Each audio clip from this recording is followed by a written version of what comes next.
Hey everybody, sorry for the delay. I just realized that I never actually pressed go live on my stream. So I just did my whole intro and everything before I even realized that you guys couldn't see a damn thing.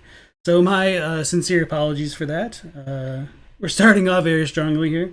So going back to what I had said originally, welcome to Fear the Old Lore Dark Souls Remastered lore through. This will be a bit of a casual playthrough, so if you guys are familiar with my other playthroughs, I'm mainly focusing on getting more footage for future lore videos. So with that being said, I will fight bosses maybe multiple times. I'll save scum beforehand just to get some of that footage a bit easily. I'll also do different dialogue options when I can with some of the NPCs. So thank you all for joining in so far. I did welcome you all into the stream, but I kind of screwed up there. Lisa Sebum, welcome to the stream. Thank you. If you're the early coming, you love the five guys giving the thumbs up already. Yeah, thumbs up despite all of my technical difficulties, aka myself. Effervescent says, if you haven't decided what class to start with, go as the cleric, easily the best. If you divine infuse the mace, the catacombs, or a walk in the park. Extra heals early on are also very useful. Thank you. So this time we'll go with the warrior for reasons. I'll talk about that in a moment. And Mortisful, also welcome to the stream again. It's nice to have you. So going back to my notes of my intro, I said I'd fight the bosses multiple times. Oh yeah. So while I'm familiar with Dark Souls, I'm more familiar with the larger themes than the smaller details of the games. So I might miss some small things here and there. So if you guys in the chat want to mention your own lore theories or tell me I'm being an idiot for forgetting an item or something like that, you're more than welcome to do so. But with that in mind, please remember that there is a small delay in the chat. So between the time delay of when I actually see your messages, or when you guys actually hear me replying to your messages, and me just kind of going off on some tangents sometimes, it might take me a moment to get to your messages, but I do try to read all of them. And with that in mind, I do like to read the comments out loud, so if people aren't necessarily watching the stream directly, they can at least follow my train of thoughts and treat this a bit more as a podcast that they don't have to watch entirely to understand what's going on with the interactions between myself and chat. So that being said, if you're watching this later on YouTube, hopefully there is the live chat replay, but if not, hopefully at least me reading the comments out loud will make things clearer anyway. And okay, that's that. So I've also been looking into the Japanese of all three games more recently, and it's a really time-consuming task, and it takes an inordinate amount of time to actually literally translate things from Japanese to English. So I haven't been focusing on like making a full-on spreadsheet of or trying to like translate every single line. I've just been kind of looking through the lore a bit piecemeal and trying to gather what's relevant to me at the time and just kind of keeping my own notes on it. So there will be times where I'll talk about some differences in translation that aren't necessarily like on my spreadsheets or anything. So with that being said, my thoughts on the lore are also not finalized. Part of this lore through is a bit more exploratory on my part. I am more familiar with Dark Souls 1 than Dark Souls 3, and we don't need to already know the lore of both Dark Souls 1 and Dark Souls 2 to understand the remastered version as opposed to like going into Dark Souls 3. So that's probably a bit more friendly for just delving into, I suppose. Okay, so with all that being said, this is the remastered version. It's my first time playing this version, so I got all of the achievements on the Prepare to Die edition on Steam. So as we go through, like we'll get the trophies popping up, so that'll play a role when I'm gathering footage. So I might need to just redo fights just to avoid getting the footage with the trophy appearing on the screen at times, which is fine. So, Blue Mew, welcome to the stream. You said, yo, a new game and new lore venture. And Katie, also welcome, just in time. Not our friend Justin, but yes, you are just in time. So, please tell me how the sound balance is as we go into the remaster. I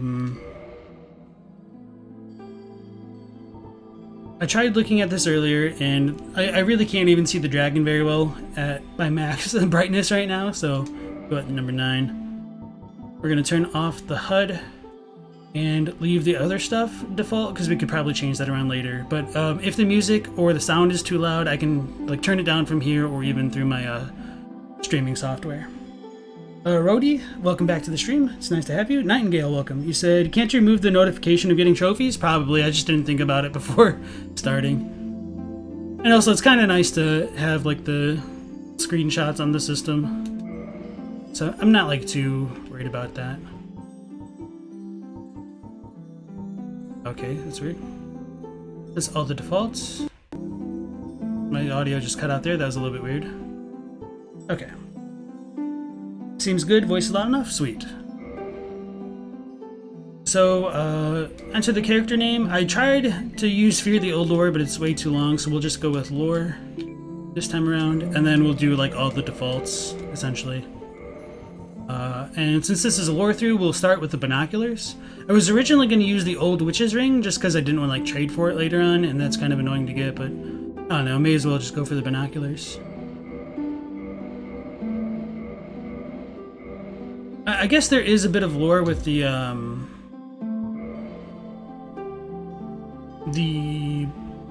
origin story of the protagonist.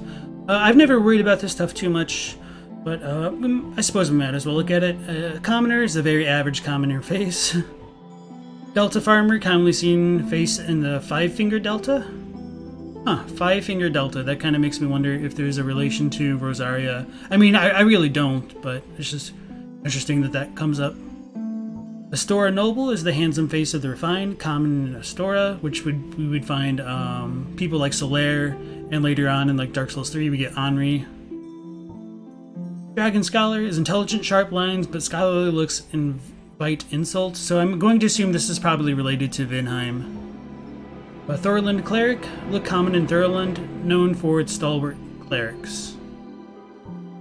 Jubilant Katarina, jovial features of Katarina known for festivity and drink.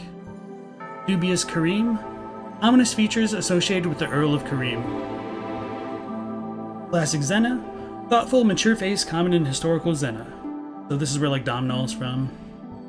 Eerie Great Swamp heretics face prejudice for their atypical looks. And that's where like a lot of the pyromancers come from. Or East Traveler, face from a distant eastern land of almond eyes and thin lips.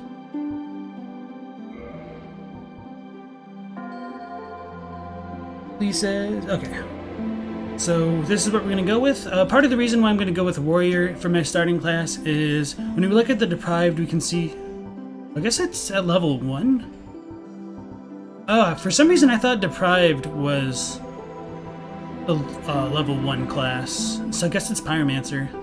I never realized that. I would have just assumed Deprived was level 1 just because of the name, and it's kind of how the Waste of Skin was in Bloodborne. So that makes sense why the Pyromancy Flame is a big thing for SL1 runs. Like speed runs, essentially. Okay. Well, said I was going to go with the Warrior because I thought the basic stat point was 11, so I might be wrong. But either way, the Warrior has enough strength to kind of carry them beginning in the game. Leon Hindwin, welcome to the stream. He said, hey there LP, you hope this playthrough and future videos help dispel some of the confusion and misconceptions in the Dark Souls lore. Sweet, thank you. So yeah, I do have some ideas that I want to cover. I have noticed some very interesting things. I also came across, I didn't come across this, it's just like a kind of crazy idea occurred to me this morning but as I was kind of preparing and looking at things for stream, and we'll talk about that as it becomes more relevant to the lore, but that being said, don't take me as like such a big authority on the Dark Souls lore. I feel like I'm learning just as much as you guys are, so do take what I say with a grain of salt, if it's not just like particularly related to translation, because I'm not quite as familiar with the spectrum of Dark Souls lore as I am Bloodborne. Dwarf Show, welcome to the stream. He said, pretty sure the five-finger delta is just a river splitting into 5, forming a river delta. Yeah, that's what I figured. It's just kind of funny that with Rosaria having fingers, that there's at least 4 of them, maybe 5 total if you count the player, but yeah, I definitely don't think there's a link. It's just kind of, oh wait a second, this phrase has appeared again, so. Hey, just in time, we were just talking about you. He said, hey, you won't be able to watch the stream, will you be going with the Witch's Ring for lore? I thought about it, but I figure maybe it might be smarter to start off with the binoculars. But the old Witch's Ring is kind of annoying to get though. And the binoculars are, we could come back to the places, I suppose. It's not the worst thing, or we could just like do New Game Plus. Yeah, let's go with the old Witch's Ring. For the lore. Lee says, let's binge some Vati. Oxycontin, welcome to the stream. He said, this is great. You just watched the Bloodborne video a few days ago and you wanted to get into Dark Souls lore. Sweet. So this is the character with whom we are going to start. And so after this, we'll have our kind of opening intro cinematic. And Nightbot's already reminding me to drink, which I actually need to do. Okay, here we go.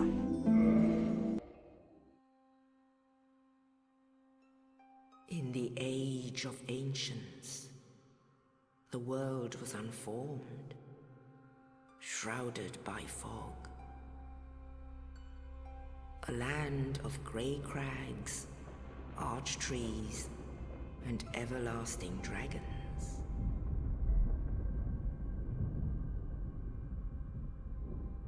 But then there was fire, and with fire came disparity.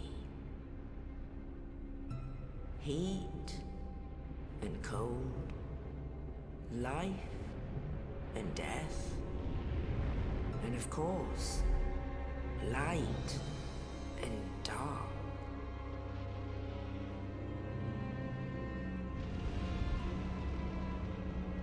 Then from the dark they came and found the souls of lords within the flame.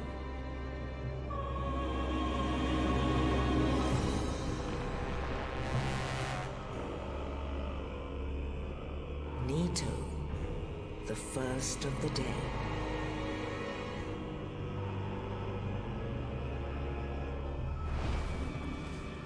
The Witch of Izalith and her daughters of Chaos. Gwyn, the Lord of Sunlight, and his faithful knights. And the furtive pygmy, so easily forgotten.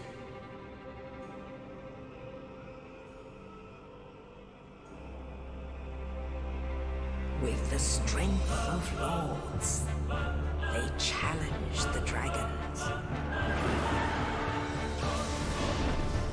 Gwyn's mighty bolts peeled apart their stone skins. The witches weaved great firestorms. Nito unleashed a miasma of death and disease. And Seath the Scaleless betrayed his own, and the dragons were no more.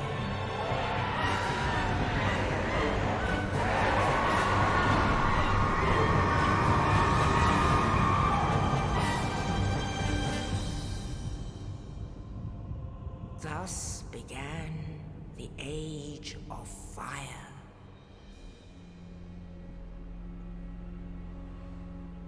But soon the flames will fade, and only dark will remain.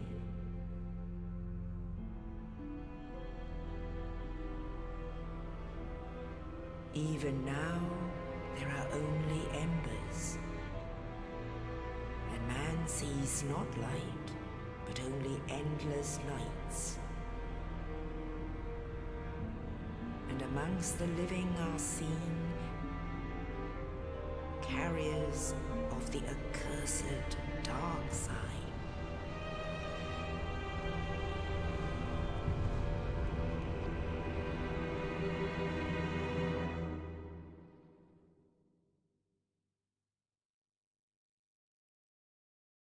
Yeah, as chat's been saying, like, that intro is definitely super good. Probably my favorite intro of the trilogy. I mean, yeah, it is definitely my favorite of the trilogy. Yes, indeed. The dark sign brands the undead.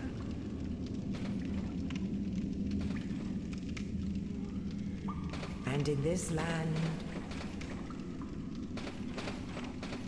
the undead are corralled and led to the north.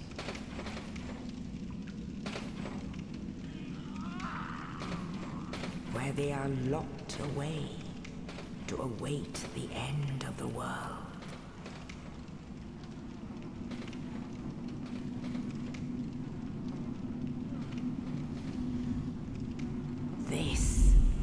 your fate.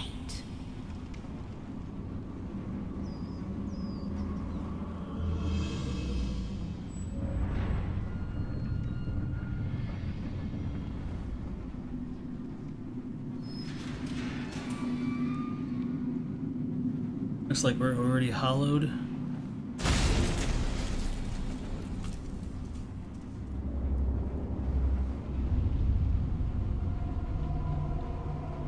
I believe that's supposed to be Oscar.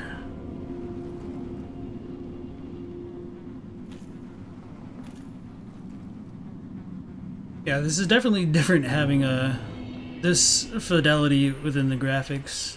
The souls look already different. So they probably like redid a little bit of the assets, I suppose. Not so much of just like the normal surroundings. But I know like a lot of people have already played the remaster, and so this is really nothing new to them. It's just a little bit new to me. So forgive me for taking that moment there. So yeah, you guys are chatting quite a bit, so I might not actually be able to catch up with everything. So if I do miss your message, forgive me, and I guess I need to turn off the online version for now, because I don't want to get like all these ghosts popping up as we play. So I'll just restart real quick.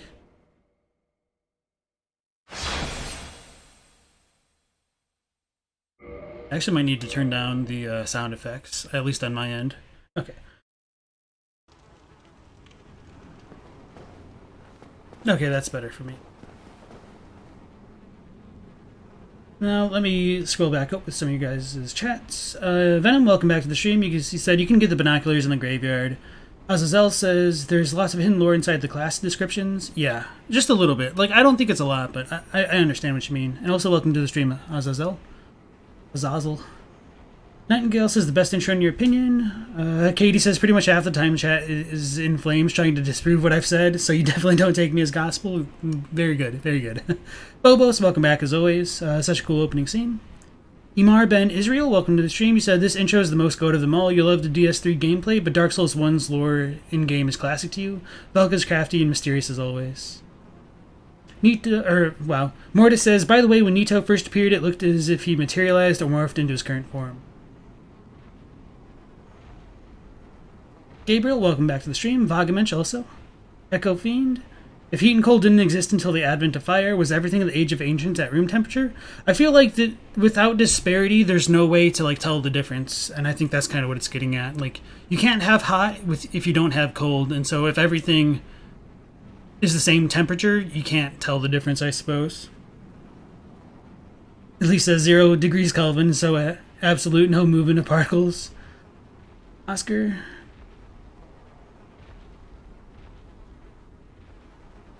Effervescent says, you think the Bloodborne intro cutscene is the best? Unlike the Souls games, it doesn't tell you anything about the bosses and lore, so it's left more mysterious. Yeah, I don't know. I actually feel like I like the Dark Souls 1 intro more, just because it sets up a lot more of the mood, and you're just like, what the hell are they talking about? And so it leaves me like wanting to know a bit more. Whereas like the Pale Blood stuff is certainly mysterious, and like the werewolf thing is really cool. I don't know. I do like a lot of the overall world building of Dark Souls 1, which Bloodborne kind of lacks from at times, but it's because it's going for a very different thing, which I can also appreciate. Gabriel says you're playing the Master right now. You just got past the Bridge Dragon for the Claymore. Endless E, welcome back. You said, you know, you have a theory that Astor is the land where Guinevere ran away. That's why they're so closely associated with the Fire Linking Pilgrimage, and so many of the lines come from Lordran. Faye the Fae, welcome in, as well as Bobbin. You hear from a 6-month-old post on the Bloodborne subreddit? That's crazy. But welcome in, and as well as Comrade Dornish. Katie's favorite is actually Demon Souls, just because the beginning is a banger of an OST, especially in the remaster. Yeah, that's a fair point. Alright. So before I forget, because I tend to do this when I get lost in chat a little bit, when we were listening to that intro, I mean, they obviously set up a lot of things. So there is one thing that I noticed before coming on stream today, because I like wanted to just double check the intro, because I mean, we just looked at it. So when the lady says, even now there are only embers, and man sees not light, but only endless nights, the Japanese is a bit different for that, where she says, instead of even now there are only embers, it's more like now the fire is on the verge of fading, And without fire reaching the realm of man or the world of man, only night continues.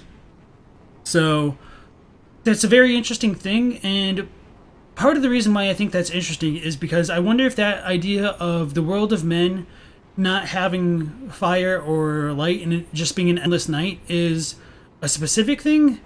And it makes me wonder if that kind of ties into what we find in the untended graves within Dark Souls 3.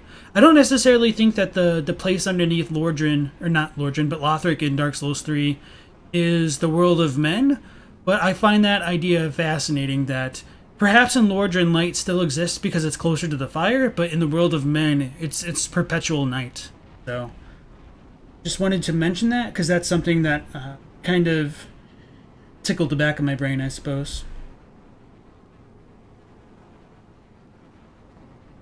Echo says you don't get to hear about other lands like in Dark Souls, but that just emphasizes how isolated Yharnam is from the outside world. Yes. Kind of wish Nito was bigger. Age of Men's just Gotham City. Alright. We use the dungeon key, and then we get some dev notes telling us what to do. Yeah, that's a little bit slow. I'm probably going to change that. Oh yeah, we're not playing Dark Souls 3 anymore, so this might take an actual bit of adjustment for me. Going from the actual Swift controls to these again. Okay, that feels better. But as we look into the cells, we can see that all of our dudes are just kind of hollowed out and praying. So we got our old witch ring on. I guess I could read these, but these aren't like super important. The hilt of this lost sword was found discarded in the Undead Asylum. Only slightly better than one's bare hands and not recommended for extensive use. Be certain to find a replacement quickly.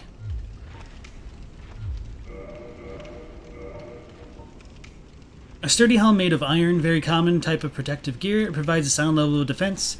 It is wise to wear a sturdy form of head protection against arrows and other physical threats.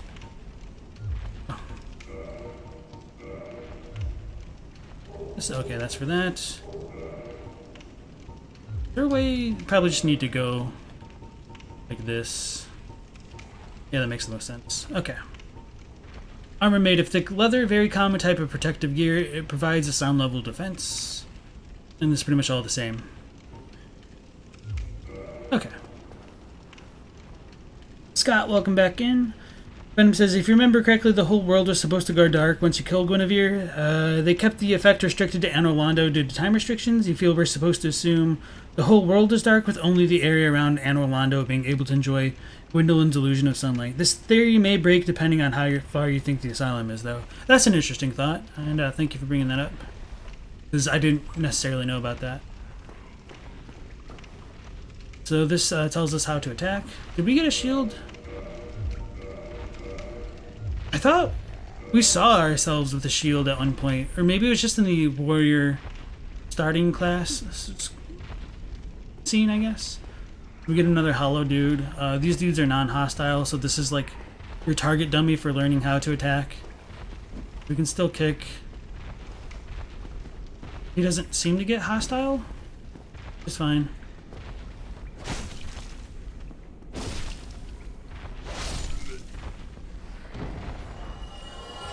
Yeah, this will take me like a second to get back used to these controls after 3. So coming over there, that's, I believe, the Asylum demon. And I do like the little bit of environmental storytelling. You get this hollow, like, essentially being smacked away from the inside and like the bars bending like through it. It's a little bit impossibly placed. It's okay. The R2 is a strong attack. How convenient that this dude was just chilling there waiting for us to strong attack it. And then that tells us how to die. So even at the very beginning of the game, we're introduced to the concept of demons. It is a bit interesting, like, why the Undead Asylum has demons of all things to kind of guard it, but whether or not that was intentional or not, it's hard to say. I think it has to be intentional just because, like, how they're also imprisoned here. But who put them there is really, like, the bigger question, I suppose.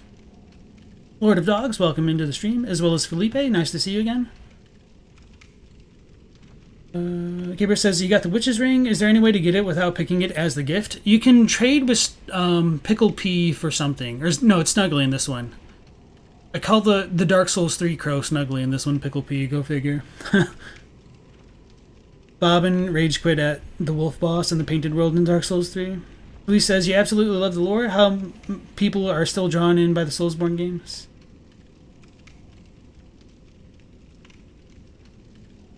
Challenge runners after reading description of Broken Sword. I'll ignore it. The cliff where the crow picks you up in the Asylum is right above Gwyn's boss room. Really?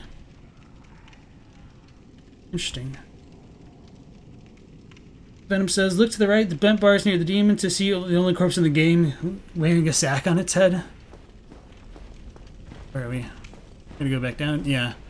So that is an interesting detail, and if I had the binoculars I could show that off, but I don't. And oh yeah, I guess on the corpses you can also see what looks to be the dark sign, although this one's location is a bit far down. It's like way below like where its heart would be, which isn't like too crazy. But that's probably like maybe near the location of the liver. And that might be relevant because I think in like kind of a more ancient, maybe ancient is the right word, in older forms of like Chinese medicine, the liver was thought to house the souls, amongst other things. So this is kind of like where our dark sign is, potentially over the heart, but the models leave a little bit to be desired, I suppose. I don't know how anatomically correct or incorrect that is. Lord of Dog says, pump a rum. How's everyone doing? We're doing pretty well. How about yourself? Boba says, it's the sunworm, you think? Totally not worth it. Oh, yeah. That's why I didn't want to do it. So yeah, you could trade the sunworm, the sunlight maggot, like way after you do all that stuff. But then by that point, like, I don't know, it's definitely not worth it. Unless he says, you think you read somewhere that the demons are meant to be more tests than guards. Yeah, because that's probably what determines the quote-unquote chosen undead that can leave the asylum. So it's interesting that some of these ones over here have red eyes. So this tells us how to lock onto things. But maybe this one is aggro? I can't tell. Okay, so we do have the lock on. I just have the HUD off, so I can't tell. Scott says, you kind of thought demons were used because other forces were more important elsewhere, so they just stuck a demon in this island to make do. It's probably killing two birds with one stone. They get their strong chosen undead and get rid of a demon at the same time. That's what Estus does to your liver. Steven says, you just jumped on. Is this on console or PC? So this is on the PlayStation 4. Venom says, you can get the ring by trading the Xanthus headpiece with Pickle P? Interesting. Thought... Yeah, I don't remember. I always have to look up what I need to trade to the crow. Yeah, I need to turn down my sound effects.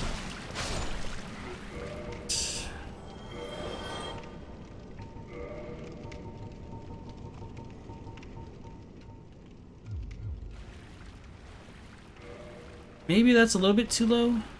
That's not too bad. Okay, yeah, at least with the clanking sound. It's a bit more manageable. Alex says, finally we're done with DS3 and the real Dark Souls starts. Having guards kill the prisoners would be useful when guarding the undead. No offense to 3, but it doesn't even compare.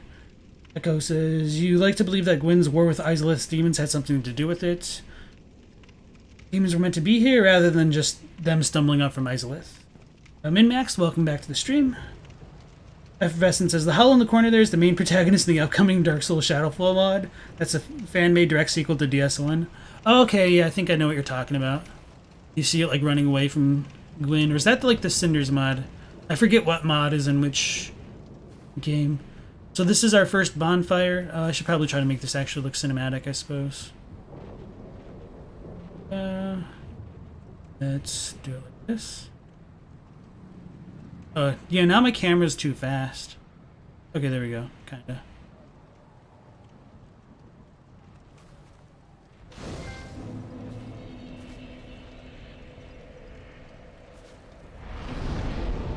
So, as I've told you guys, this is definitely my first time playing the remaster. That's why we get that little trophy there. And we will, like, save scum at times to get things going. So, this tells us that the bonfire recovers our HP. There's nothing out around here. I think maybe there's like some weird statues that are worth looking at. Yeah, so we get like these snake statues that are kind of hard to show off. I mean, they don't look exactly like the snakes. They almost look like the guardian lion dogs in some like Shinto temples. But at the very least, these at least do kind of resemble the statues that we can find in the Ringed City. Obviously not the same, but similar overall, in my opinion. Endless says, you think most probably Gwyn's war with Izalith ended in a truce since some demons served the gods and they also had time to build a whole civilization? Venom says you're mistaken, you trade the Witch Ring for the Sunlight Maggot. Okay, the Xanthus headpiece gives you the FAP ring. You wonder what that means? Philippe says, hard to say if demons ever have sapience, they never talk. They just always kill on sight. At the very least, the demon sage can like use magic and seems somewhat smart. Maybe not smart, but like intelligent to a degree. If it has like a culture to be a sage or a priest or whatever it's called. Huh. So I guess you can't see it just yet. So when we come in here for the first time... Oh, so it's way up top, so I just didn't look high enough, I guess.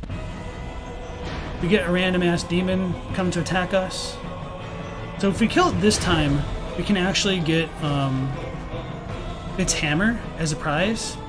So for a lot of people, they'll go with like the black fire bombs just to kill it, because we only do like 2 points of damage and this thing has like 1,000 health, so it takes forever to try to whittle it down with our broken sword here. This guy really isn't tough. But I think, damn it, I should have showed off the note. Get away! As we get hit. It's kind of cool. You can smash these jars here. So that's what we're going to do. In order to get away, we're going to run through this door. I understand that I am kind of preaching to the choir here. I like how as we leave, the music immediately stops and, oh, he's still in there. That's kind of cool. I wonder if he can hit me through there.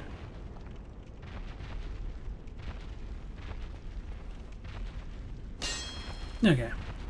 Maybe. Maybe not. I'll stop screwing around so much. So I don't believe we have any Estus on us right now because we need to get those from Oscar. So we're kind of a little bit screwed right now until we go get weapons and all that. Fortunately, there is just another random bonfire right here. I mean, I could fight that demon, but it just takes forever and it's kind of easy to screw up, especially since I'm not used to Dark Souls 1 controls again. Oh, so for Khan, welcome back to the stream. Said greetings, everyone. Hi, LP. You've been gone a while. Crazy week. Got to get going now, unfortunately. Take care, everybody. Keep up the great work. Thank you very much, and stay safe. Venom says, you can see the demon on the roof through the window before even opening the door. I knew you could see it. I just kind of screwed it up, I guess.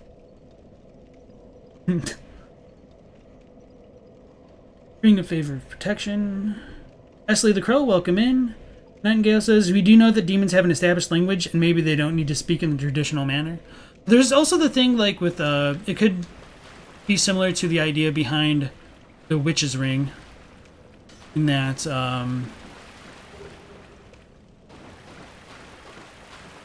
the reason why we don't understand demons could be that we don't have a way of communing with them, so maybe if there ever was, like, a ring for it, it could have worked. Oh yeah, I probably want to read that. So this is a small metal shield, a standard, widely used shield. The shield is easy to use and one of the smallest shields that offers 100% physical damage reduction. So this shield's actually ridiculously good. So this is probably the one that we saw on the intro that the warrior class was holding up. As it says, it does offer 100% physical damage reduction, which is huge. So depending on what class you start with, it can really make the game much harder or much easier, because having 100% physical damage reduction is really good. Because it took me a long time on my first playthrough to understand how the damage reduction percentages worked with the shields. I thought they were useless at first, just because I kept taking damage when I shielded. Because, I mean, obviously, I really was not very good at all on my first playthrough. So, I think when you start with the bandit, you get, like, the spider shield. So, you do get different equipment here, I guess. I should rebind the jump button to L3. I actually prefer it on circle. But you might be right. L3 probably not. It probably, yeah, may as well, I suppose. Actually, I'll worry about it if I screw up. Mambo on the tube, welcome in. He said he can hit through the door, but the aggro doesn't stick, so it's only like if you swing at you as you run through it. Okay. It's also a question of whether the demons have hollowed. Demons have a king, so they do know what a monarchy is and princes. Titles don't necessarily mean the same in different societies. At the very least, it shows that there is more to the demons than just like wild rabbit animals. So our handy dandy shield here will... Ooh, we got the backstab. Allow us to deflect, but we still do no damage. The arrows that this guy's firing...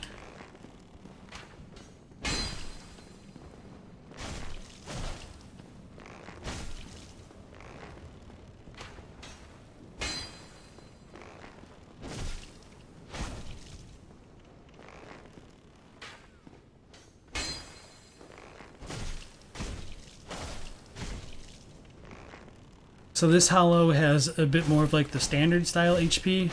Because I think I ran past a weapon, like one that actually isn't broken. They'd probably kill it in like 2 hits. But I mean, I'm not about to get shot in the back. I'm trying to pick that up. I mean, I could. Probably should, but no, I'm just being stubborn. There we go. So when we kill them, we get souls, obviously. Then we got the longsword.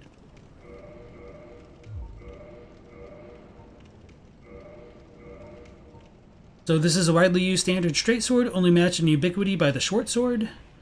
An accessible sword which inflicts consistent regular damage and high slash damage, making it applicable to a variety of situations. So a very, very straightforward and standard stuff right here. So Phobos asked, does the remaster allow for the L3 jumping? Probably. I wouldn't be surprised, because we do have the button settings. Use item, dash roll. So yeah, jump. So yeah, it does have like actual like remapping. I could just save it like that. Doesn't matter. Either way. They added directional rolling? Looks like it, yeah. Wait, I thought that was in the original. Maybe it wasn't.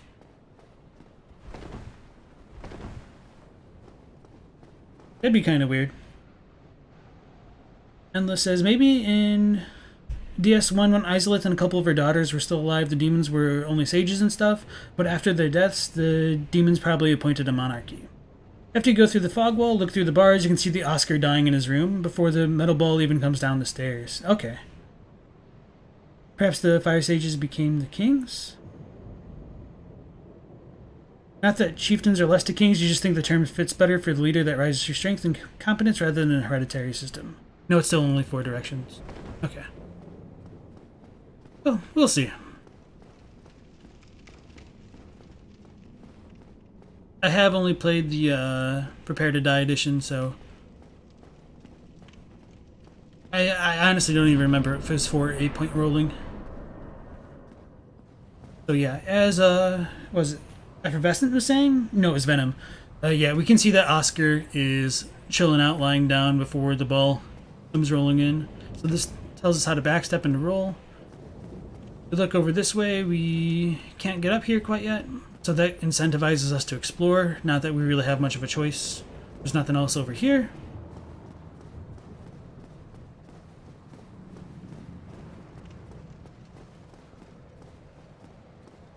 And then this is the kind of noob trap setup killer. And for this portion here, I believe we need the key, which we don't have. Oh no, we can open it from this side. I just didn't show it off from before. Okay. That gets us back down to that other bonfire in case we die. If we try to come this way, the boulder comes crashing through. And then we get to see our good friend Oscar of Astoria here.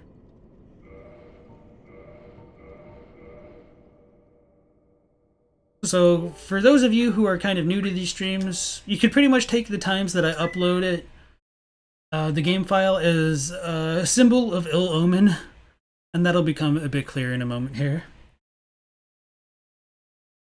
So there is no 8-directional rolling in the remake? Not DSR? Oh, Demon Souls remake. Okay, I understand. Okay, that makes sense.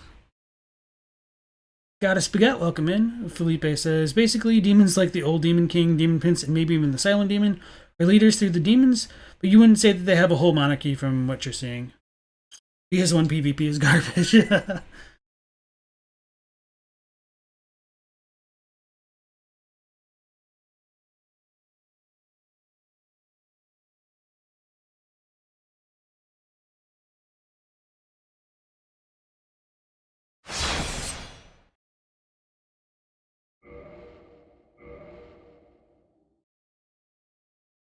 Ella says, you think the further away from Izalith and the Bed of Chaos you go, the weaker the demons become. It's weird that they do want, like, their own kind of... Was there just a sign that disappeared right here? Maybe I'm just, seeing things, I suppose. Okay, so we get our good old friend Oscar.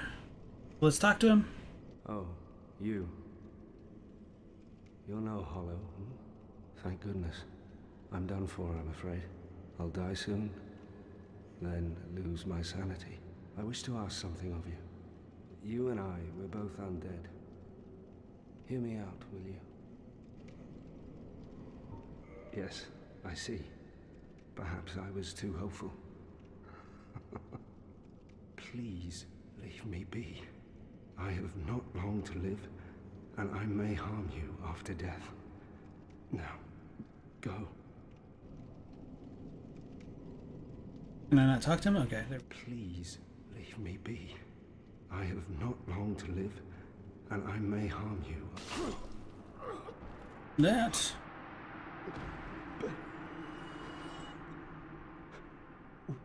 Why?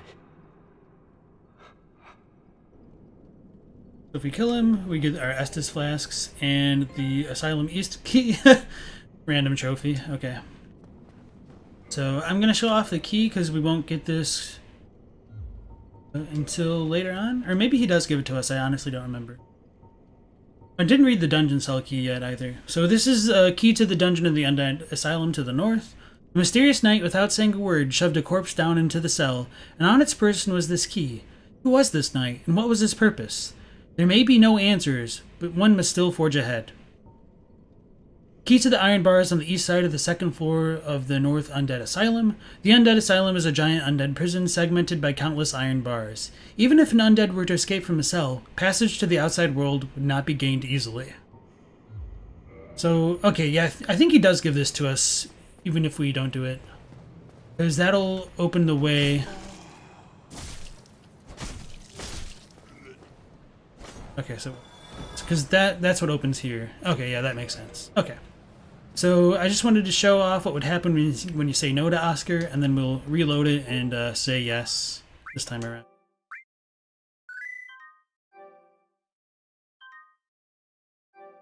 Teto, welcome back.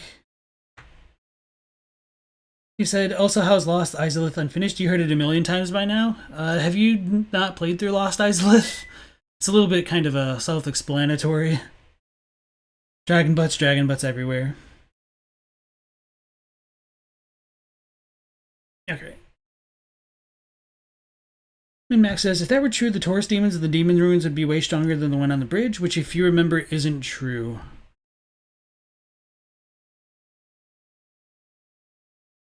I wouldn't be surprised if they actually had an equivalent amount of health, but by the time you go fight them in Izalith, you're probably strong enough where you could kill the one up top on the bridge fairly easily too. I mean, I could be wrong, but it's just something to consider. But either way, it still kind of goes into your point. Felipe says, but then you're making these assumptions from what you can see. There could be hidden layers to the demons. Your experience of them is just an animalistic roaming brutes. I feel like they do have like a special kind of kindred with humans, which it is kind of like explicitly stated at times, but I don't think that they are just entirely animalistic brutes. Or even if they are, that is like their kind of culture. But they're just not quite the same type of animalistic brutes that you'd see in just like wild animals. Sort of, if that makes sense. I don't know. Always be careful about gameplay convenience when judging the strength of something.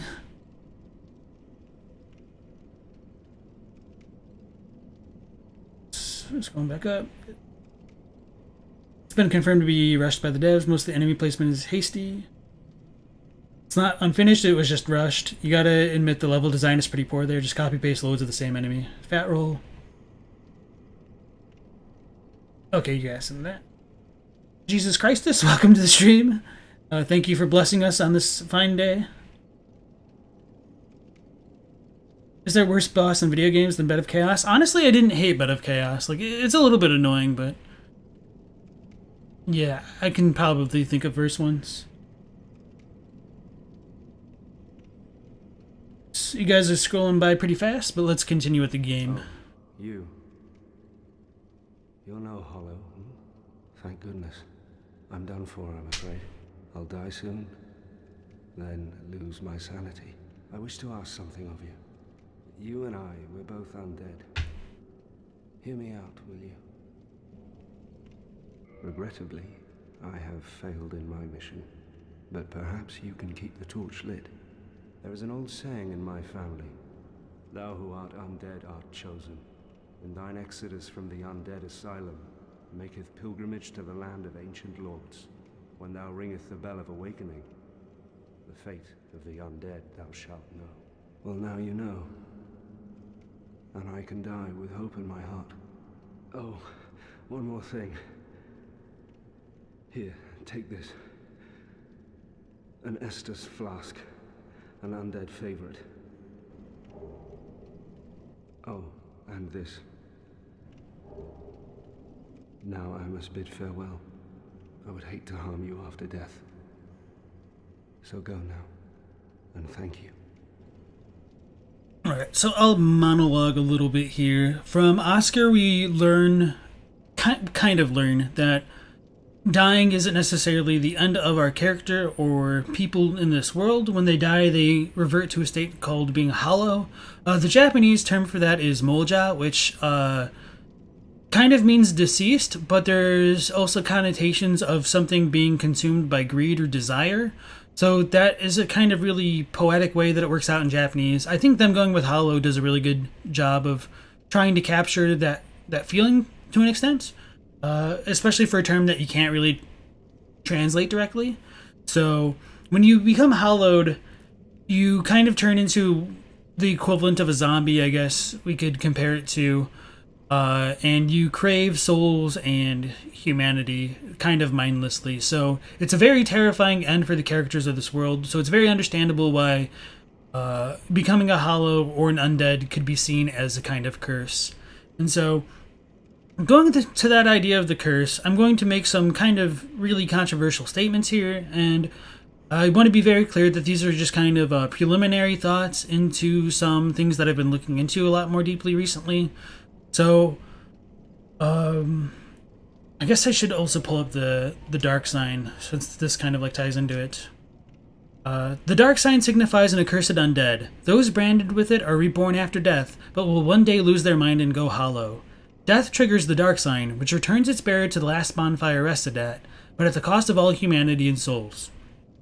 So this is the accursed sign that Oscar was just telling us about. This also reinforces that when you die, you'll lose your mind and go hollow, so it's a very terrifying thing overall. You lose your sense of individuality, you just become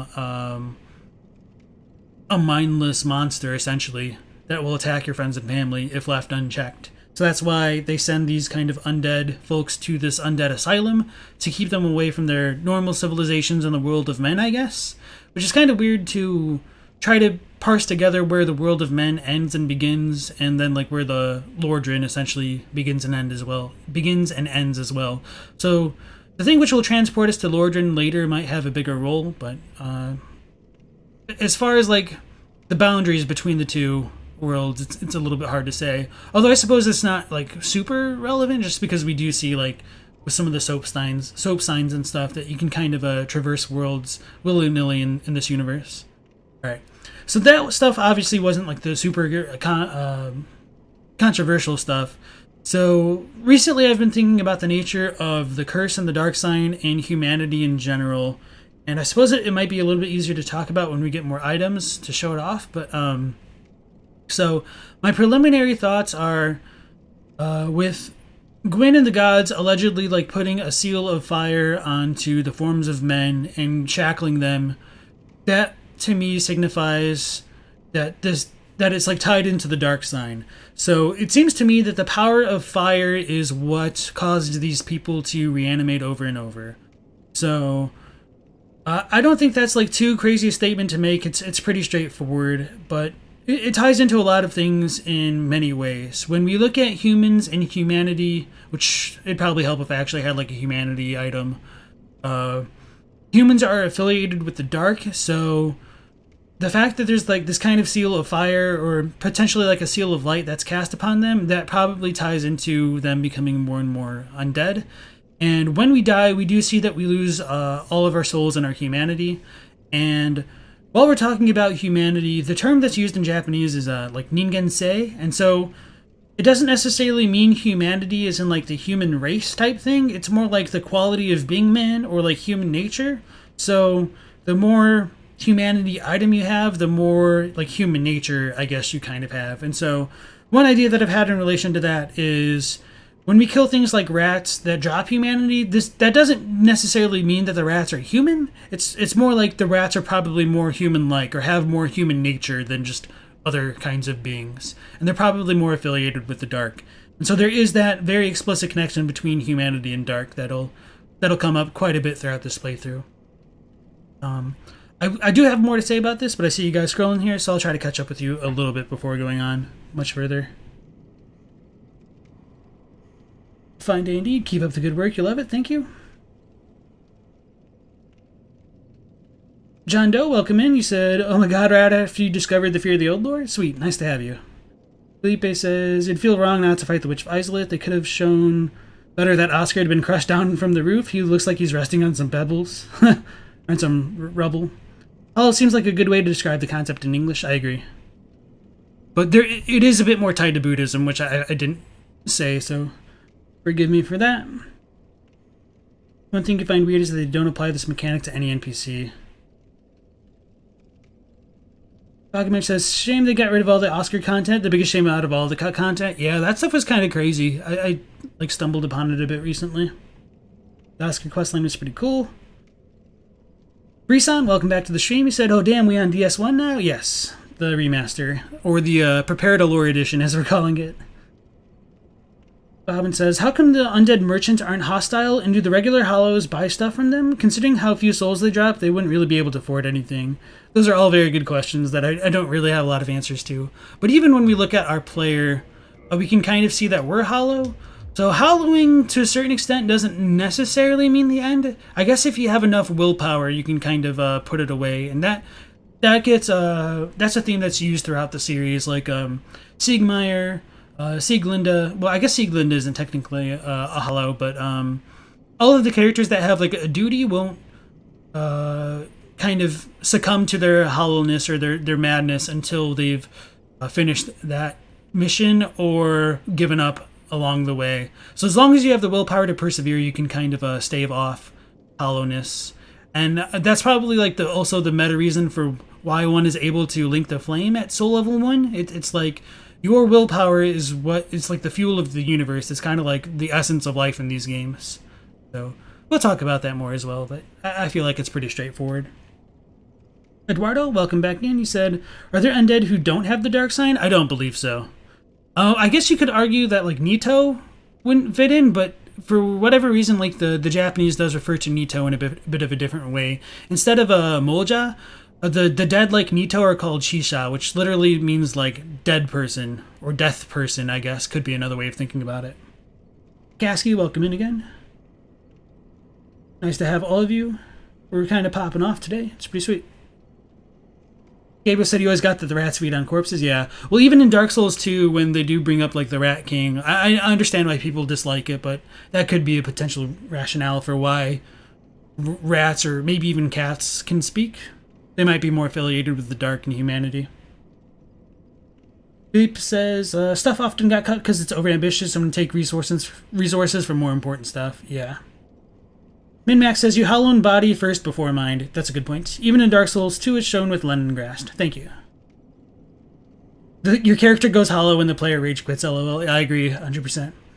Effervescent says, is the say in humanity in Japanese written as the first or the second? So it's the first one. So the first character is like the quality type thing or like the nature of something. And then the second one is like life itself. Is another way of writing say. Vagabond says, regular guy dies, turns undead, and the demons come to lock them up. I don't think the demons do.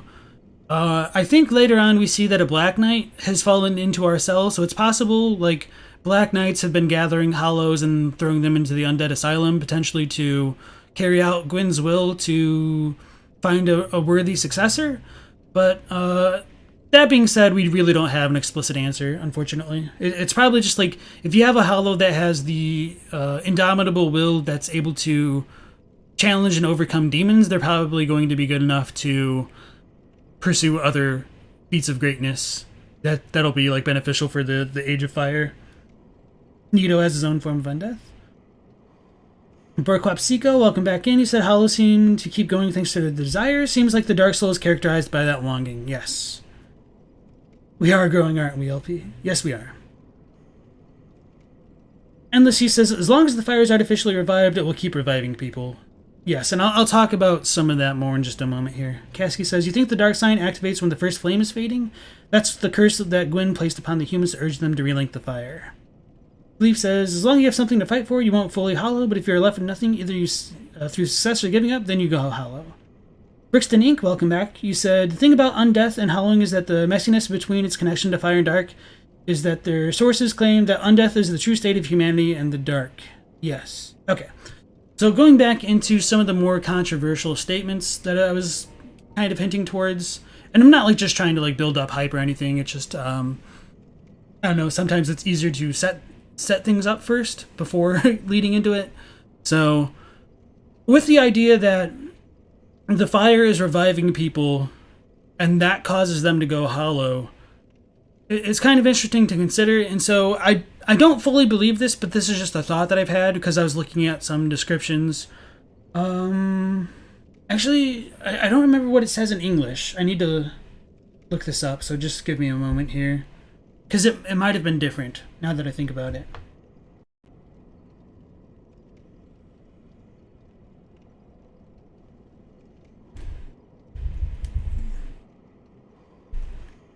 Alright, so... Okay, yeah, it is a bit different. So, on the Firekeeper soul, you can get a few of them in this game. It says, a Firekeeper's soul is a draw for humanity, and held within their bosoms below just a thin layer of skin, are swarms of humanity that writhe and squirm. So,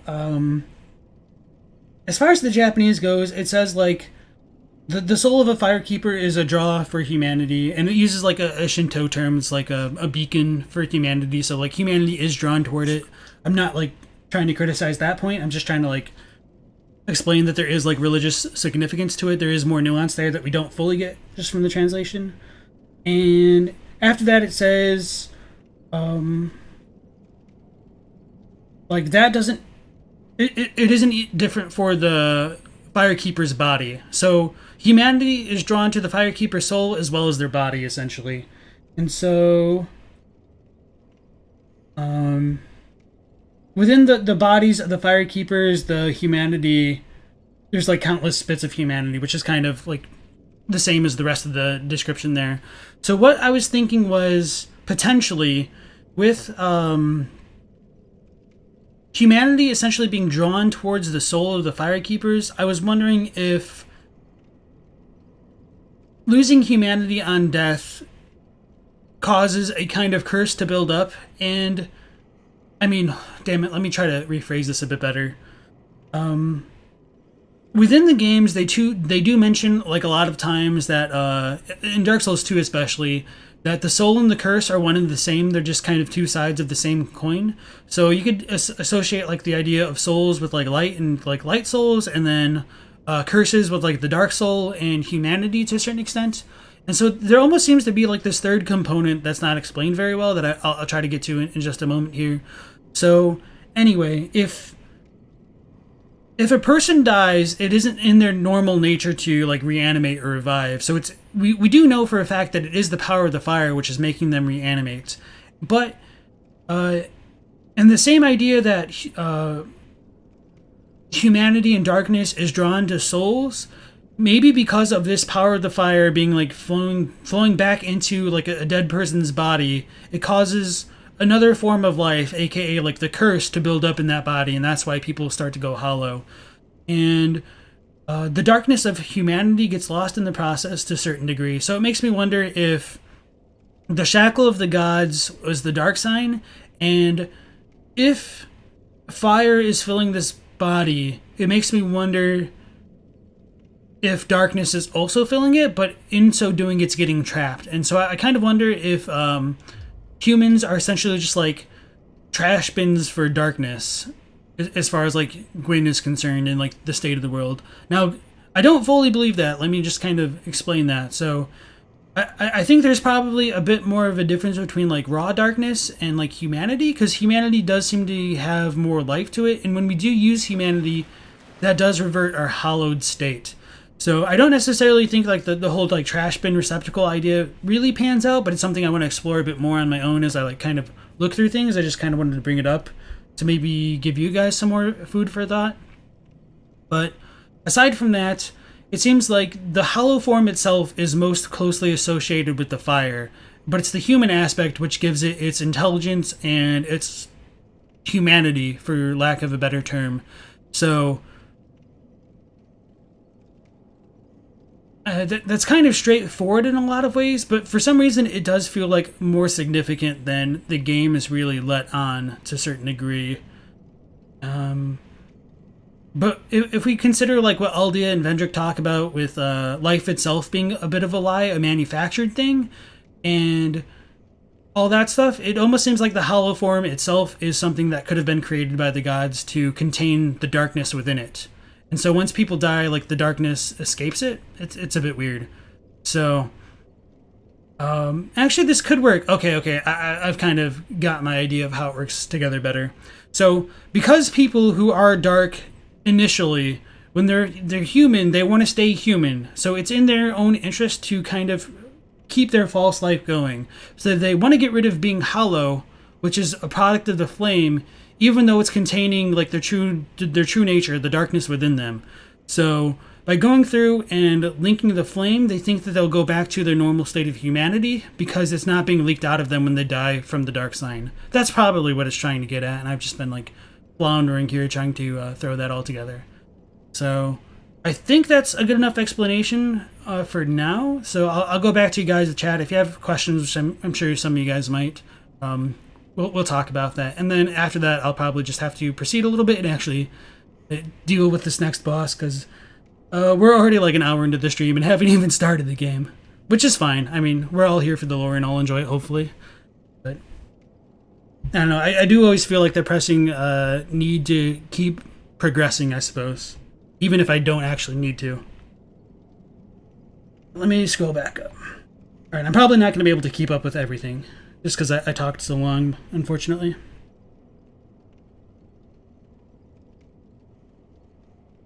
Minmax says, you remember watching a video or reading somewhere explaining the Black Knights being in the Asylum? You can scroll up as you put that in chat a while ago. Sorry, I can't scroll up now. But yeah, if you just want to like retype it or something, you're more than welcome. Also, you guys can join the Discord. Is Nightbot working? Yeah. So yeah, if you join the Discord and like want to give me resources to look at later, I'll try to do it to the best of my ability. Sometimes I get a bit busy or like forget about things, but it's the easiest way to like keep in contact with me quickly throughout like these kind of playthroughs. And also we've just got a good community of people that enjoy talking about the lore, as you all can see. Philippe says religious stuff would be lost in translation. Yeah. Endless says Gwyn branded the humans contain the dark, but the fire kindled, while the fire being kindled triggered the undead curse on the people branded with it. Bogamench says, so is the life during the Age of Dark like normal medieval life, and once you die you experience Lordran, or is the entire Dark Souls stuff ever present in regular people's minds? I think those are all good questions. There are multiple times where they do make a distinction between the so-called human realm, or the human world, and like Lordran. So you can kind of see Lordran itself as being a type of afterlife, because I mean we technically have died multiple times, but I think those are all good questions. And that also does tie into why, like, some people in the human realm might believe in gods like Allfather Lloyd instead of Gwyn. So they might not know the true nature of the gods in the human world. Endless says, could it be that the Dark Soul, humanity, etc. are the shadow cast by the first flame? Yeah, I mean, that is kind of what Aldia or Vendrick talk about in Dark Souls 2 a lot. And, like, the stronger the flame, like, the deeper the shadow is kind of what they hint at. So they are supposed to be, like, representative of a duality, I think. So if you guys are interested, I would also recommend, to a certain degree, like, checking out stuff, like, related to Taoism, and more specifically, like, yin and yang. It doesn't always work out, and there's, like, a lot of, like, hippie mystic bullcrap you have to kind of wade through to get into some of that stuff at times. But maybe I'll consider, like, making a video later on of some other things that one can look at if they want to, like, look at the parallels of, like, Dark Souls lore. So Buddhism, Taoism, like, ancient kind of Japanese and, like, Chinese belief systems kind of all have their influence in these types of games, as well as, like, anime like Berserk, Record of Lodoss War, other things that Miyazaki's mentioned briefly, like Saint Seiya, although I don't think those are, like, super strong connections, but I do know, like, a lot of people just like that stuff in general, and they're fun to check out, for me at least. Brady Sanders says, question, what exactly is Estus? How does it taste like? Why is it contained in an emerald flask? Those are all very good questions. Estus comes from Latin, like, I don't know how to pronounce it properly, because, I mean, it's a dead language, but pretty much it's Latin for heat, Aestus, Aestus. So it's essentially like a heat flask, so you're gaining heat, and, like, the heat sustains you to keep going, and so that's kind of very cool lore stuff to me, that, like, if you're pursuing fire and linking the fire and, like, all the power in the world essentially stems from the fire, it only makes sense that, like, the power of heat and fire fills the characters they go through. As to the emerald flasks, it's a little bit unclear, but it's supposed to have been made from the souls of a firekeeper. So I don't know a lot about the firekeepers. Those are kind of figures that I want to explore more myself to learn about, but there is kind of a relation between firekeepers, Estus vials, and Estus in general, I suppose.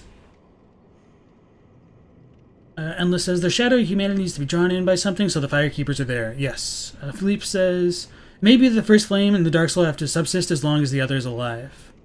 So as long as the first flame exists, those with the Dark Soul cannot die. Oh no, scrolling too far.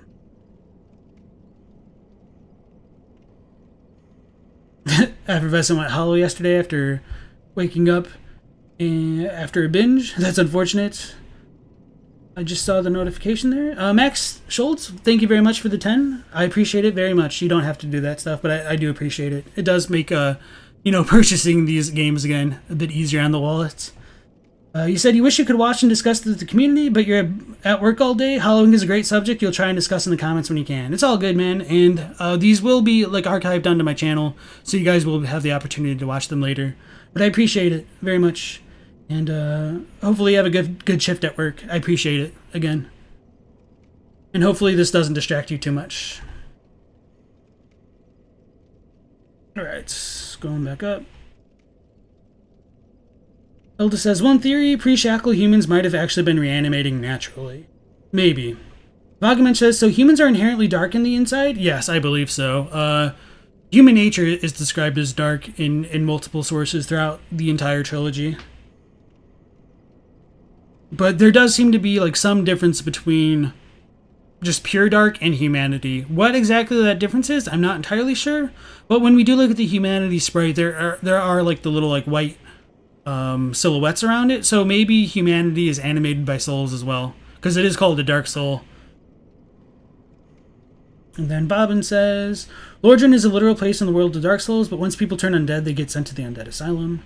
Effervescent says, okay, check that one out. Nightingale said, you always figured that if Lighty was time in Souls lore, then Gwyn's brand essentially reverts humans back to the point where they didn't possess humanity, making them go hollow. That's an interesting idea. I like it, honestly. And I hadn't thought of it that way. But yeah, I like it. I mean, I don't know if it's true, but I at least appreciate it. Echo says, what face did I choose at the character creation? I just went for the default, pretty much on everything, except for, like, the Witch Ring. Top Lobster, welcome back to the stream. He said, love it, keep going at your pace. Thank you. Elda says, you think the soft form of modern humans is the artificial nature, and the true face of man is to be a transforming monster. I think there's some validity to that. Like, the nature of man is dark, and you can take that as both a metaphor in these games, which is kind of poignant, as well as like a literal thing, which isn't quite as poignant. Elda said, what class did I choose? No, I didn't go with the spellcaster just because I didn't want to scrub it up too much. I might do that like on my own. So, Felipe says, you think the Age of Dark would not be normal life? The Dark leads to stuff like the Abyss and Ulasil. Bobbin says, Oscar's just chilling there. The second you leave him, he just dies. He doesn't just die. We can come back, and I believe he's hollow if you just leave him be, and then you can fight him. Effervescent says, you can never finish a mage character in DS1. It's just a dozen different varieties of soul arrow. Now faith builds, that's where it's at. Okay. Sleep says, it may also be a lie that the dark can triumph over the light. Koth and Fount may be working both ends of the same rope. Yeah, I think that's a good possibility. Minmax says, according to the source, you can't remember the Black Knights being in the Asylum revisit there, not just because of a challenge. There's 2 demons in there for a reason, too. Liquid fire. Yeah, essentially, it's like alcohol, liquid fire. Estus tastes like fire. Confirmed. A lot of the firekeepers must have died considering how many people have flasks. Yeah.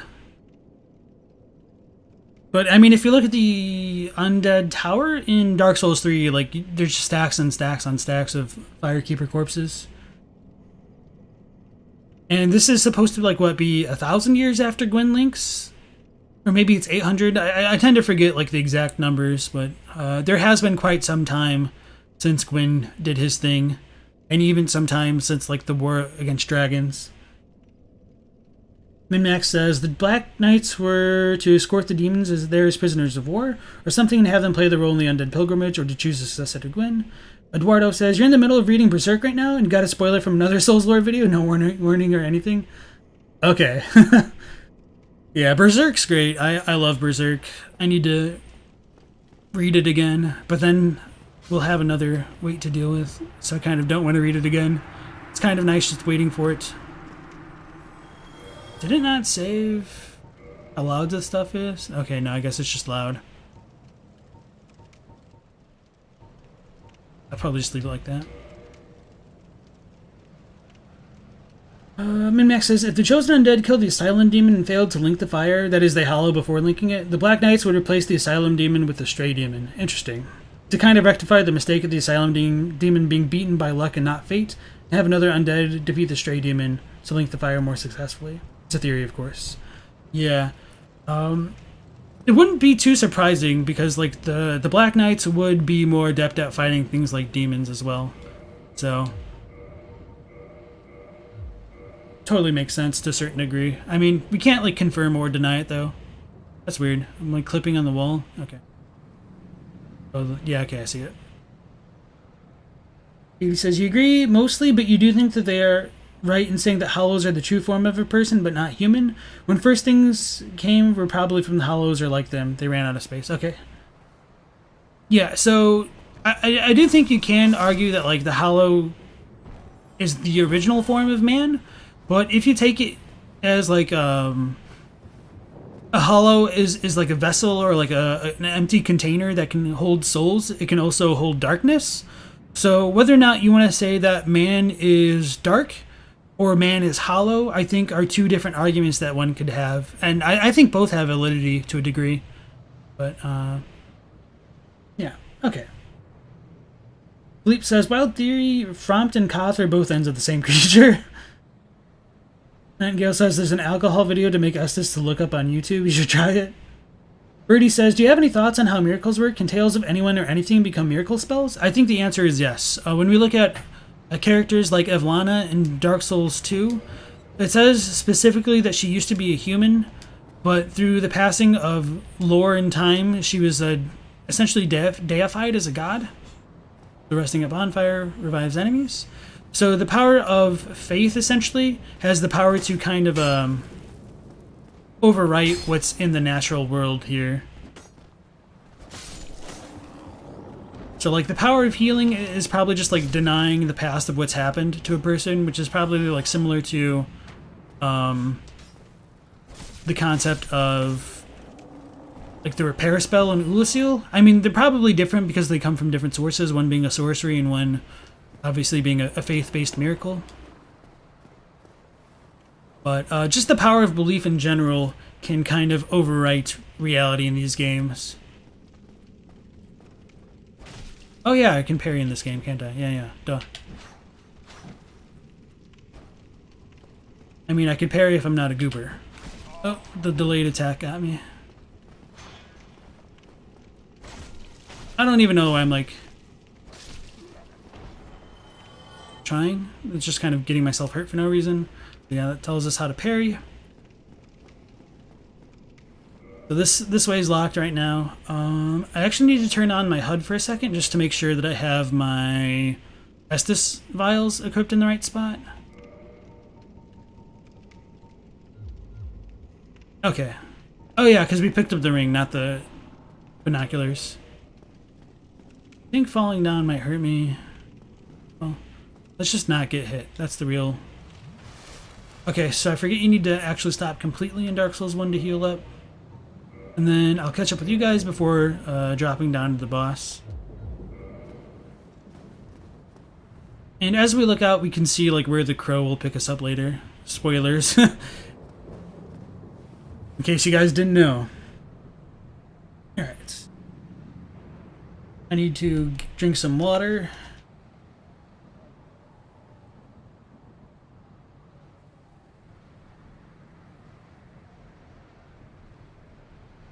Philippe says soul arts are created by the gods partially. At least in Dark Souls 2, I think it's like the replenishment spell. It mentions that it's like a newer faith, so even in the time of 3, it becomes a lot clearer that faith and miracles can be developed because what used to be like Way of White stuff got altered by beliefs about the dark.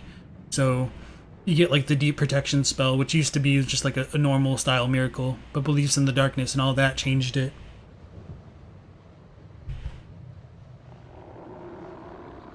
Elda says, people think it's about 1,000 years since Gwyn leaked and maybe 300 years since the Undead curse appeared. Logan vanished early in the curse timeline. Okay. Katie says, everyone was hollows, but when they find souls, they became gods, witches, and all else. When you lose your soul, you become like what was in the Age of Grey, not alive nor dead, but a twisted form of it. And then, I think you had more? Okay, maybe not. Maybe you're working on it.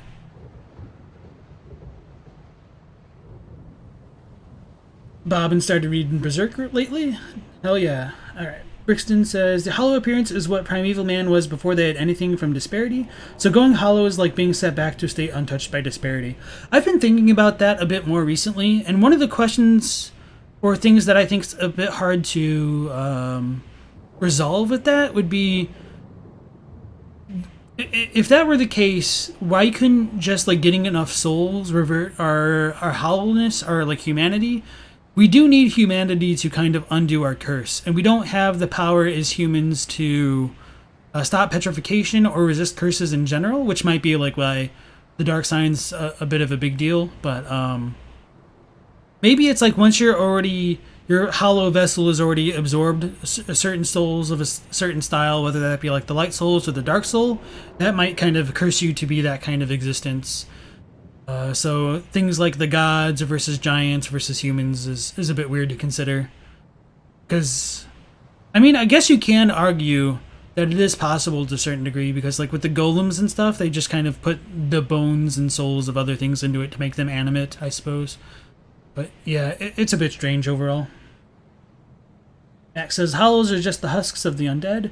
They're the end product of the undead curse. The dark sign is the only thing keeping them going. No more humanity, 0 fragments of the dark soul. There might be a little bit of darkness still in us, even as we hollow. It's strange. Philippe says, is the soul the same word in Japanese? You always found it weird that you can walk around with thousands of human souls, and that even beings drained of souls still has like 100. So that answer is kind of a bit strange. How do I explain it? So, at times they use like the native Japanese words to describe souls. So, tamashi means soul, just in general, like the kind of a life force of a being to a certain extent. Whereas in Dark Souls, they use a loan word, and it's used in like their alphabet that really shows that it's a loan word. So it's just literally soul, souru. So the souls that we pick up from enemies are soru, and certain things like the dark soul at times are called the yami no tamashi, or even just dak soru, I think. Sometimes it's a bit inconsistent. I don't really know if you can really say that there is a difference between soru and tamashi. Echo says, is it true that one of the working titles was Dark Race, or is that just a rumor? I mean, I don't know for sure myself. I've heard Dark Race was an idea, but again, since like they aren't like native speakers of English, they probably didn't realize that was problematic until it was brought to their attention. And I heard Dark Ring was also another idea, and when we look at the dark sign in Japanese, it's called Dakuringu, like Dark Ring. Red Scholar, welcome back. It's always nice to have you. Said the Dark Race was the original title, changed for obvious reasons. Dark Ring was another title that was tried, but it's slang for anus in the UK. 80 says hollows can't die because they don't generate enough disparity to die. Dark sign / sigil is around a tree, which leads you to believe that persons were arc trees, but souls made from flesh. When we do look at Titanite, especially in like Dark Souls 3, we do see that there is souls in it, and we get it from like the crystal lizards because they eat souls. So I think to a certain degree, like, souls are manifest throughout the world, and the world itself is a living thing. But whether or not souls are different from the fire exactly is kind of questionable at times, just because we can find like the remains of souls on corpses, we can find the remains of humanity on corpses, hollowed corpses. So it's a bit mysterious as to why they're inanimate. Maybe it's because they just don't have the willpower. So in addition to souls, you might need willpower to continue on these games, which is kind of important, I suppose.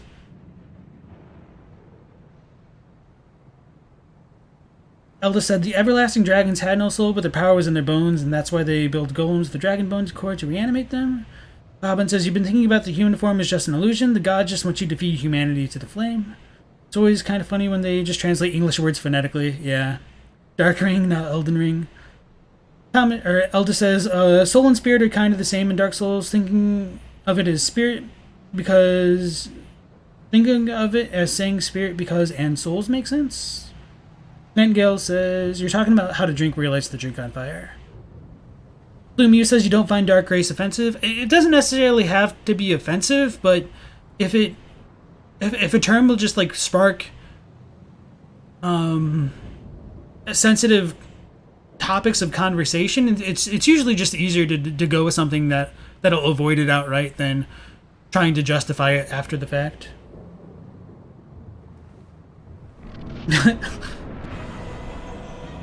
So I think I forgot to read the note that tells us like how to do the plunging attack. So this is still very much the tutorial, and if you take too long, the demon will beat the shit out of us.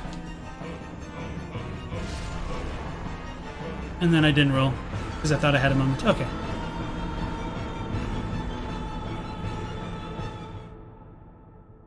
So when we die, we lose all of our souls. Not that we can see it in our HUDless state. Oh, I forgot to rest at the other one. Oops. But it's all good. Like, it's really nothing. We get the arrow dude again.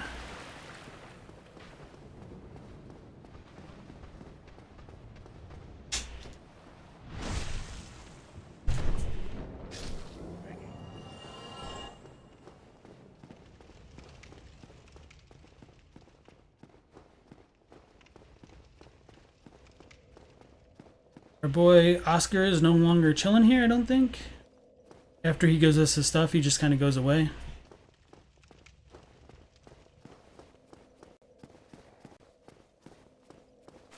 So we can rest here, and then we can go directly back into the fight with the demon. We can hear it stomping around now. We can't level up yet, which is kind of interesting. I guess I didn't show that off before.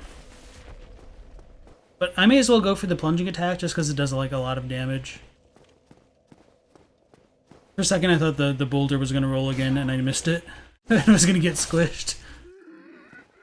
Alright. You said the song slaps. Brixton says, you can't remember where it came from. There's a mention of how the dark sign both leaks a person's humanity out, and also stops more from taking its place. So I think that's more of like the dark sigil in Dark Souls 3 that talks about that a bit more explicitly, It's like the humanity seeps out of it slowly.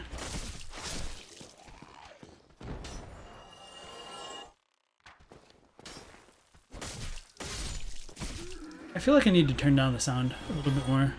SFX. Either that or maybe just need to turn down my headphones. That might be smarter. So as long as the sound balance is good for you guys, I might just leave it here. Yeah. And so this tells us the plunging attack method. Katie says, you think you can't fully regain your humanity by gaining normal souls is because you're tainted by the dark and vice versa? There was a mechanic of turning your levels to humanity, but it was scrapped. Hold on to your humanity. Bloomy says, maybe you don't think it's speaking to you when you read it. You think of dark elves or it'll explain itself. Yeah, I mean, it's not like the worst thing, but I can understand why they're like, well, maybe we don't need to go with this specifically.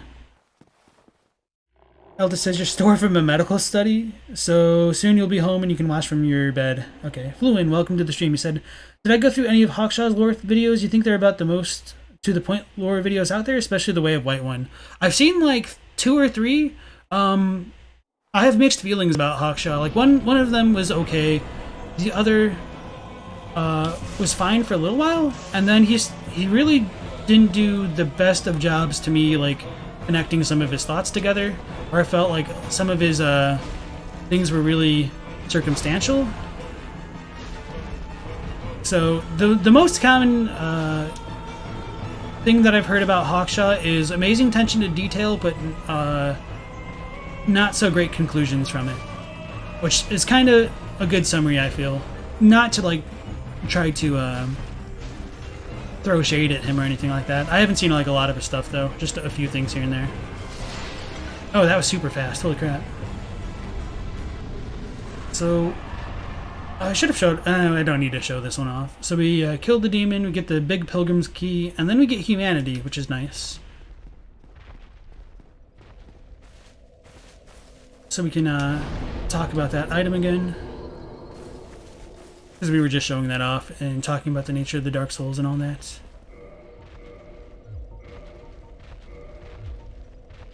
Alright. Hey, Flashy, welcome back to the stream, man. It's Dark Souls 1 indeed.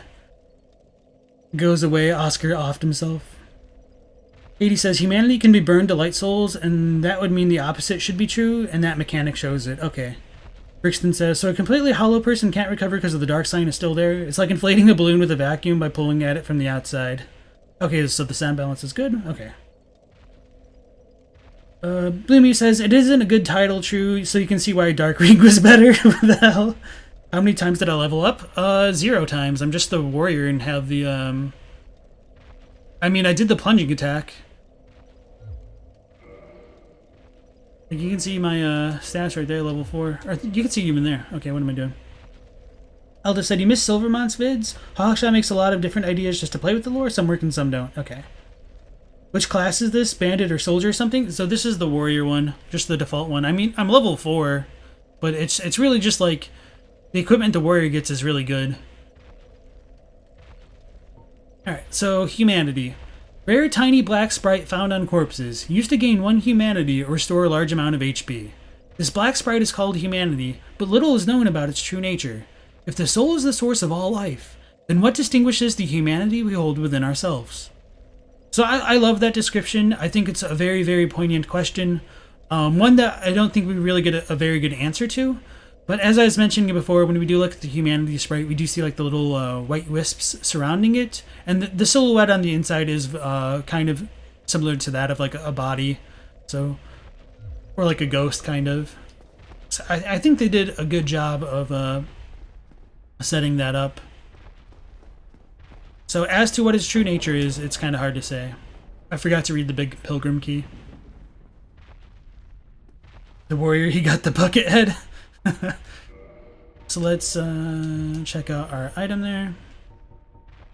So this is the key to the inner door of the Undead Asylum main hall.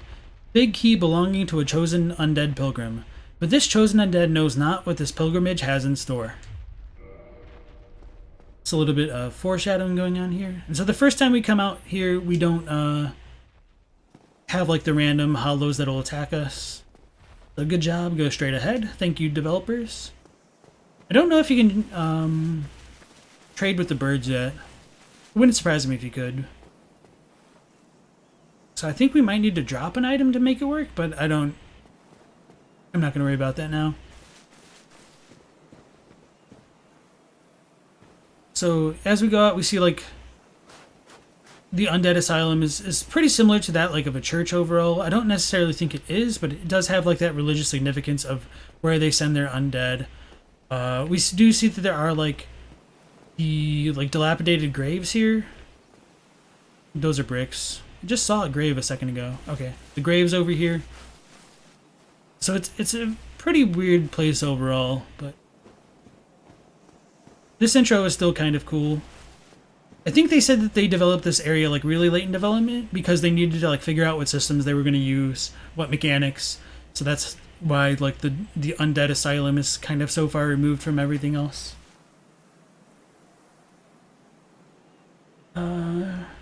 Protagonist says, do we know if when we die everything just gets up around us, or does our soul get up in another dimension? You keep wondering if we have an in-lore explanation about everything despawning after we die. I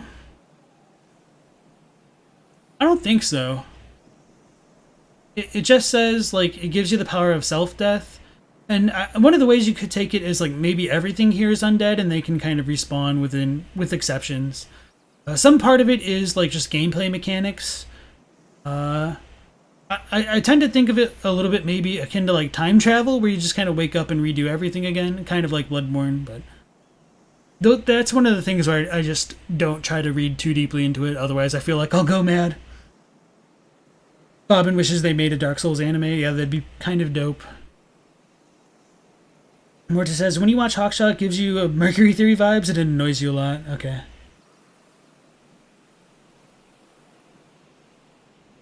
Birdie says, why does the Asylum demon drop humanity? That's a good question. I think all of the bosses do, though, so maybe he was holding on to it. There is, like, that whole kindred spirit between bosses, or not bosses, but demons and humans. But aside from that, like, I would say, like, gameplay mechanics. Not everything, I think, is, like, super lore-heavy, unfortunately. But if somebody has a better idea, you're more than welcome to share that, too. Probably eating a human at some point. He ate a bunch of humans. He's the one who kills mortals who approaches them. See, those are all good theories to go as to why he does. But it might fall apart as we like get further on, because I do think you get humanity from most bosses. I might be mistaken. It's been a while since I played. Here comes the only scene of Velka taking some action. All right, here we go. Only in the ancient legends it is stated that one day an undead shall be chosen.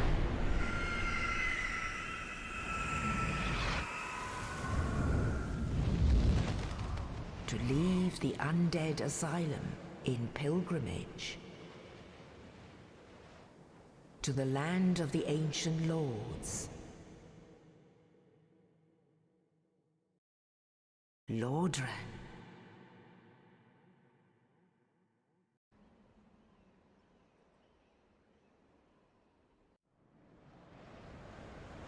So this is kind of the point where one can make the argument that we've left the human world and arrived into like the realm of gods and the realm of the dead. I think that's a little bit strange to consider because like you fight a demon in what could be arguably the human world there. So I feel like to some extent the Undead Asylum is probably in the same type of realm. But reach Lordran, and Lordran level up and kindle at bonfires.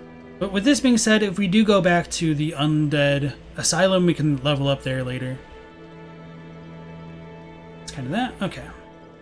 I should probably save scum it.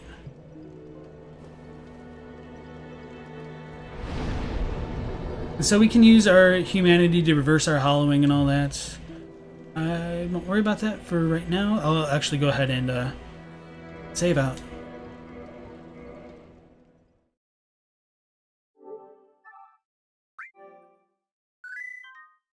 Okay. Gabriel says, Hawkshaw manages to show some great things other channels misses. Wow, other channels miss. but his conclusions are far-fetched. I kind of agree, from the little that I've seen. Minmax says, there's a theory somewhere that suggests they burnt humans for their humanity to duplicate the first flame, and from that, the flame of chaos had dark in it. That's an interesting idea. I don't think there's much we can say to confirm or deny it, though. Which is fine.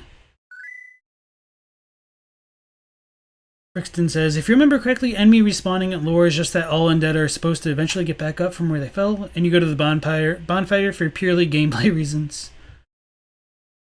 Elda says, most bosses are scary man-eaters, though. Indeed. Boggerman says, okay, you'll settle for it, otherwise you might go mad yourself. And Max says, so that could be why the demons and humans are kindred spirits? Lordran. Eldith believes that the narrator is Velka, except in 2 she's the old tag firekeeper. I don't know, I don't believe it's Velka, but it's hard to say who it would be then.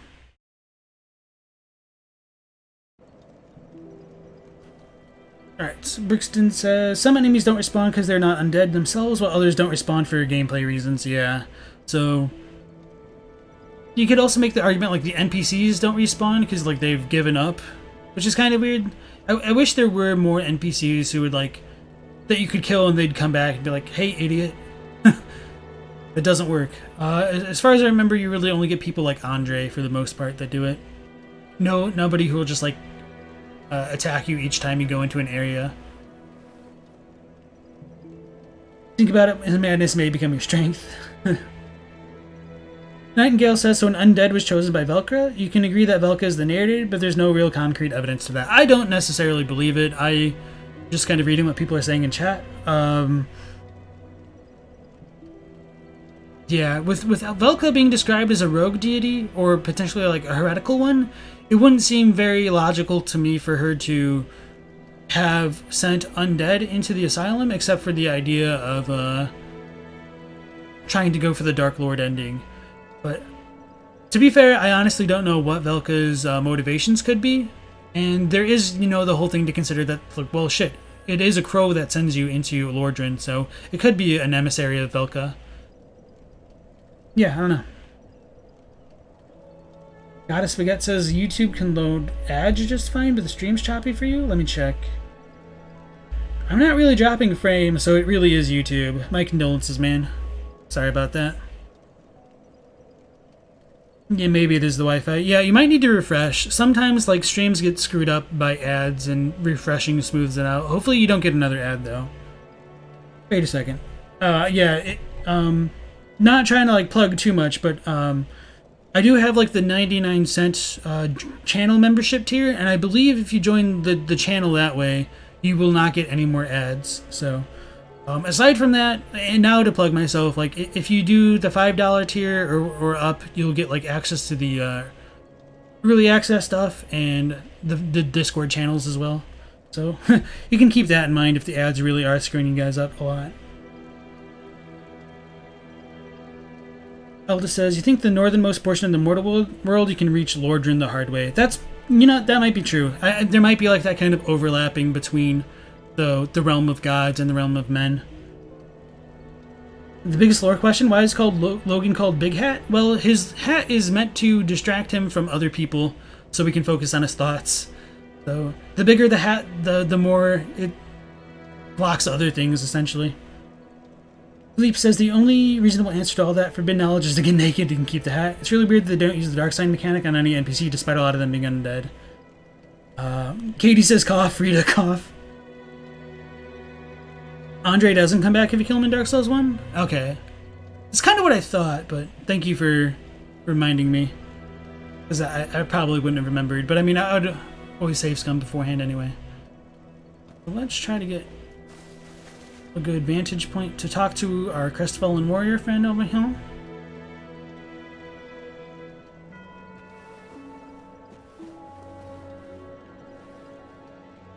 This might be good enough, I suppose. Okay, this should be okay.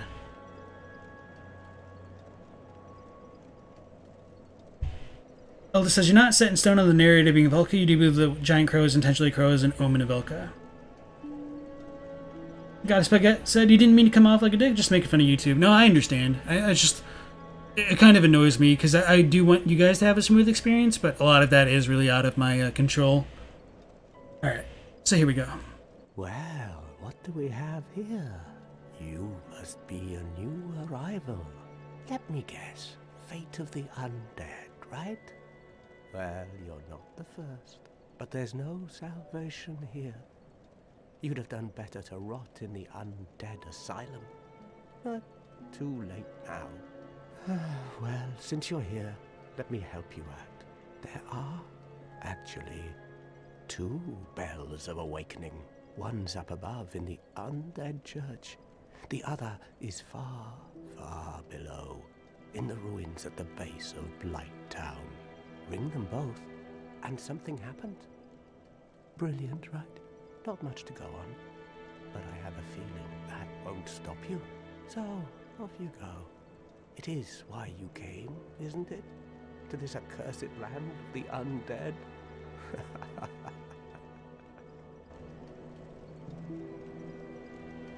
Ah, your face. You're practically hollow. But who knows? Going hollow could solve quite a bit. Ow! What in the... Stop that! Oi! Lousy rat! You have some nerve. I may be crestfallen, but I'm not defenseless, you rascal! You will soon regret this. Alright, so we'll probably die to this dude because he's actually kind of strong unless we like kick him off. Oh, okay, so the rolling is so different. Gotta actually remember that. Oh, this dude tried to parry me.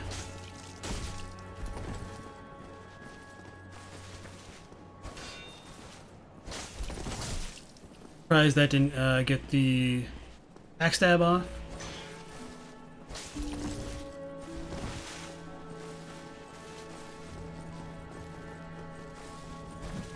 Uh-oh. Rip. Oh, I lived.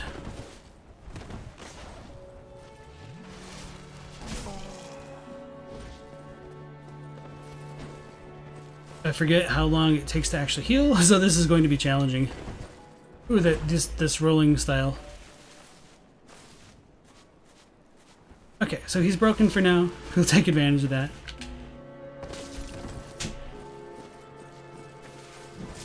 Oh, tried to parry too soon. Still in his range.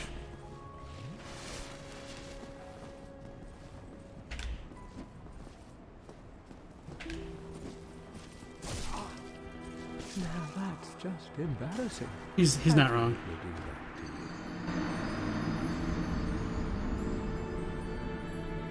So it sounds like the voices were still low. I don't know, that's a bit weird. Okay.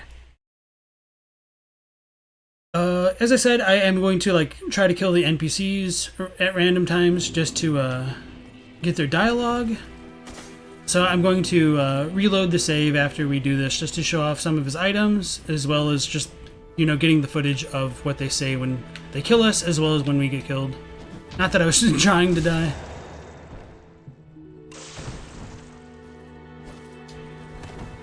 The timing of a god he has.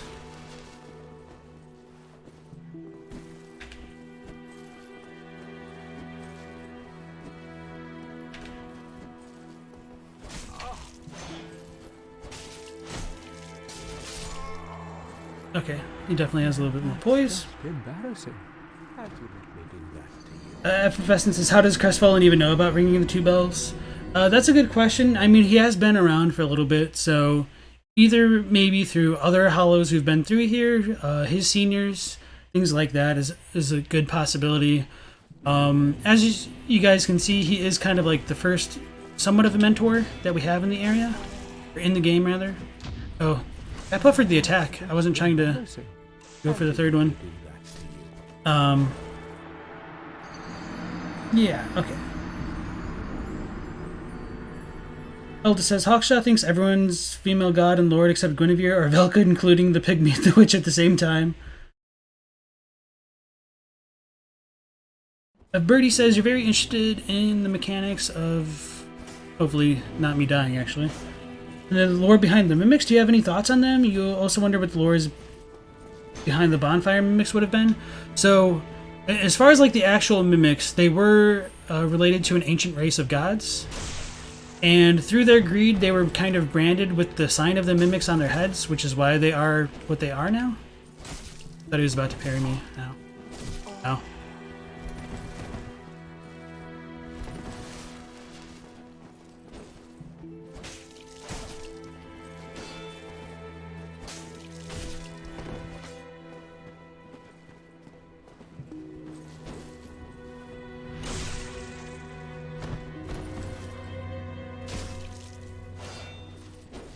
Ooh, got lucky there. Need to regain some stamina. We'll do the old strafe. Wasn't trying to roll backwards, but we don't have like the actual 8-point rolling, I don't think. Let's get him caught on the bonfire.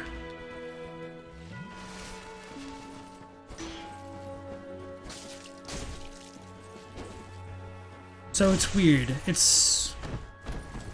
If he blocks our first attack, or if we block his first attack, we can't get the backstab off?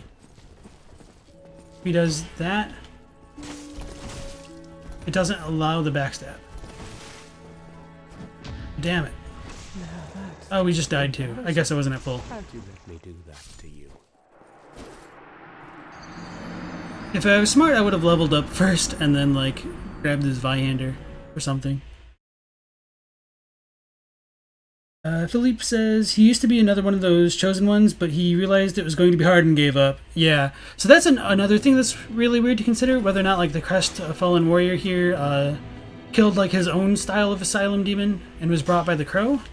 I feel like that's kind of what he hints at. And so it is questionable as to whether or not that's how all of the undead wound up here.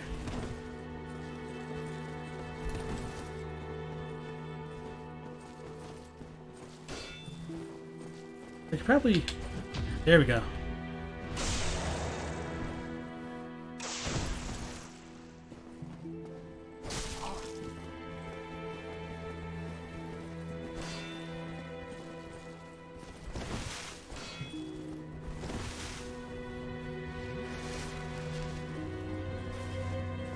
So it's pretty obvious, like, hitting this dude the first time around is a big goof. Big screw up on the part of the player. He has poise, of course.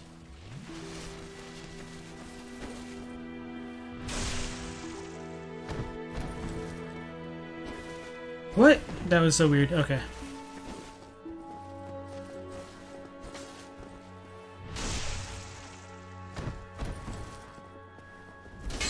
Okay, so that's a little bit slow on my part.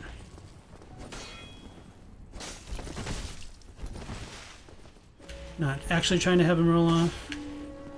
So, okay, if we block that attack, we can just hit him, I think, once. Ooh, that's gonna hurt. Away. I don't know if the double heals are actually, like, good in this. Do something.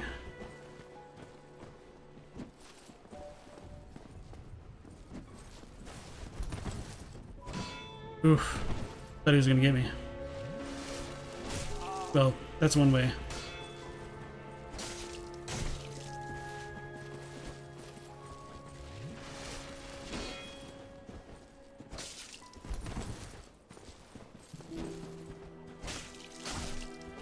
That up. I was trying to go for the backstab, obviously.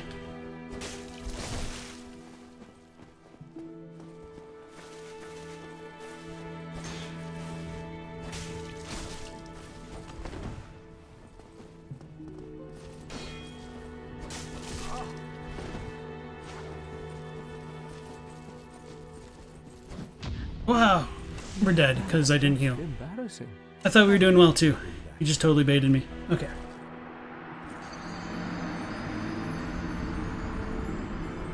Valgamich says, you tend to believe that Logan does not accept or even recognize him as an apprentice, but the student really wants to be one. Yeah.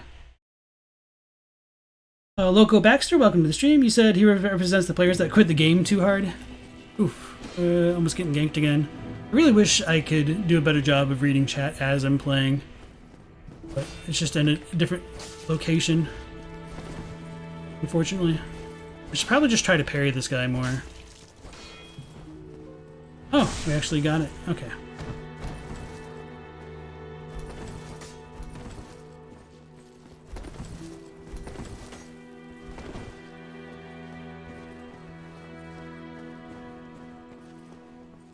I was trying to kick him. I wasn't trying to do that.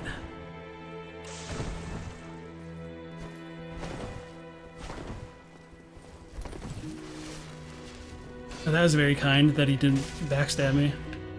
Oh, that was my chance.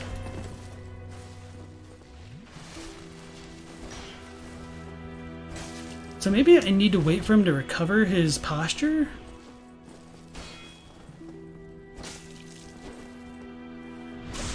I don't know. I feel like I should get more of those backstabs.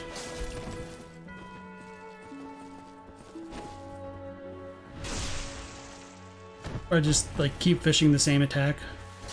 Ooh, that was dangerous. Let me heal. Because I can't afford to get parried. Oh, he can kick. He can kick. That changes things.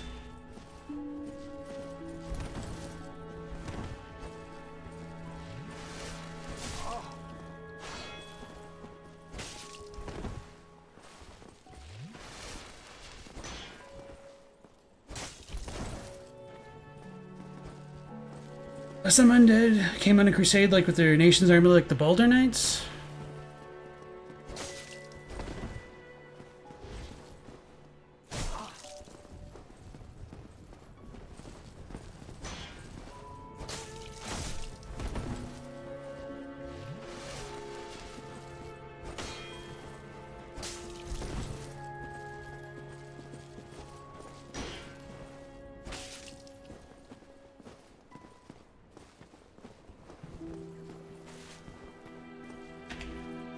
Damn it! I was trying to kick again. Oh, at least I healed.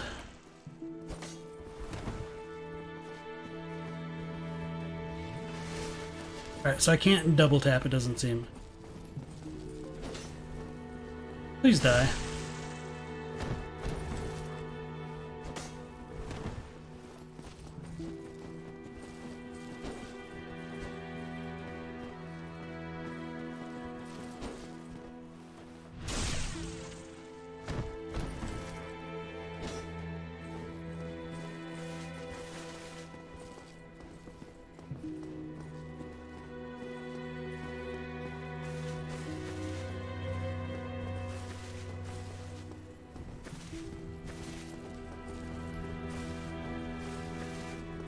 Let's aim him to attack again. I would try to kick him, but that's gotten me parried 2 times in a row now.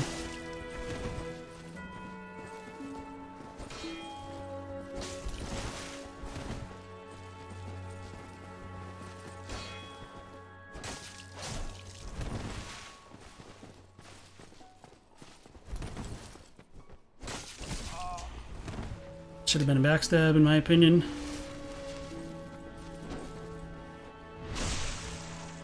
How many times is this now? Like 5?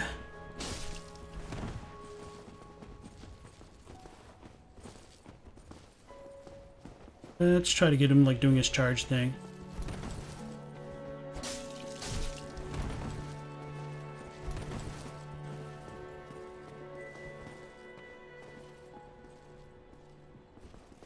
You're not the first undead that arrived because of the prophecy. You almost got eaten.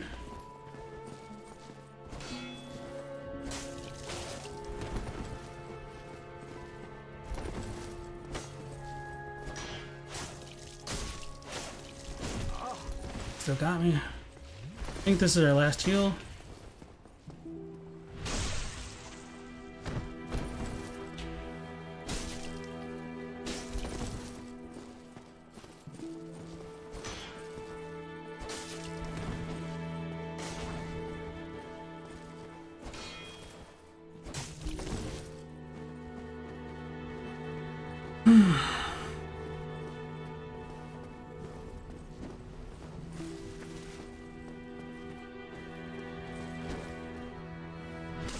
There we go. Not too shabby. Not too shabby. I think you've done me a favor. So we literally get nothing for doing that. I mean, we do get like a decent amount of souls. If we could level up, we've got like 3,000. I don't honestly remember what we had before. So that was all in the name of the footage, and we're literally just going to undo what we just did.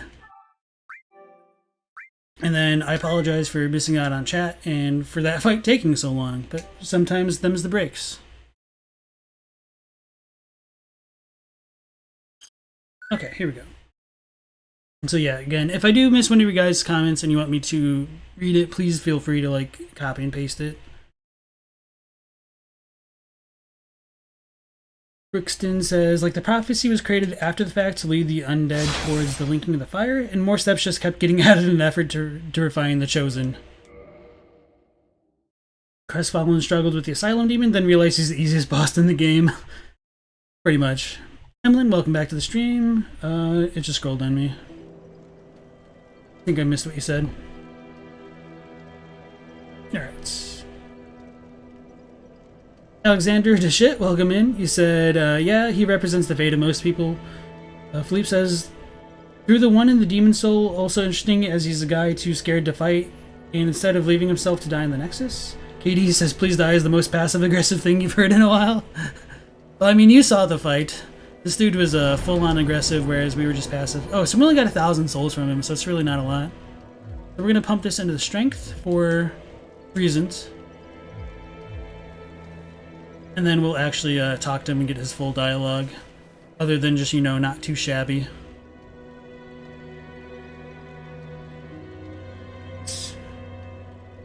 The constant circling of DS1 PvP. How much he never missed you. Yeah, so if he wasn't... If I could, like, break open his shield with my kicks more, I would have tried to do that, but... I mean, circling in DS1 is just broken, let's face it. You don't think Bloodborne needs that kind of character? You don't have a destiny to live up to in Bloodborne? Kick him off the ledge? Yeah, I wanted to kick him off the ledge, but unfortunately you don't get to hear what he says when that happens. You have zero destiny in Dark Souls 2. Crestfallen probably took one look at Taurus Demon and turned right back around, lol. Effervescent says the guy behind the window in Yarnum gives the flame sprayer and turns into beast eaters, kind of like the Crestfallen. Kinda, yeah, I could see that. Gilbert. Crestfallen sank all of his souls into vitality and gave up when his damage sucked. If anything, that's like one surefire way to beat the game. Just don't die when you get hit, and eventually you can whittle down anything. But that being said, don't do like the broken sword run or fists unless you're a glutton for punishment. You wouldn't say the sick guy's giving up, he's physically unable to fight back. Demon Soul is about having the will to fight back against the demons, and Bloodborne, everyone just kind of wants to murder stuff or hide. Well, you get the will to live on through the blood, so it is kind of the same thing in different clothing. Alex Xander says, Gwyn tricked humans to believe that linking the flame would remove their curse, and the only way. Gwyn, all it does is prolong the inevitable. Gwyn's a master manipulator, he fears the dark. I mean, it makes sense. We talked a lot about the nature of the curse towards the first hour of the stream, I suppose. Philippe says, giving up's not really a bad thing in Bloodborne. I mean, it is, because then you're just stuck in the dream indefinitely. Kind of similar to going hollow. Gilbert's a nice character? No, I feel like the Chapel Dweller is the nicest character in Soulsborne. Gilbert's probably a close second, though. If you had to live in one Soulsborne world, which would it be? The one that has toilets and actual food. Well, what do we have here? You must be a new arrival. Let me guess. Fate of the undead, right? Well, you're not the first. But there's no salvation here. You'd have done better to rot in the undead asylum. But too late now. Well, since you're here, let me help you out. There are, actually, 2 bells of awakening. One's up above in the undead church. The other is far, far below, in the ruins at the base of Blight Town. Ring them both, and something happens. Brilliant, right? Not much to go on. but I have a feeling that won't stop you. So, off you go.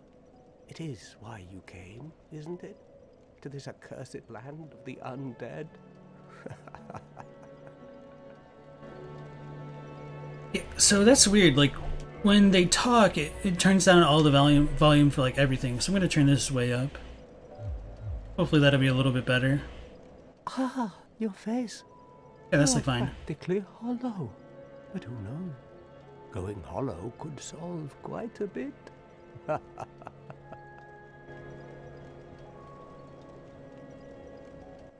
What? Restoring your humanity? Well, there are a few ways to go about it.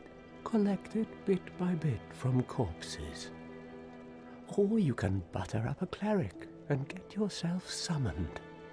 And the quickest way, although I'd never do it, is to kill a healthy undead and pillage its humanity. Coveting thy neighbor is only human, after all.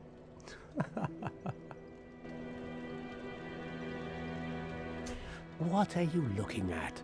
Don't try anything clever. You might regret it. Unfortunately for him, we were already clever, and we regretted it only slightly. What? You want to hear more? Oh, that's all we need. Another inquisitive soul. Well, listen carefully then. One of the bells is up above in the undead church, but the lift is broken.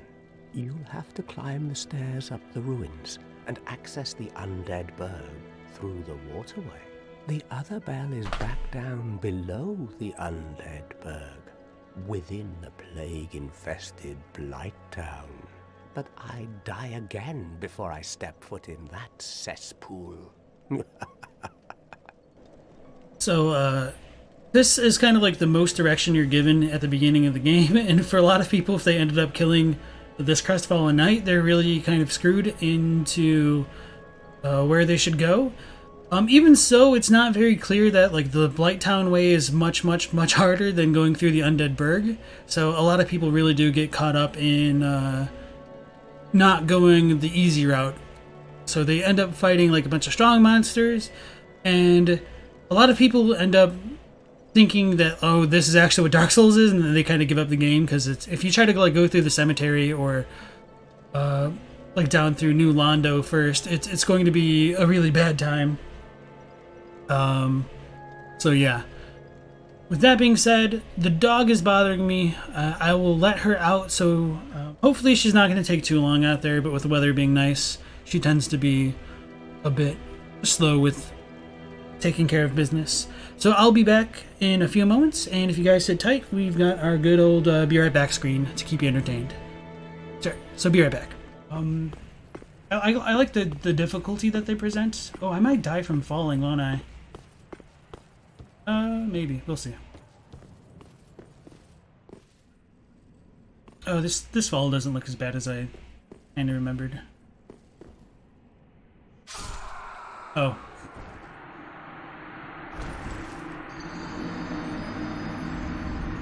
That's really funny, actually. Early dancer when? I don't know. How is it that you initiate the dancer fight early? Is it just that you hit Emma? Then I might do it after Vort on the next stream, just for the hell of it. What is wrong? Okay, let's try to kill her and then see what happens. A lord he must be. My dear Prince Lothric. So we get the Basin of Owls here.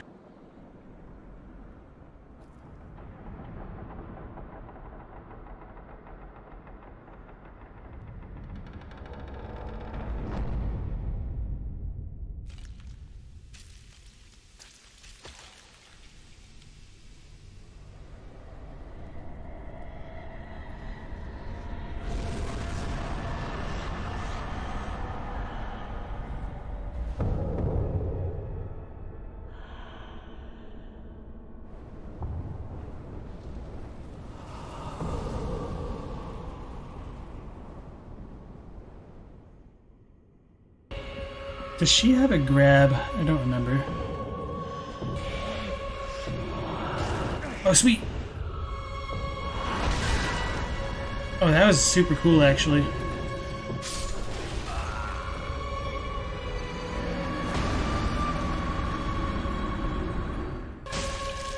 I think my first time through, I only died to her once, and that's just because like I didn't understand her movement. Not that I like super do right now. It was just weird.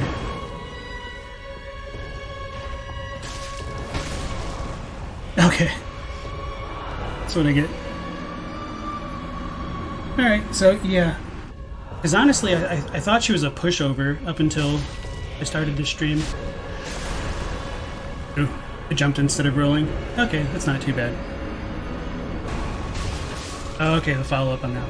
Okay, yeah, that wasn't too bad. Yeah, I'm definitely starting to get the hang of this a bit better.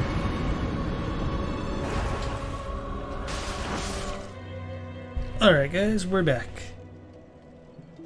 So, we're talking about with the Crestfallen Warrior.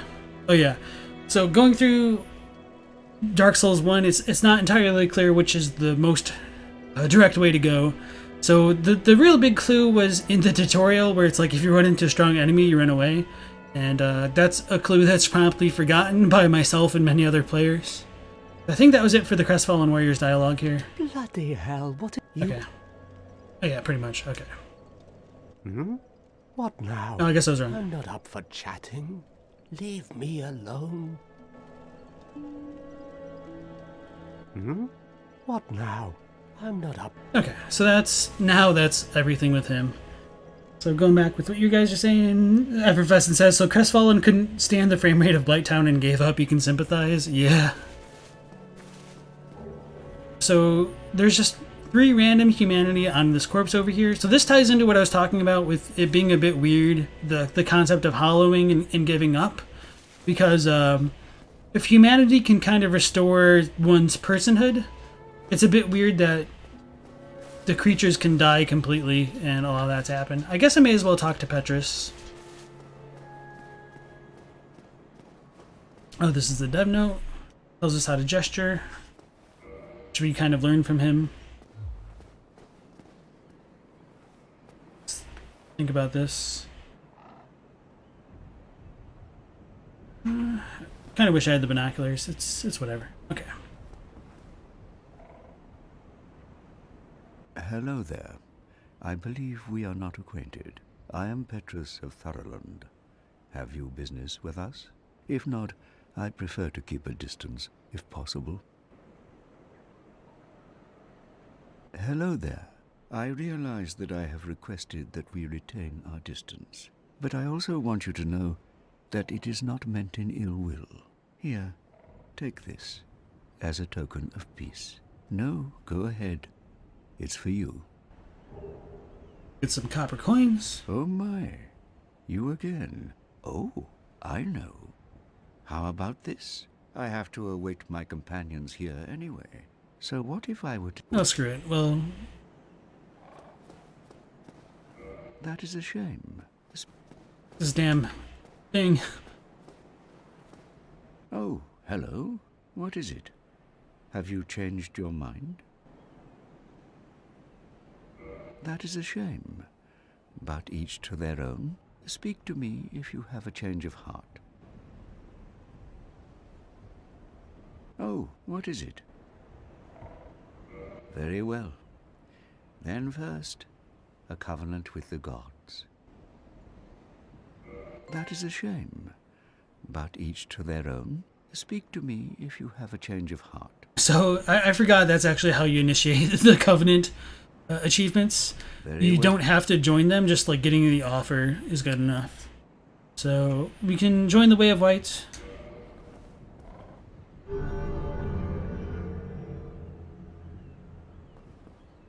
Now let me share my miracle. And doing that allows him to share miracles, Their obviously. ultimate effectiveness will be determined by your efforts and your faith. My companions are Milady and her young knights. She is young, but burdened by an undead mission. We are her defenses, to keep her from harm. An undead mission? Regrettably, I cannot share that with you. But you are my pupil. Perhaps if you show your faith. I thought we had like 740. We can't do that quite yet. But I'm afraid that may be difficult, for our missions are sacred. So this might be like the first indication that Petrus isn't exactly on the up and up, because he can kind of be bribed to share his undead mission. If you do some of his quest lines, you will find out that this dude is kind of a shady guy overall. And so this guy will give us our first glimpse into getting miracles if we didn't choose like the cleric starting class. And then he also sells like talismans and stuff.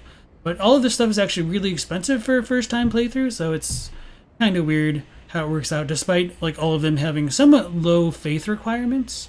But I guess they could have made the game a bit more balanced by just like maybe reducing a 0 on all of these soul costs.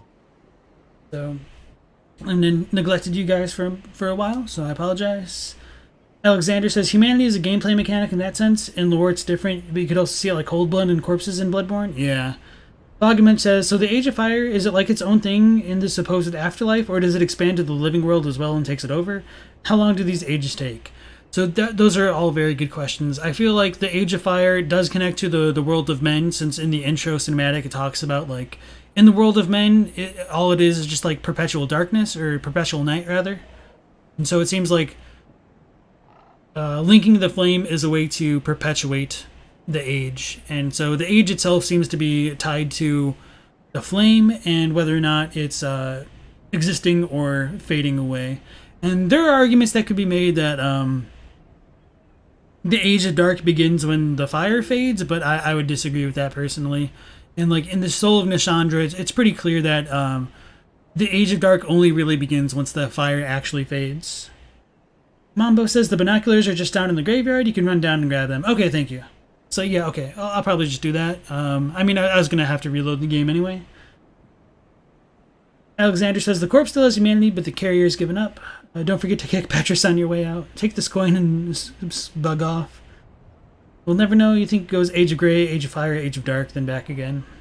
Alexander says just an eternal cycle. What Gwyn did was to pervert nature to extend the Age of Fire, which is what ailing us in the world of Dark Souls.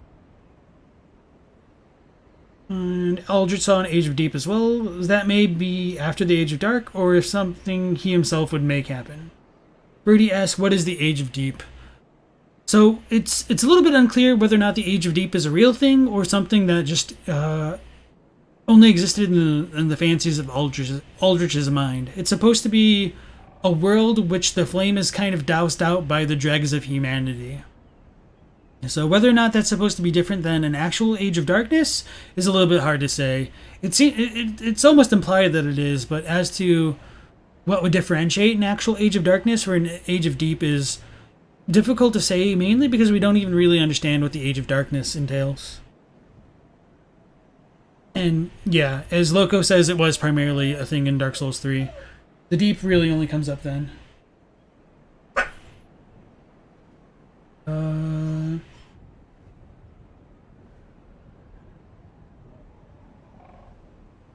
Alda says, you missed the tutorial on aiming spells, so you're a sorcerer with a dagger fighting the graveyard skeletons. It was hard. Eventually you learned to aim after you got the Zweihander. Alex says, Aldrich could see things as he dreamt, an Age of Deep Seas, and you said that the Deep and the Dark and the Abyss are also unrelated. I think they're related, but I would agree, I think with what you're trying to get at, like, they're not the same. But with that out of the way, let's check out some of these spells. So Heal is an elementary miracle cast by clerics, restores HP. To cast a miracle, the caster learns a tale of the gods and says a prayer to be blessed by its revelations. Heal is the shortest of such miraculous tales. I think somebody has shown off like the actual file, the little portrait that's on the miracles, and it shows like Gwyn surrounded by like Gwendolyn and a bunch of like adherents.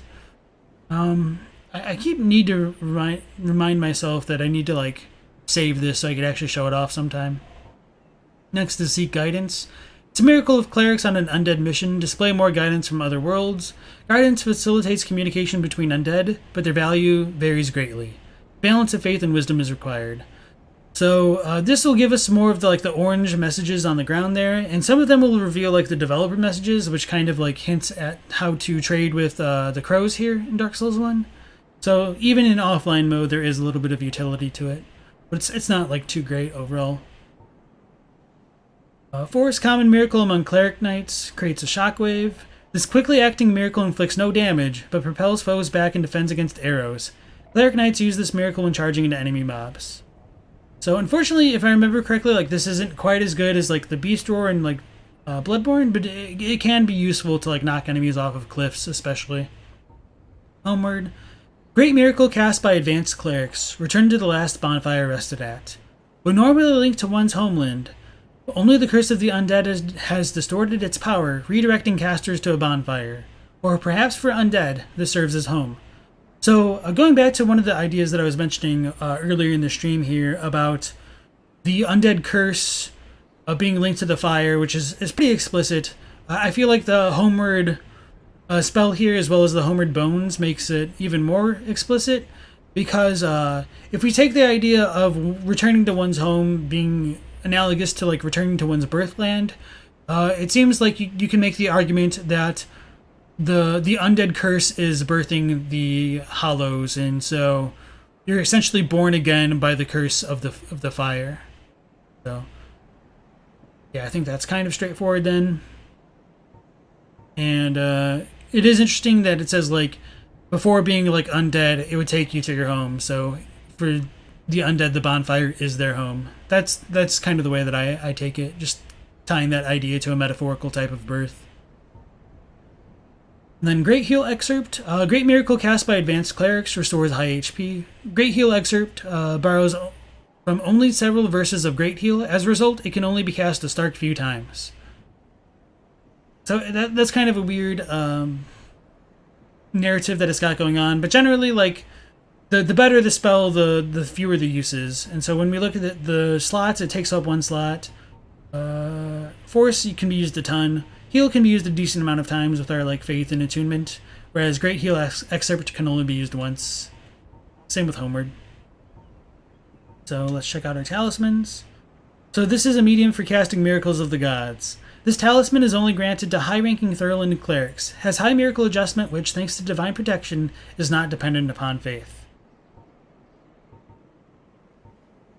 I don't exactly know what like the whole lore for some of the ideas behind the scaling goes. I mean, some of it's a bit pretty obvious and self-explanatory.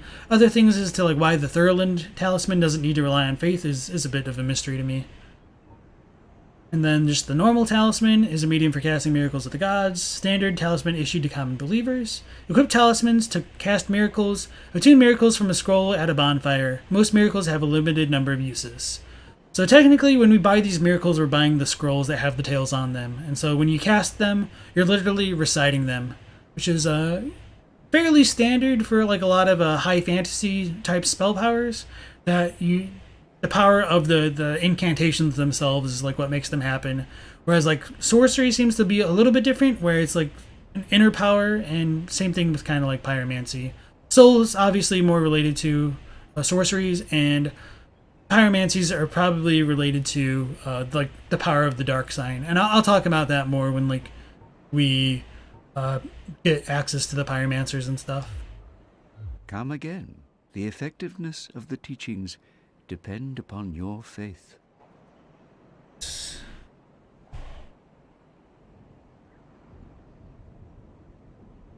Philippe says, the deep is what's buried at the very bottom of the dark, and someone had a theory that the deep is to dark as chaos is to light, a corrupted, twisted form. I never thought about the chaos necessarily being attached to light, but that's an interesting idea, because chaos scales with humanity. So that's kind of where I would have my disagreement, but I understand. Yeah, it's a kind of interesting idea overall. So, Bobbin says, yeah, the Abyss is not the natural progression of the dark. Who knows what kind of insane stuff they did to Manus for the Abyss to appear. Alexander says, the dark is natural, the deep is when we indulge in all of our dark desires, etc. Effervescent says, Force is amazing in DS1. You can deflect firebombs, even the giant firebombs the giant throws at you, at the top of Sun's Fortress. Okay, I didn't know that. That's actually pretty cool. Elda says, you should have been a cleric or even a pyromancer. You could still use your muscle, but you still have some tricks. It's all good. You all know that I'm stubborn and play rockhead characters, essentially. Loco says, you had to look it up. He says the abyss runneth deep. He might not be talking about the age of the deep. You don't know, though. If he's not talking about the deep, why would he even know what the deep is at World's End? Being deep in actual word may bring confusion. Yeah, so that's one of the things that's really annoying to deal with at times, because in Dark Souls 1, I'll be frank here, like, the concept of the dark and all that really wasn't super well fleshed out. So instead of like having quote-unquote dark damage, it's called occult damage. And occult comes from Jakyo, which is like evil school, or like wicked school essentially, or like wicked way. So like the way of white is called like the white way, and the occult is more like the evil way, would be one way to talk about it. Super surprising, I know, but going back to that idea of like terms and how they're used, sometimes there are terms that are just used too much and they kind of lose meaning. So one example that I use for that would be like how the term executioner is overused in Bloodborne, so it gets a little bit, it kind of like muddies the meaning of when it's used, versus like how dark and shadow or deep are and even the abyss are used in Dark Souls. So the past few weeks I have been trying to go through like every instance where the term like dark, abyss, curse show up in Dark Souls, and it's kind of a gargantuan task trying to sort through everything and try to piece it back all together properly, I think. Not to say that it's like not properly done, I don't know, it's just, for me at least, comparing the languages and everything.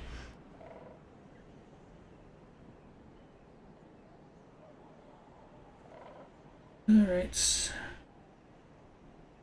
Emlyn says, you know, it's just an interesting choice of words. And Alexander says, but the lords can be evil. Occult also means sacrilegious. So occult does not need to mean being evil or an evil force, but for the lords it is.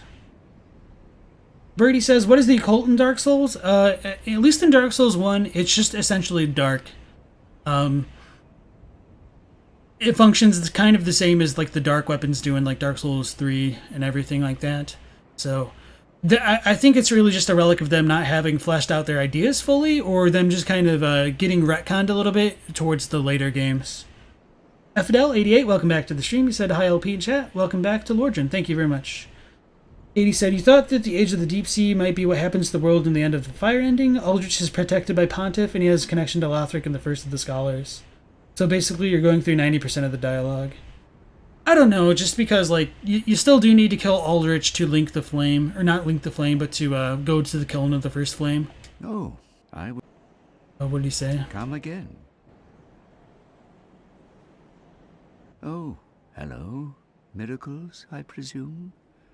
Yes, I know. Let's talk again. I'm afraid that may be difficult. So that's pretty much it. We've already entered the Covenant. Come again. The effectiveness of the teachings depend upon your faith. So let's talk to him once more. Oh, miracle. I'm afraid that may be difficult.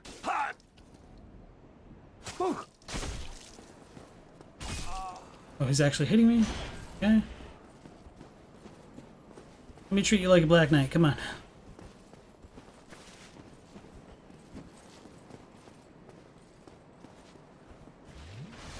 So, I don't think Petrus is quite as tough as our good friend. By the lords, you damned fool. Enough of you. Feel the wrath of the gods. I don't think he's quite as tough as the Crestfallen Warrior, if I remember correctly. But I mean, he still might kill me. Because I suck. So that's the Force Miracle, obviously. I guess that's not too obvious if you haven't played, but it is what it is. Oh, he's got some poise there. I should probably just try to... Maybe not try to parry. Oh god, that's so slow. Maybe my timing is off? I mean, it obviously was, otherwise we would have gotten it.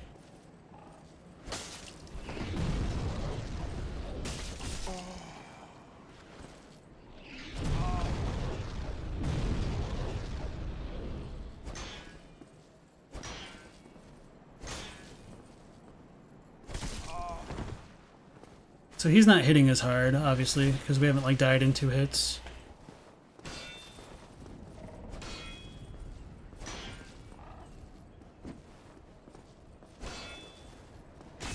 Oh, and roll. Oh, there's the buffered roll.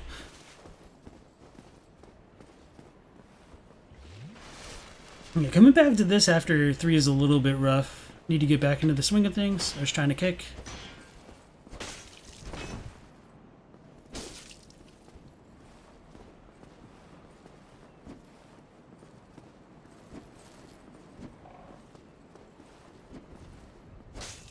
Oh, that was my chance and I screwed it up.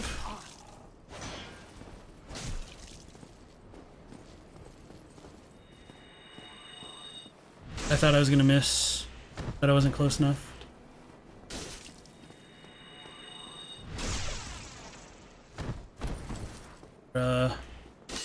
Bowl cut friend is now dead. This can't be. It can't end like this. We get some more humanity from him. Okay, so that's kind of all of his dialogue for here. Obviously, I'll reload the area, and this time I'll try to get rid of the stupid coin that he gave us. Like the dialogue, so, or not like the dialogue, but the little box, so it doesn't get in the way. So I might as well read that now, and I'll catch up with you guys before going into it. Alex says, you think the Deep is a completely separate thing that only Aldrich could bring about? That's why he wanted to consume the gods. That's a possibility. Brady says, what would you have wanted the occult to be? I would have just preferred it ended up being like the dark stuff a bit more, but I'm not like I'm gonna complain too much about it. They just didn't know what they're gonna do, that they were gonna have like sequels and build up on it more, I think. His bowl cut gives him high defense, that's why he has no need for a helmet. Alex says, you hate how pyromancy is just magic in DS3. You loved how pyromancy is the raw manipulation of the flame and intelligence isn't needed, just being in tune with nature. He doesn't have poise, he has Reddit karma. Fidel says, your talk at the Asylum got you thinking about the curse again. Someone said it before, but you think the initial form of man was one without life or death like the dragons, existence without disparity. And you might be typing still. Okay. Bogman says, do we think Petrus has deliberately been chosen as a name, thinking of the apostle? I don't know. I guess I could try to look into that more, but that's a good question. Beatty says, you mean Lothric is kind of doing that? He just waits for the flame to die out in the hope that it's enough? Pontiff might be doing the same, except he also wants to learn more about it from Aldrich. Brady says, you wonder how Gwyn himself reacted to Manus? I don't think Gwyn would have known of it, because Manus' stuff... Well, I guess Manus could have already been in the grave, but the stuff with Ulasil does happen after Gwyn is already linked, I believe. Phobos says, can you do a riposte after Shield Bash in this game? Actually, I don't know. We'll probably have to test it out. Epidel continued... So, existence without disparity, so undeath must be artificial. Maybe the dark sign causes death to not remove just your soul, but equal parts soul and humanity, light and dark. The net result is a sustained lack of disparity. I think that's a strong possibility, but whether or not there's actually something a bit different between the flame itself versus souls, I think is worth considering, because we do use souls to level up at a bonfire. By giving souls to Frampt, we can get humanity, so maybe there is a certain unknown component to the undead curse that's worth considering. And one thing that I've been thinking about in conjunction with that is related to the basilisks, but I'll try to save that for when we get cursed, I suppose, and talk to like the Crestfallen Warrior again. And then he said, which then links to the yin and yang, as long as it's maintained, maybe death can't occur. Maybe. As long as there's balance of some kind, but... it is a bit weird that we don't see just like more hollows reviving or being revived, or more instances of necromancy throughout the games. Alexander said, from the dark they came confuses a lot of people. You believe the hollows in the intro always existed but were underground. When they took the flame is when disparity occurred, and then I feel like disparity occurred as soon as the flame became a thing, or the first fire, and then after it had already existed for a little bit, then they came from the dark and took it. That's kind of the way that makes sense to me, though. Alexander says, you believe we all started as shamans? Those who took the flames became lords, demigods? Normal humans still existed, or pygmies? We all come from them. Gwyn too. Yeah, I think that's a very, very strong possibility. that the first lords themselves could have been like hollows, and by obtaining the souls, that kind of gave them a deific status. Elda said, Birdie, do you mean the Berserk Manus? Because he hollowed by then, and pre-Abyss Manus may have been a furtive pygmy and Gwyn felt threatened. Yeah, so whether or not Gwyn had knowledge of the furtive pygmy is a bit questionable. I would probably argue not, just because it's called the furtive pygmy that nobody knew of, essentially. Okay, so this is the copper coin. It's obviously a coin made of copper. Its face shows Old Man McLoif, god of medicine and drink. Even coins of great value in the world of men have little value in Lordran, where the accepted currency is souls. Those who dream of returning to the outside world are fond of carrying these around. So this does set up that there is kind of a difference between the world of men and Lordran. Wait, does it not say it here in the English? No, it does. They have great value in the world of men. So this is kind of one of the hints that, at least in the English version, that there is a difference between the world of men and Lordran. So, another note that I'd like to make is the term Old Man McLoif. That term of old man essentially comes from father. I don't remember if it's just aged father specifically or just father. Let me look it up.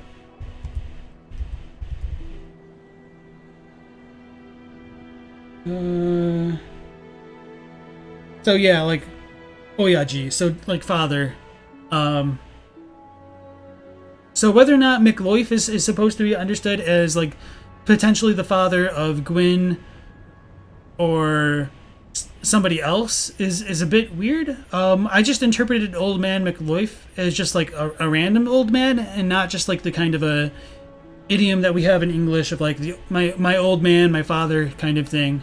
So even if McLoif is the father of Gwyn, or maybe Allfather Lloyd, I don't know. It's a possibility. It's just one I didn't get just looking at this text alone. So just bringing that up for you guys to muse over, I suppose. Not that I really have super strong thoughts on it. So actually, we can just go through here. We'll reload, talk to Petrus again, get the dialogue, hopefully not screwed up, and then we'll proceed, actually. Oh, you meant Berserk Manus? Document said, if you remember correctly, Petrus was an apostle of Jesus who gave him away or denied being connected to him, and this dark soul Petrus is a self-proclaimed wolf in sheep's clothing, that connection? Yeah, maybe.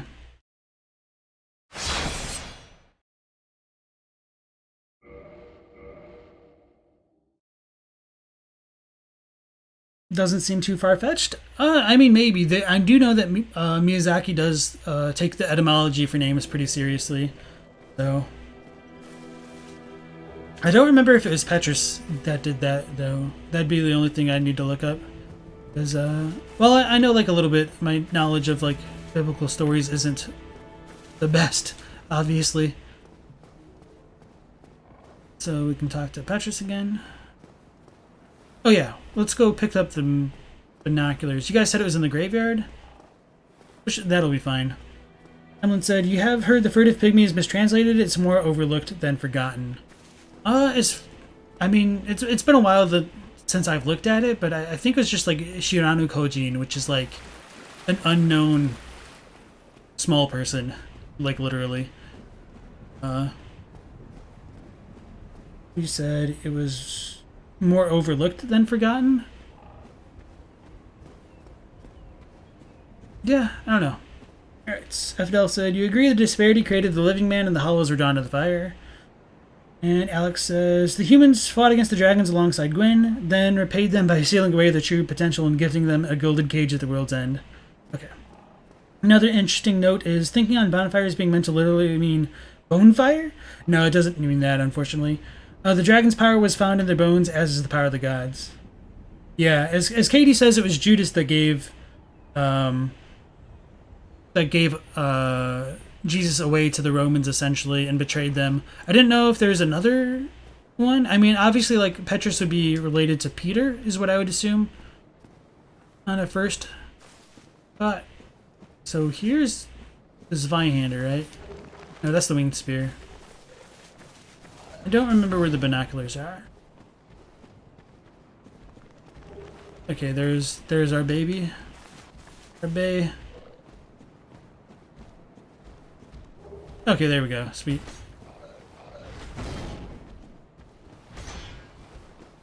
Get out of here.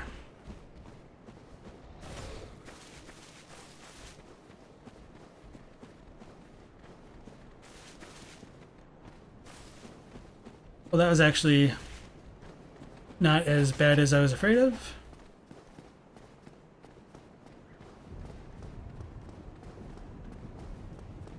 Remember if there's treasure up here first?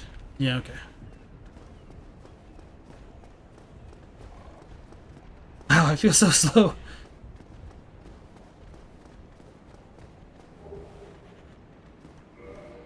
Oh, dang it, there's no quick menu. It's a little bit unfortunate. Oh, we got the big boy chasing us. That's not cool.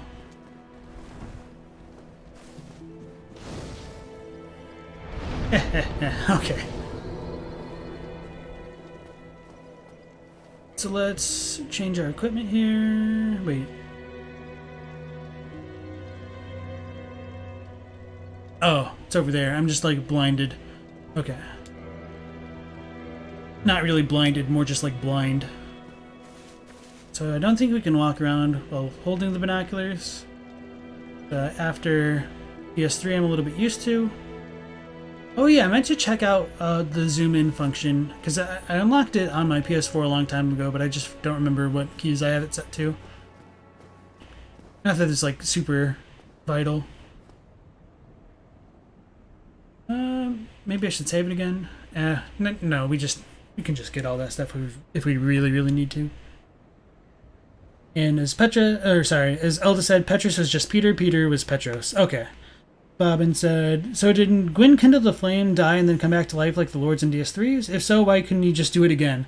So, you are right in that, like, Gwyn is called the Lord of Cinder in this game. So, the Lords of Cinder we see in Dark Souls 3 are essentially like what Gwyn is in Dark Souls 1, is the way that I read it. Vagabond said, sheep's clothing? Sorry you messed up your sayings here. It's all good, man. I appreciate it. The effort is enough for me. As long as I understand what you're saying, it's all good. Loco says, you feel like any connections to Christianity are mostly coincidental, as this is a Japanese game? Yes and no. Like, despite it being a Japanese game, there is like a lot of, how do I say this? Like, the Japanese people do take a lot of interest in like the kind of symbolisms that's present throughout Christianity and just like Western style architecture in general. So like obviously when we look at a building like Firelink Shrine and other castles, they're more or less inspired from like European style castles. And at least with Bloodborne, we do know that like they most definitely looked at like the Catholic Church for inspiration as to like developing their religions. So this might be like a more obviously medieval style of religion that they've looked at. So I do think even before Bloodborne, they probably would have known a little bit about Christianity to at least make those kind of parallels there. And so, yeah, like Peter was like the founder of the Catholic Church, so if Petrus is supposed to be modeled on Peter in some way, that could be a bit disparaging to some, I suppose. Rhodey says, Petrus/Peter means stone and rock, if that helps. So yeah, that's kind of a cool thing. The etymology is always something that's interested me. Alexander says, no, in Dark Souls 3 it's a last resort thing, but everyone who has ever linked the flame becomes a part of it. The power of the flames of Gwyn, Nito, etc. possessed has become weaker and weaker. Such as now it needs more lords for the fuel. In Dark Souls 3 the world is broken completely. DS3 is basically Ragnarok and DS1's pretty chill. Yeah, kinda. Also, Gwyn was hollow after he lost his soul to the fire. So it, yeah, I'll talk about that a bit more later, I suppose. Fidel says, you didn't mean bonfires in a literal translation, just things we call bonfires originated with bonfires. Maybe it's a variant, you're a bit unclear there, which use the bones as kindling. Okay, so as far as like the Japanese goes, if I remember correctly, it's like Kagari B, sorry. And that doesn't, It doesn't necessarily like mean bones, but it is like one of those things that's just kind of a cool thing of like translating a game from like Japanese to English, that you can kind of get more parallels drawn into the target language that weren't even necessarily intended in the original. So I don't have anything against it. I just do like to provide that kind of context if people go off the deep end with like trying to build theories based off of stuff like that. Because in my line of work here with like the lore dives, I've definitely seen that happen quite a few times where people I don't want to say like they misinterpret things, but they don't have the full context, so they just kind of go off of pretexts that aren't like totally viable, unfortunately. Preston says, Petrus is also where the word petrify comes from.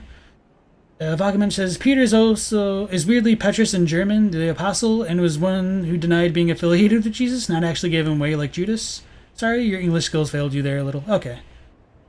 Effervescent said, you think you remember Miyazaki said when he was young he was fascinated with early European history and read a lot about it. Alexander says, Japanese devs have used Catholic and Christian symbolism since the NES days. Yes. Final Fantasy classes, crosses on shields, paladins, etc. Yes, indeed. Thank you. Okay. So let's pull out our binoculars. I wonder if that'll like get rid of the talk dialogue. Of course it does. Wow, this is really slow as far as like pulling it out goes. And before that's what she said. I guess we can actually make out some... Yeah, because this is the remastered version. A lot of the textures are much nicer, obviously. That's cool. So maybe I won't use the binoculars like I was in Dark Souls 3 just because of how wonky this is.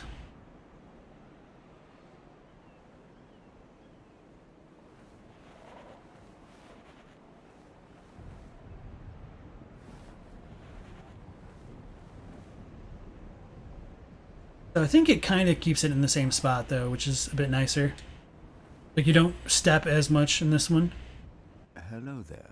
I can't even press square right now. Acquainted. I am Petrus of Thurland. Have you business with us? Try that again. So I can't even use the binoculars before talking to them, I think. Maybe if I hit square and then I... No, okay.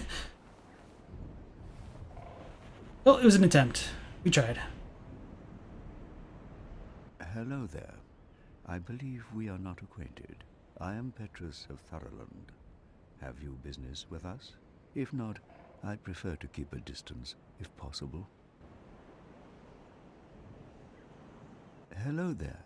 I realize that I have requested that we retain our distance, but I also want you to know that it is not meant in ill will. Here, take this as a token of peace. No, go ahead.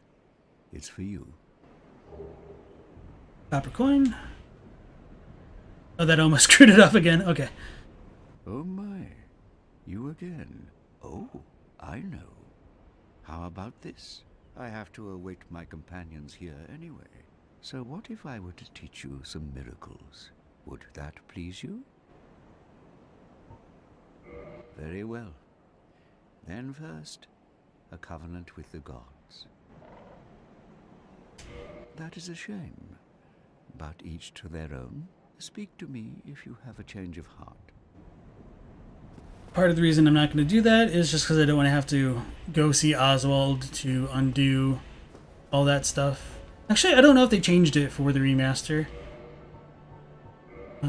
So we picked up our handy-dandy winged spear as well as the Zweihander a moment ago. So this is a long-hilted spear with a barbed point, long reach, and can be used with shield up. Effective against hard exteriors and hits for high damage at the right moment of an enemy's swing, but the hit radius is small and is easily blocked by shields. Then we get the goat, the Zweihander, one of the gigantic straight greatswords. As the name suggests, the Zweihander is held with two hands, but its wielder must still be inhumanly strong. It is this great weight that sends foes flying when hit solidly. So we can't normally equip the Zweihander because of its... What's that? Its strength requirement is at 24, but when you do wield a weapon, or not dual wield, but dual hand a weapon, your strength stat gets increased by 50%. And since we have, oh, I didn't level up this time yet. Since we have a 13 strength and soon to be 16 strength, this will allow us to wield it with two hands properly. So let's remove our shield here. Where's our equipment load? 26.4. I don't know what the threshold is for fast and fat rolling. So maybe I need to unequip the helmet then. Okay. So it's probably at 50% then for the fast roll.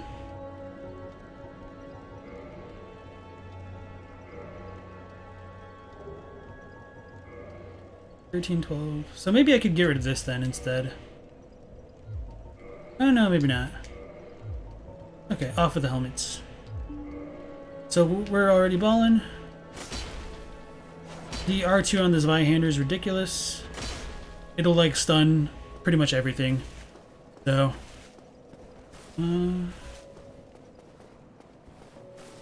that's pretty much that. Okay, so we did the Petra stuff, we did the patches stuff, or not patches, the Crestfallen Warrior stuff. We picked up the binoculars. Was there any other treasure that I wanted to pick up over? Oh yeah, there's like the treasure chest and... Okay. Skyocat, welcome back in. You said, can Lore explain why he's so ugly? No.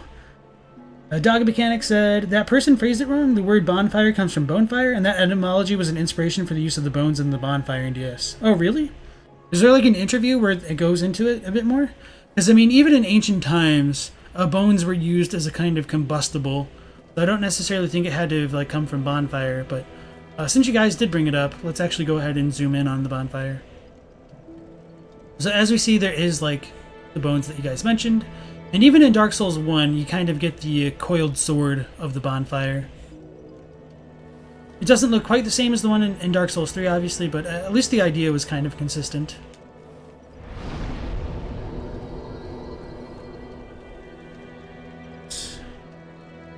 Fidel said, that's fair. The main idea was more that it's just the fact that every bonfire is a mound of bones, and somewhere it says that's where the dragon's power was. In English, it's just a fun play on words. So yeah, there is power in the dragon's bones as well. Okay.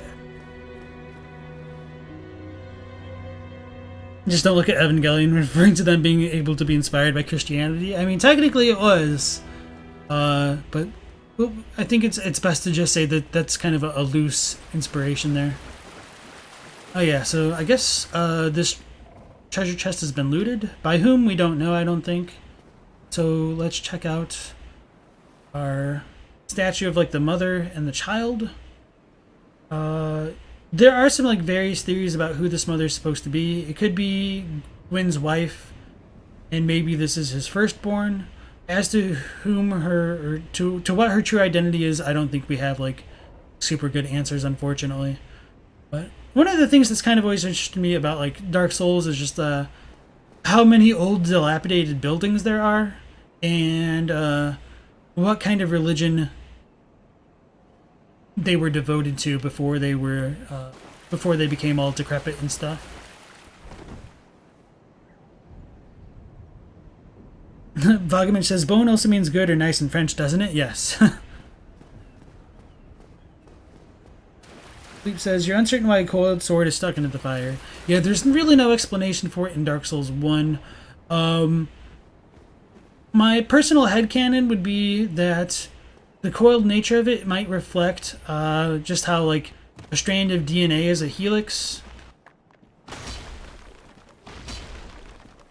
So we knocked one off. And then we missed.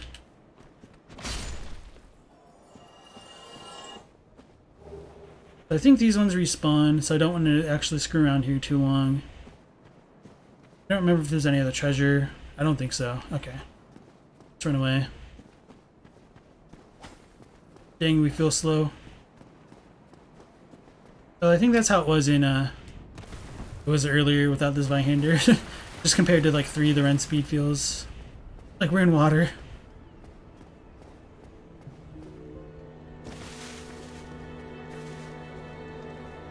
How many souls do we need? Okay. So I typically save all of my consumables, except for like if I'm just trying to round out a level or like buy an item.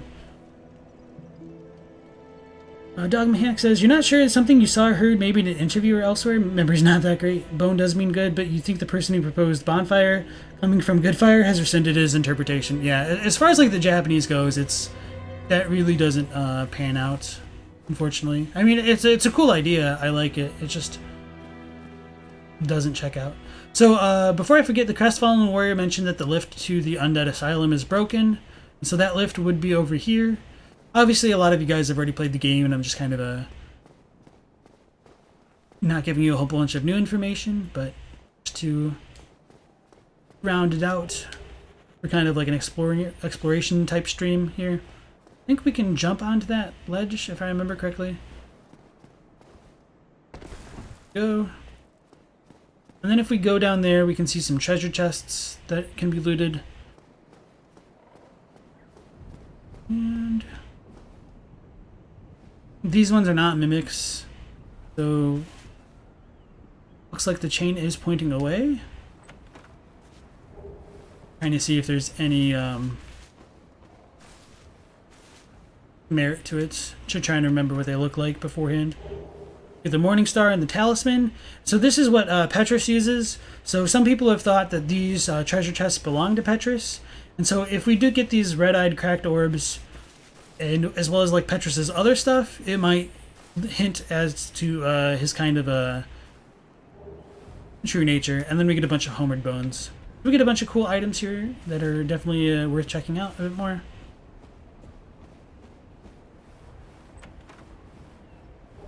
And then Lloyd's Talisman. Actually, I wonder if the Lloyd Talismans put the mimics to sleep in this one. That'll be something worth testing out later on. What did we pick up? Okay. Let me catch up with you guys. Dwarf Show says, the bonfire has an etymology going back to Middle English as well, not just French, where it literally means bonfire, and you can see the bones of the bonfires in-game. Fidel says, and for Velka being the goddess of sin, is that an accurate translation? Yes. Given all of the partners, it makes you wonder if she should also be associated with forgiveness more than retribution. So yes, Velka is called the Sumi no Megami, which is the goddess of sin, essentially. Vagament says, thanks for clarifying, you forgot who that was, but we seem to think of the same one. Okay. Oh, I missed a little bit more of your guys' text.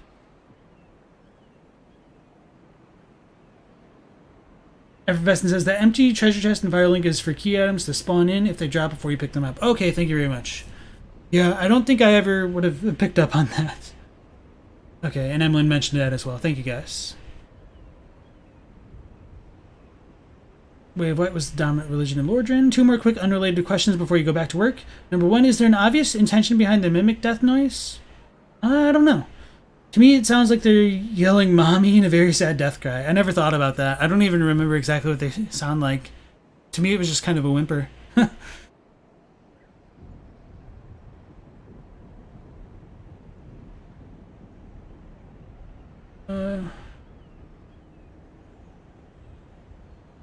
People who say they like that song are lying to themselves? What song? I think I missed out. You like it, but you're notorious for enjoying bad things? Uh-oh, what's that say about me? Dwarf says, the bonfire... Okay, I read that one. Okay. You checked and it seemed we call them happy fires or joy fires. Loco says, cool stream. You got a sub out of me? Peace. Thank you very much for dropping in, Loco, and take care. Just hit every chest. Oh yeah, they don't break in like Dark Souls 1, when in doubt. Interesting, you can see how the guy who proposed Good Fire might have gotten that idea from Bonefire, from Joyfire. I wonder if the idea is that she's this vengeful mastermind. Some theories who wanted to punish the gods is a bit overblown. Yeah, I think it's a bit overblown. I don't think we have enough to really get a good hint as to Velka's motivations, unfortunately. Unrelated, so does Bone as in Candyman, Good, Bon. Oh yeah, Bon. If so, you can consider your mind blown. You think the name is because of the celebration around a huge bonfire? You don't know where Bon comes from? Good would make sense, but that may just be a coincidence. The Berserk theme song? Oh, okay. Alexander says, you don't think Velka is a lord or anything? You think Velka was a deity for normal humans? Yeah, I don't think that Velka is a lord, otherwise I feel like the game would tell us. But she's certainly a deity to some degree.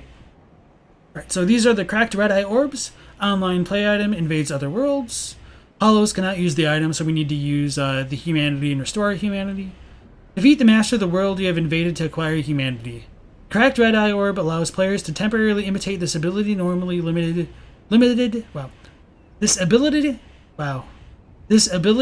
normally limited to the dark race of Koth. For some reason I can't speak. Honestly, that's just kind of how I am on stream. Let's face facts. And then we got Lloyd's Talisman. A talisman utilized by Allfather Lloyd's Cleric Knights to hunt down the undead. Blocks Estus recovery within a limited area. In the outside world, the undead are accursed creatures, and Lloyd's Cleric Knights are widely praised for their undead hunts. This blessed talisman blocks undead recovery, allowing the knights to fight with impunity. So this does introduce the concept of Allfather Lloyd to the player. I mean, in the world of men, when the undead appear, they use this talisman to stop their Estus recovery, which is kind of interesting. So apparently there might be Estus or other forms of recovery in the human world. And Allfather Lloyd is described, not in this one, but maybe it's in the coin as the uncle of Gwyn. So there is some questions as to like the origins of the gods, and so I do think if Allfather Lloyd is the uncle of Gwyn who found the Lord Soul, I mean it would mean that something must have existed before Gwyn. So I think that lends credence to the idea that the lords themselves were hollowed at some point, or hollows, before they found the flame.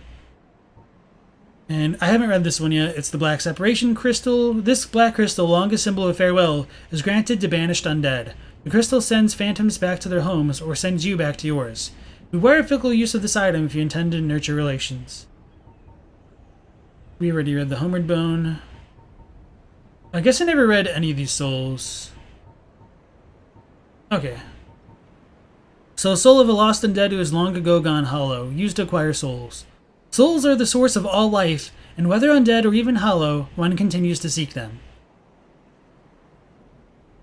So, this does very clearly state that the souls are the source of all life, and so that does bring into question what exactly humanity is. But we've talked about this enough at this point where I don't think I need to like rehash it. So that concludes like all these like little hidden treasure chests. So let's run away from the skeleton that's chasing me now. And so the Zweihander can just stun the crap out of enemies, which is why it's kind of ridiculously powerful. Also, it has like a really long range, but really just the fact that it can stun lock things. You just hit like an overhand R2, back up like 2 steps, and then do it again. Okay.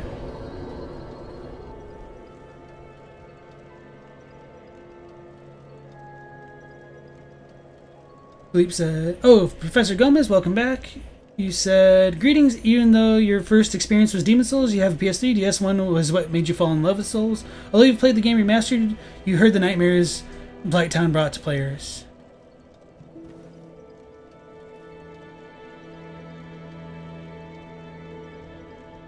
Philippe says, Velka isn't just enough of a presence in the games to know for sure. Don't you know she's Izalith? Oh wait, she's Gwyn's wife. No, she's insert other female character. Yeah.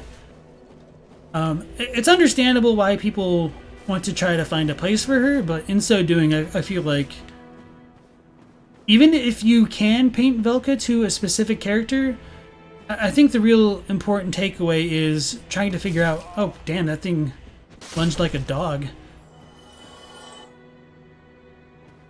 Is the physics always that bad? Holy crap. That thing just flew.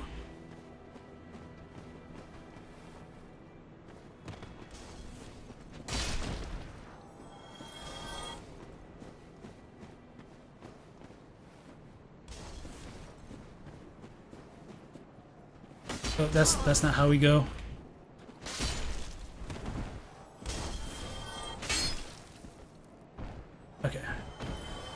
let's actually put our drink back on.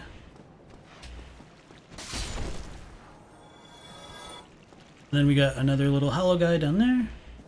Could just drop on him, but I don't remember if that's going to hurt my HP right now.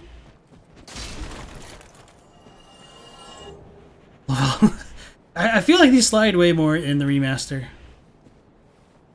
Like the floor is made of ice. I mean, I might be misremembering. It's just kind of funny. So I think there's a treasure over there. If not, I'm pretty confident there was, but time to check it out.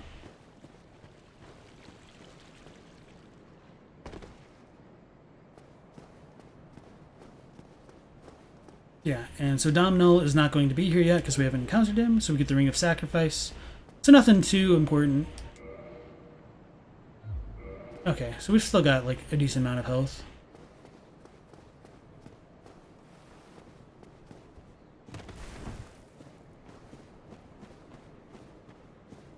So yeah, we'll go towards the Undead Burg and all that good stuff. Philippe says, the giant crow and the crowman are the biggest link to Belka in the games. They don't really do much. Sometimes you just have to admit that you don't and can't know. Exactly. There's nothing wrong with like not knowing, but some people just don't like not having answers. And to be fair, I'm one of them, but I do recognize, or at least I try to recognize where my limits are at times. It's not always easy, but such is the way of things. I like how this rat like kind of runs away at first. Rarely can get humanity from it. Another soul of a lost corpse. Everyone's Velka except for the sandworm, which is Solaire, which is Gwyn's firstborn. Yes. Katie said, since you're talking about Christian symbolism, the undead carrying sign is very similar to Jesus carrying Jesus's carrying cross. It probably symbolizes the linking of the fire by humans. Humans sacrifice themselves like Jesus sacrificed himself for our sins, except more sinister versions. It would show that Gwyn intended for humanity to prolong his age. Yeah, those are all pretty good parallels, especially when we get to like the Ringed City and can compare it more directly. She on the she's on the other side. I always forget like where the little merchant goes. So the little rat corpse just disappeared for no reason. Okay. History's kind of like that. Ruins over ruins. History can be hard to piece, especially if certain groups are actively destroying those that they usurp. Yes. Affidel says, anyway, you have to get back to work. Thanks for the stream, LP. Bye, chat. Thank you for dropping in, Affidel. It's always nice to have you, and hopefully your work shift goes well. And hopefully we'll catch you next time. Get the Undead Burg, and we immediately get assailed by a bunch of hollows. So aside from that overhand R2, I do know the tricks of how to just strafe on occasion. So maybe that's supposed to be the hint that you can drop down there. Because I don't think I like ever really noticed that on my own until like I was actually searching for it, because it was driving me crazy. The location of like a treasure, I think, my first time around. So I spent a lot of time trying to figure out how to find it. Always satisfying for that. So as we come into the Undead Burg, we will find like a bunch of dilapidated buildings, random fog walls, which is kind of interesting and I kind of forgot about. So yeah, maybe it was that drove me crazy. I was like, how do you get that? So, like looking from different angles. You're supposed to like drop down here. And so maybe that hollow hitting the wall there was supposed to be a hint. Oh, that dude really came around the building to get me. That's kind of cool. Or maybe it was also that one. I don't know. I don't think you can jump from here. I'm just kind of curious. Oh, there's like an invisible wall.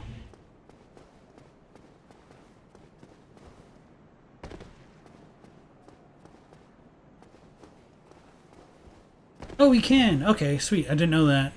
Obviously, but... Humanity. So this is like coming around it backwards, I suppose.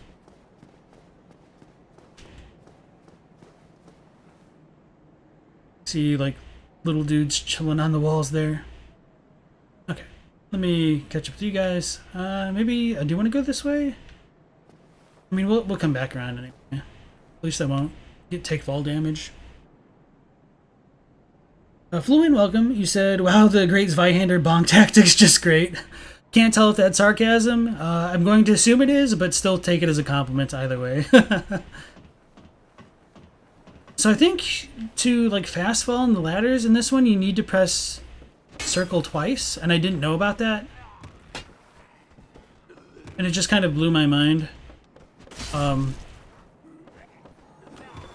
think it was somebody in one of my chats told me, like, after I had platinumed the game, essentially, that you can fast fall down the ladders if you press circle twice. And I was like, are you kidding me? I literally spent all this time going down these ladders to farm for certain items, and I didn't know about that. Oh yeah, so you get ganked around here if you don't come through this way. Or if you go through the main way.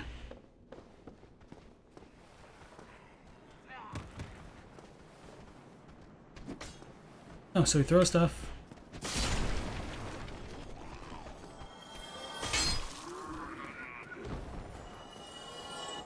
And so this is where we would have fallen.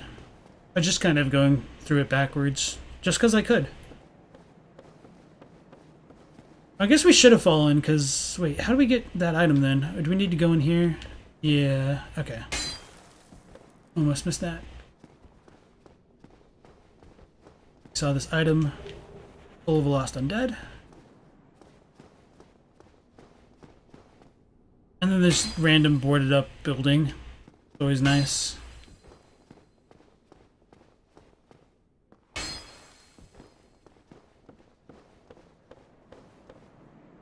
Okay, so yeah, I guess we did need to drop down to get that one random item that I pointed out earlier. We're gonna have to circle all the way back around. This is perfectly fine here. Intro area.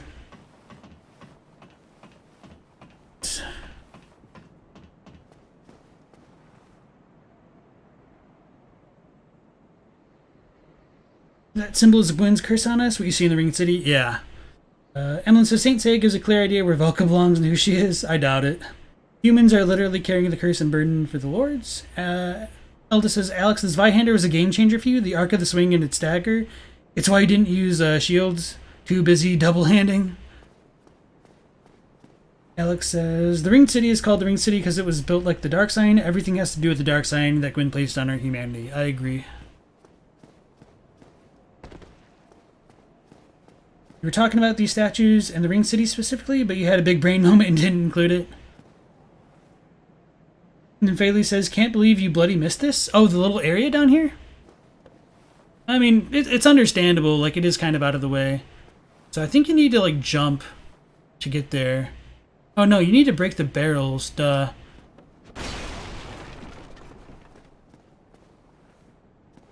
And I say duh not to like shame you guys, but just to shame myself. For working harder and not smarter. Yeah, so, like, the level design in Dark Souls 1 is still really good. They do a really good job of, like, hiding certain things like that. So you really do need to, like, be on top of your game, or essentially just follow a guide to find everything. Alright, so that's, like, this little first section cleared out there. You were okay. That one. You forgot where it was. You can go pick it up now, though. Just got the Lord Vessel. Sleep says, you think the Ring City is meant to be a city of darkness, of humans? Yes. Argument says, the stream's super fun, exciting, entertaining, but you'll have to hit the hay soon. You went to play a game before sleep, so you're off now. Understandable, Vagament. Thank you for dropping by, as always, and thank you for commenting, and hope you have a nice day. And hopefully we'll see you next time. Gwyn basically gifted the city to the Pygmy Lords after the war with the dragons, but it was to seal them away far from Anor Londo. Why am I blinking? Okay.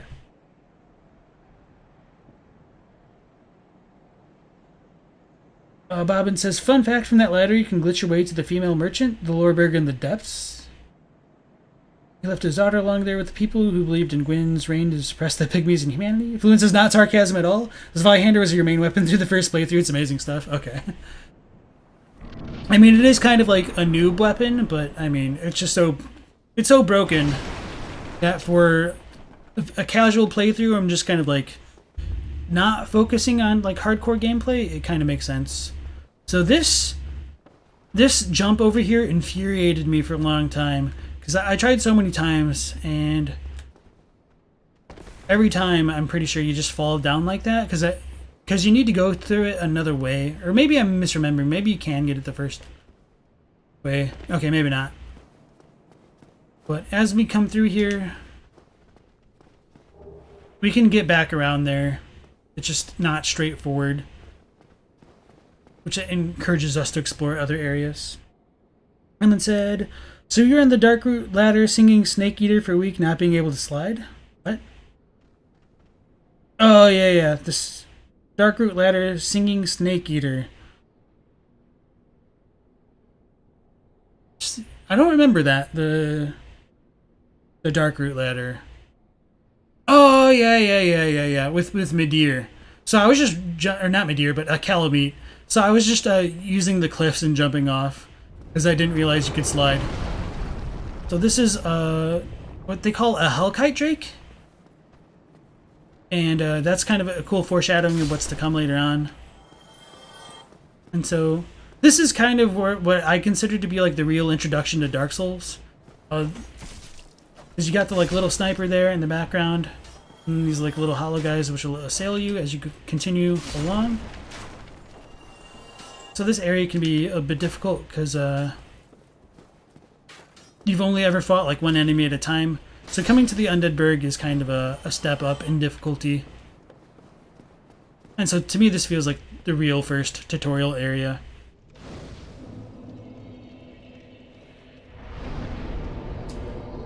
Dang, we can level up twice already, holy crap.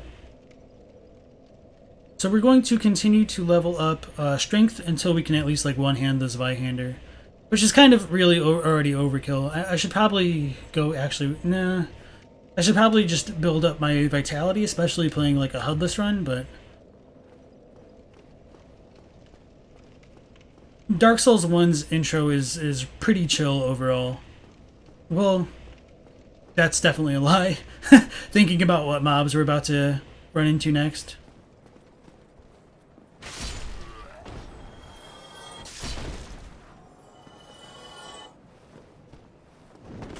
Oh damn, that was fast.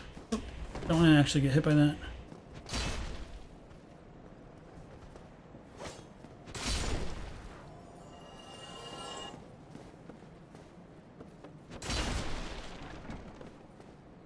Stamina couldn't swing.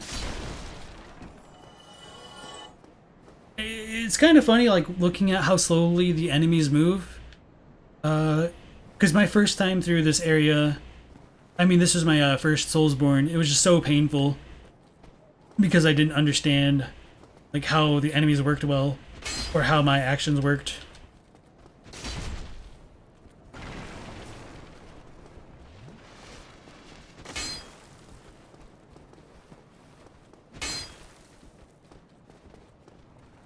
So if there's only like one spear dude to deal with, it'd be fine, but dealing with two is always annoying. Okay, here we go.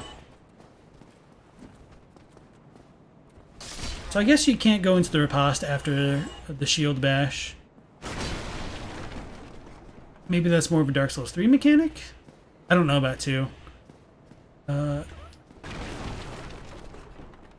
felt like a god when I discovered this little area my first playthrough here. And after I killed a guy down here... I'll catch up with you guys in chat. Okay. So now we're good to catch up.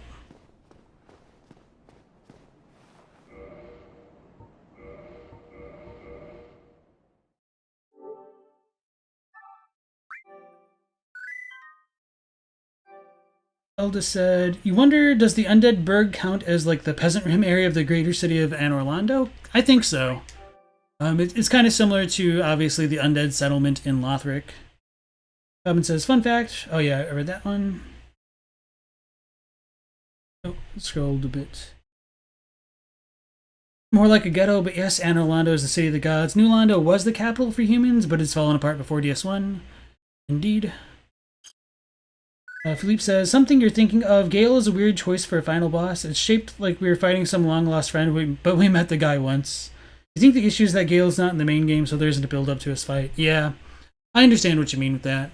Frida does feel a little bit more built up, even compared to, like, Gale. But I feel like the bond between the player and Gale is, like, you can feel Gale's sense of duty.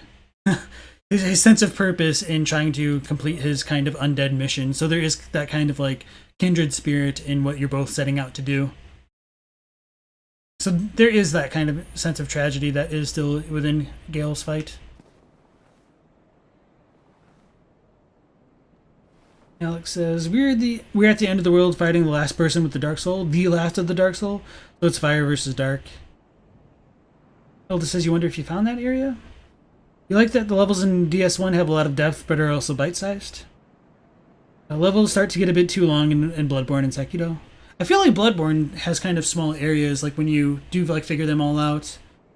I don't know. It's a perfect conclusion. Theme-wise, it's great, but you feel it should have been someone the player was more familiar with. Gabriel says, for you, it's the Claymore. Elda says, new weapon, blasphemy. Since it's casual, you should get a pyromancy flame. Oh no, where are we at? The Hydra freaks you the F out. Ella Huge Ladder. 80 says, new weapon is a euphemism for I died to a giant dad, now I'm salty. I mean, you're not wrong. You rarely count the tutorial as a level. Like, the tutorial is clearly still holding your hand and sticks you along a single path. Yeah, this is the one where, like, it kind of lets go of your hand, like... So this feels more like the actual intro. Like, the beginning is like the tutorial, essentially. DS2's underrated lore-wise. I don't know, I feel like DS2's lore is good when you, like, look at the macro things, but I feel like mechanically it makes it an underrated game overall. Alex says, fun fact, if you forget to buy the orange soapstone, you cannot get it in New Game Plus. Really? I didn't know that. Well now, you seem to have your wits about you, hmm? Then you are a will. Gone mad, have you? I'll teach you, you lousy rat. Yulia! Why me, little Yulia? Oh. So that Yulia there is actually, like, the same pronunciation as Yuria. So I don't think he's actually talking to Yuria, but I just noticed this earlier today. I was like, wait a second, he's Yuria. So we get the Uchigatana from his corpse there. And I guess we should look at the items, because I'm going to reload the save, obviously, having just save scummed. Oh, and I guess I didn't read the Morning Star either. Okay.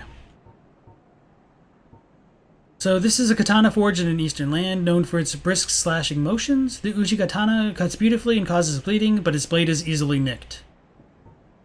Which does, like, hint that its durability is low. So this Viahander's, like, at 200, and we've used it a bit, whereas this is just at 80. So much more brittle comparatively. The Morningstar is a hammer with a sharp spike on its pommel, one of the more barbaric cleric weapons. Uniquely, this hammer inflicts thrust damage and causes bleeding. So that was that. And then we got the key. Opens residences in the Undead Burg. Key to a residence in the Undead Burg. Simple, sturdy design of the locks in the burg keep out unwanted visitors. But this is a standard key in these parts and will open several residences. What else did we pick up? The soapstone, right? Messages transmit to other worlds where they are rated. Also rate messages of others. In Lordran, the flow of time is distorted, and messages allow undead to assist or deceive one another. So this is something that Solaire says as well, that the flow of time is distorted. The Japanese for it is like the flow of time is stagnant. So the theme of stagnation is even present somewhat in Dark Souls 1, and it just kind of builds up in a lot of the FromSoft games as they continue on. I thought there was something else. Oh, did we just get the dried finger from him? We must have. Used to strengthen connection to other worlds, allowing the summoning of a third phantom, but also a second dark spirit. Also makes the summoning of a dark spirit occur earlier. Use with caution. And then rubbish. With no value. Who in the right mind would bother carrying this around? Perhaps you need help.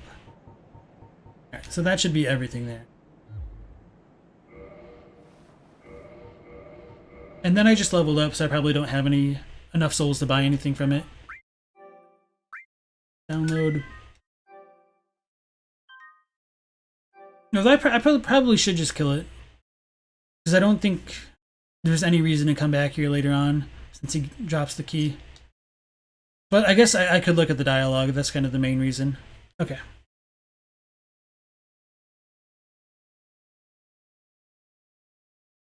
Bobbin says, why are the undead even allowed to live this close to the god? Do you think they'd put the undead burg in the ringed city? Well, I mean, they kind of did, but they didn't contain him super well. And the ringed city only really became a thing at the very end of the franchise. So, I don't know, it's kind of hard to reconcile that stuff, because I see where you're coming from, and I agree to a degree. What else was I going to say? Oh yeah, like Anne Orlando is like still super separated from the Undead Burg, just with the Sen's Fortress kind of guarding the way and all that.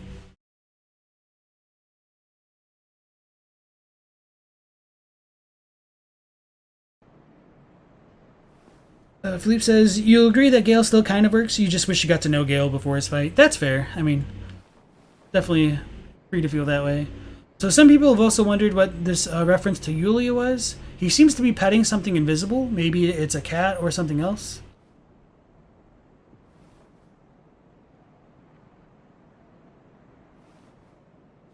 So that sound effect has to be coming from somewhere else. I was like, wait, is he actually petting something? Is that sound from him? Sounds like it's coming from over here.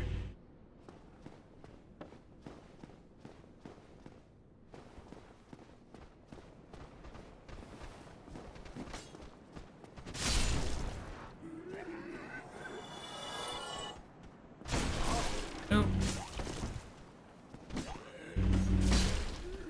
A little bit slow with my swings there. Actually heal up a bit. Oh, yeah, we're at the bonfire. Probably didn't need to do that. Okay.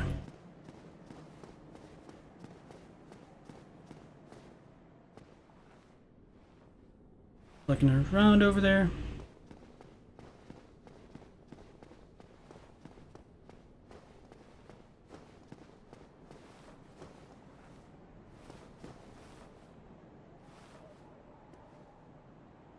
It's really got to be him that's making that noise then.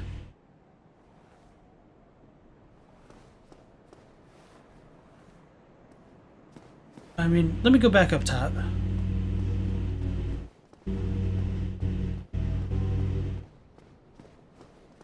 Because this stuff's still all dead, which makes sense. Unless it's like way down at the bottom there? No?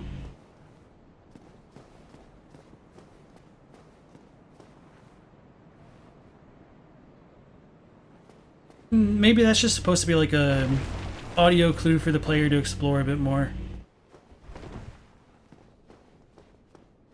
The neighbor's also got their lawnmower going, so it's a little bit difficult for me to hear right now. Okay. Alex says, that was to seal away the Pygmy Lords, and to get Anne Orlando you still need to climb a huge mountain. Pretty sure we were separated. DS2 has good aspects, but it's also a mess. You like that this random undead just has a katana? Probably you still feel like it could have been someone on the scale of Solaris Siegmeyer. Katie says, he can be summoned him to fighting with some bosses, and he gives the player tips in the Drag Keep. You feel there's enough build-up? Oh, with Gale. Okay. Tiny Boots Kieran, welcome back to the stream as always. It's nice to have you.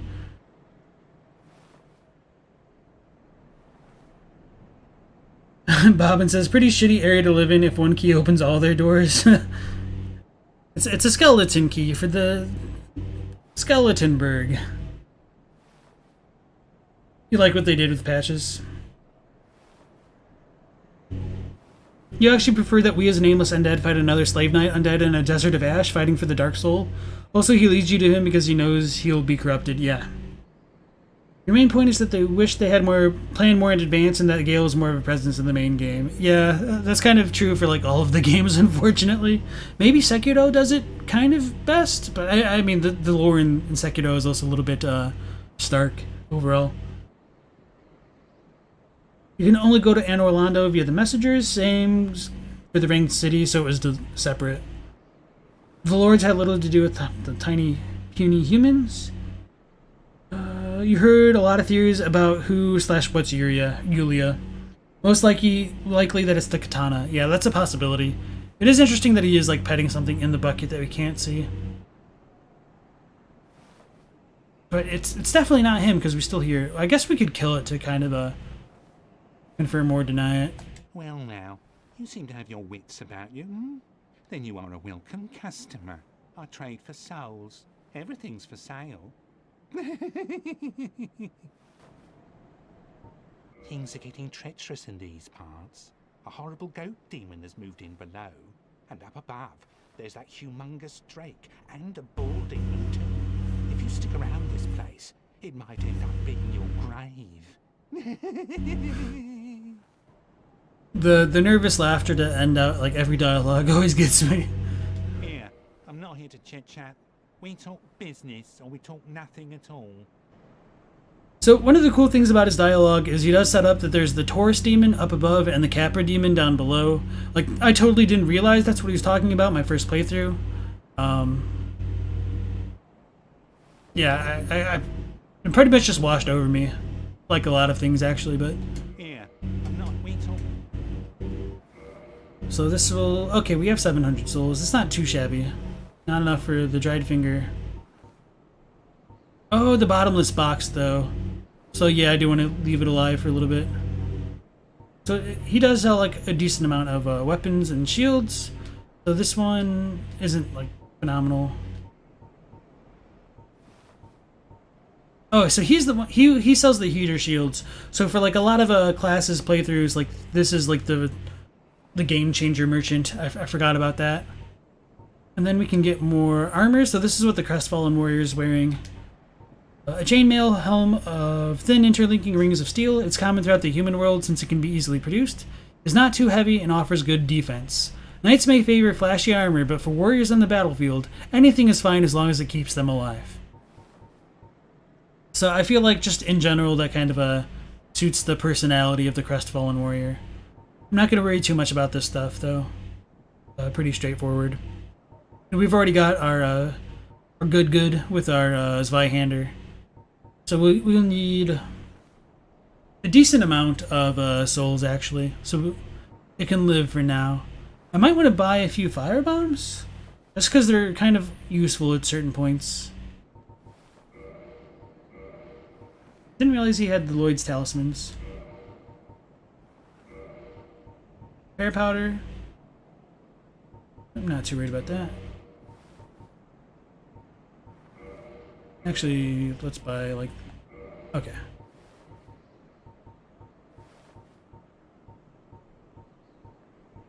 I guess I could have bought a bunch of arrows.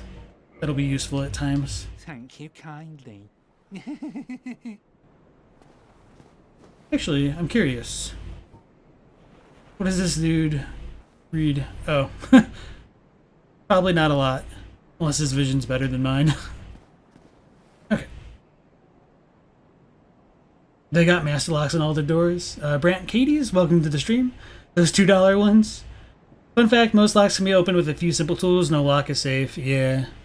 Bloon says, is that sound of the local friendly dragon going supersonic? I don't think so. Are you just talking about the lawnmower in the background, which would kind of suck?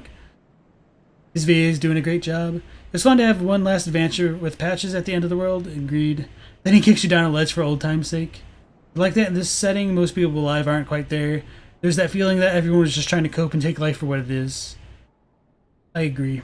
Alright, Katie says there's that signature Miyazaki laugh at the end of the dialogue. Alex says, see how the descriptions keep separating humans from other beings such as Ornstein? They're all taller, therefore we are called pygmies. So yeah, Ludleth does call himself a pygmy in Dark Souls 3, but that's just a little bit of something that got lost in translation. So this is... Oh yeah, I thought you had to like break this down actually. this little thing here. Or maybe you can.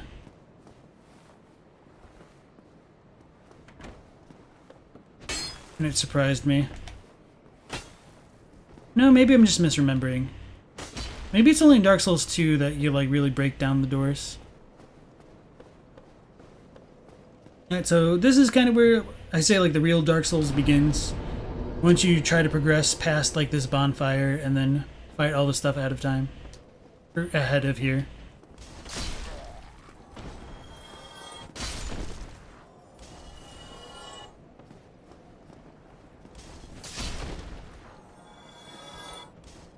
Part of that is because of those dudes throwing their like fire bombs up above.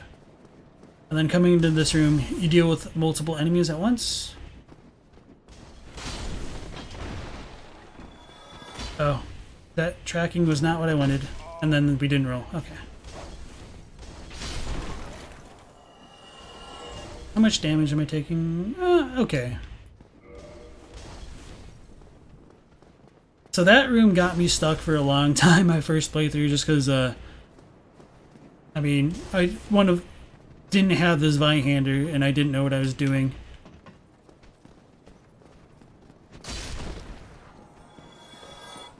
Oh, no, weird.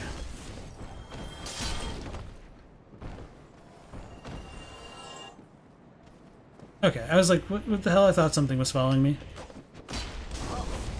Bastards.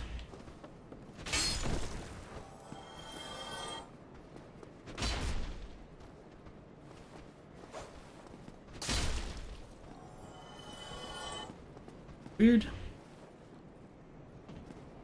Okay, I thought I heard it.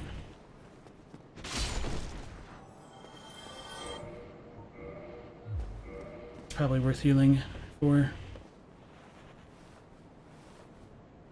Of course, running into the old trope of pulling out the binocular at inopportune times. That one wasn't actually too bad.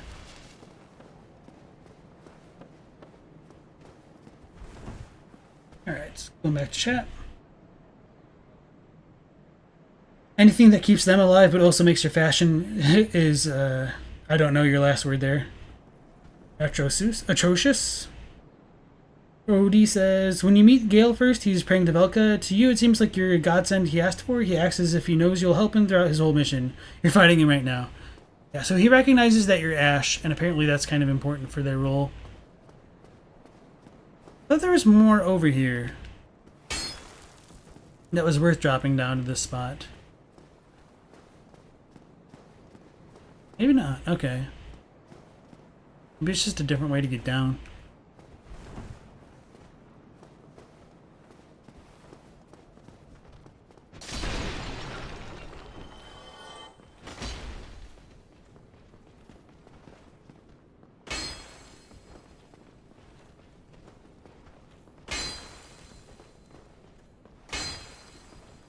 Come fight me where I can hit you. Oh, no, I lied.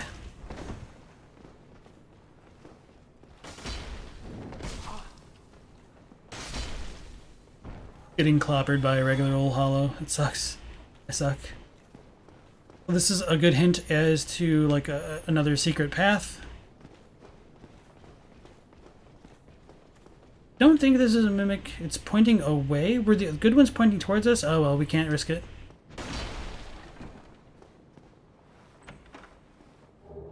Black firebomb, that's nice.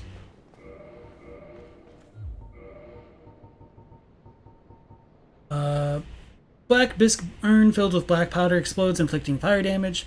Powerful ranged weapon, especially in situations calling for fire damage. Very precious item at low levels. Black firebombs are especially destructive.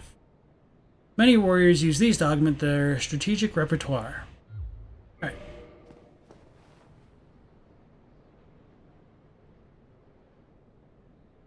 Philippe says, Gale probably sees us in that way, but you don't think the game succeeded at making you reciprocate those feelings? That's fine.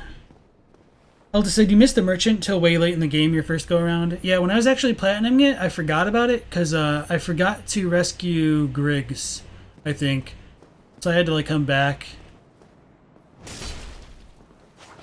Catch him in the hop. Was a little bit lucky.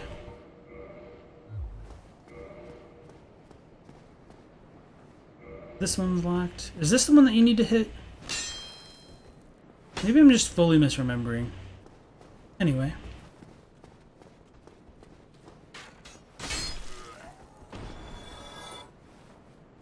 Pulling all the little hollows.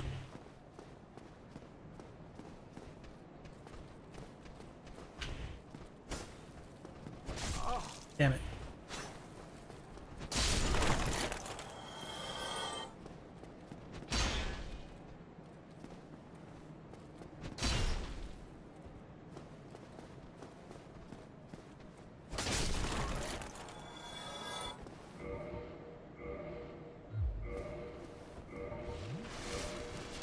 That wasn't full, so we heal for about 300. Okay, that's good to know. So going down there is the danger zone. Kind of. And also going up here is the danger zone. It's all the danger zone.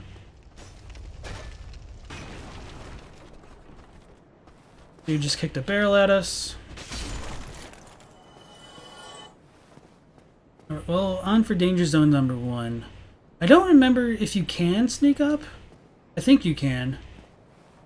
So, up ahead we have a Black Knight. Maybe we'll get lucky and get some, godly RNG and pick up a cool weapon, although I probably won't use it. Probably not, though. Okay. Katie said, the Undead Merchant sells the East-West shield, same one as before as the Swordmaster. Damn, that old man's bothering you. You need to make more research on him.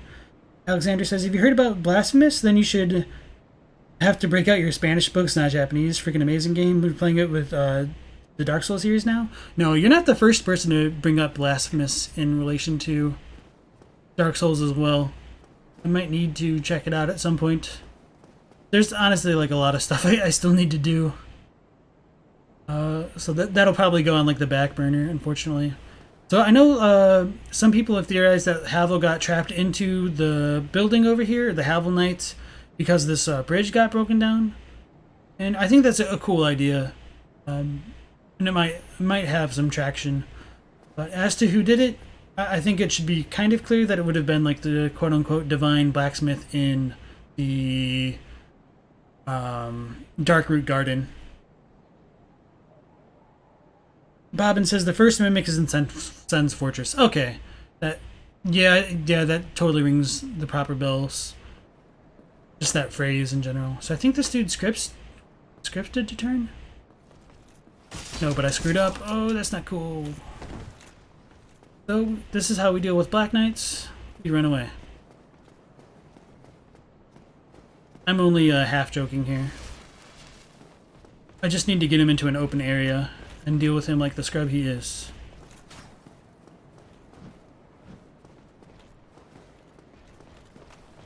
Because this dude will follow you for a long, long time.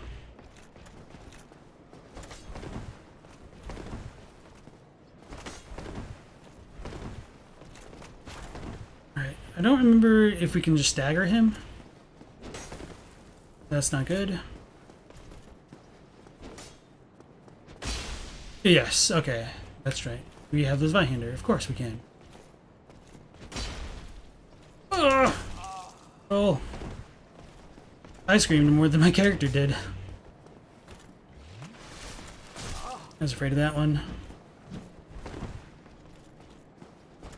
Should have equipped the shield, I suppose.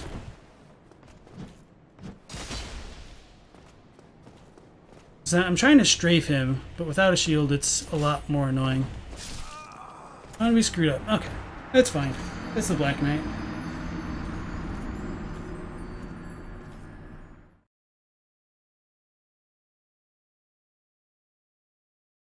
Damn, just died to the Copper Demon. It happens. I mean, I just died to a Black Knight, so it's kind of opportunistic of me to say dying to other things is fine. Or not uncommon.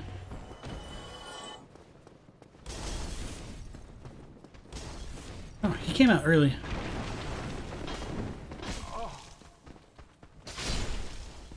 Sweet. Oh, he lived.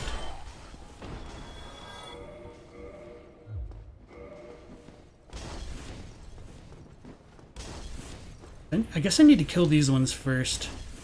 going up there.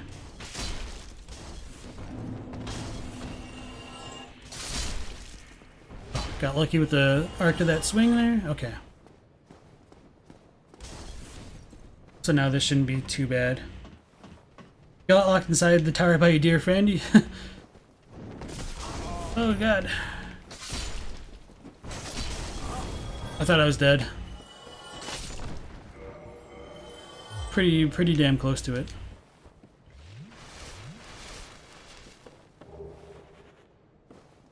For his own safety, of course. You think Gwyn locked him away? I think it was the Divine Blacksmith, since he's the one that has the key to go get him. Unless you're like using the master key, of course.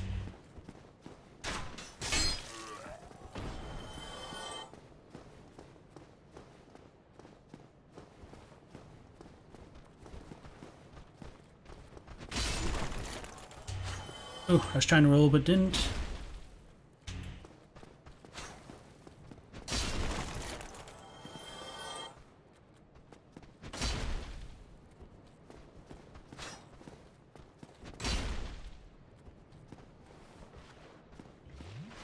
Rip.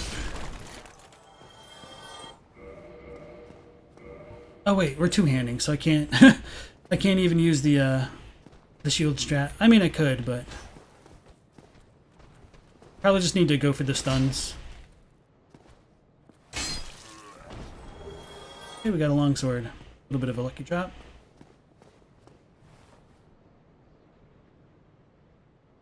You believe Gwyn locked him away because Havel hated Seath and followed his firstborn. Havel hated dragons, magic, and only respected arms, just like the firstborn of Gwyn.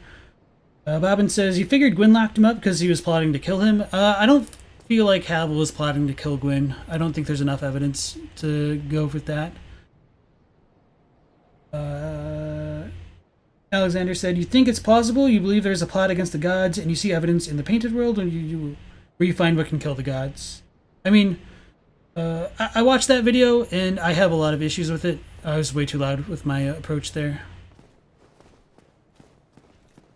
I'm not going to deny that there was at least some attempt against the gods, because you do find like the effigy shield, which clearly spells it out to some degree.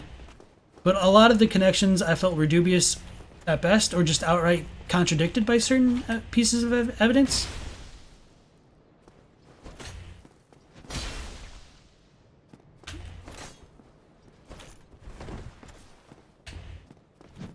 Oh no, that's not how you do it. Roll.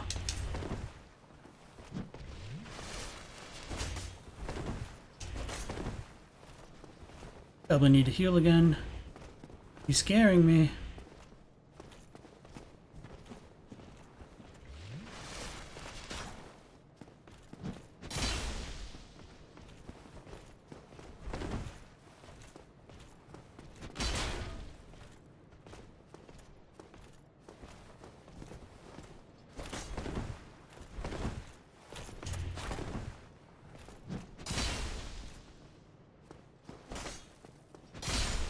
Okay, oh wow.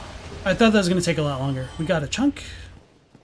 No cool drops other than that, though. It's a little unfortunate, but not unexpected.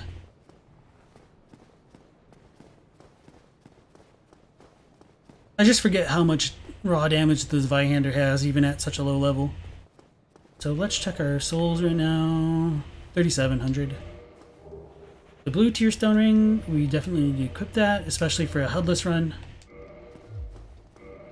Oh, also let me read that stuff, I suppose.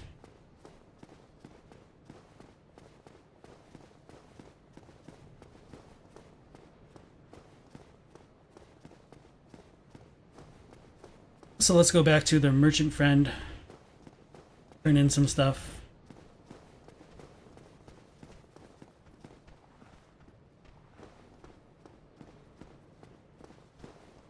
Oh yeah, I'm like, what's making that noise, this dude in here?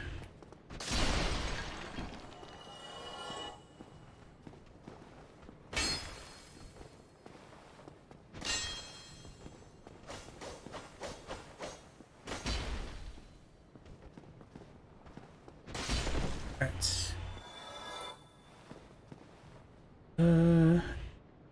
A dear friend must mean someone kin to Gwyn? I would disagree with that, but too many connections were dubious? That's not something you subscribe to. Bobbin says, isn't the cult club found right next to Havel's gear? I mean, yeah, I'm not going to deny that, but I mean, Havel also used the Dragon Tooth and not the occult club. I don't feel like just having the occult club next to it is enough cause to believe that Havel had all these other connections that were a bit questionable. I mean, I understand the appeal of the video, but that's not like the only thing that it relates to. It would have been something that I would have preferred to not talk about on stream, just because I don't want to like disparage the person who made it. What am I doing?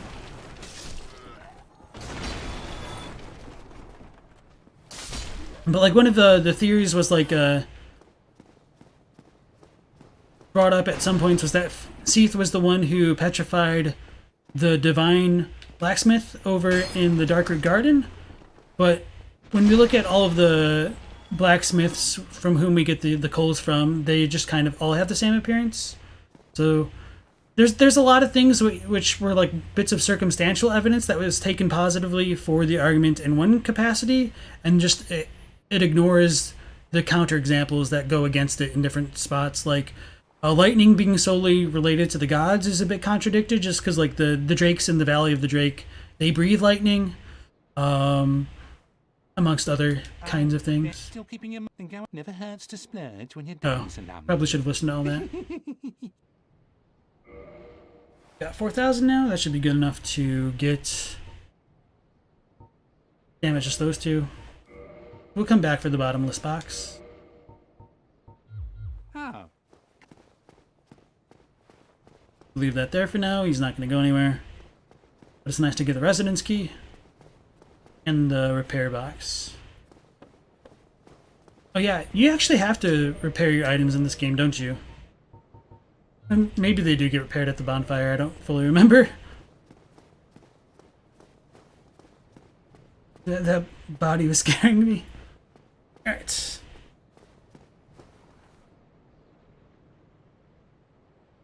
Alexander, when you say it's Gwyn did something, you may also mean it's Canner people working under him. Havel being locked in by a dear friend must have been for somebody we know. You don't subscribe to that video is what you meant? Too much in it isn't for entertainment. Yeah, that's kind of how I look at it. I believe all the blacksmiths are literally Andre. Yeah, so it's like part of the kin of Andre, the clan of Andre.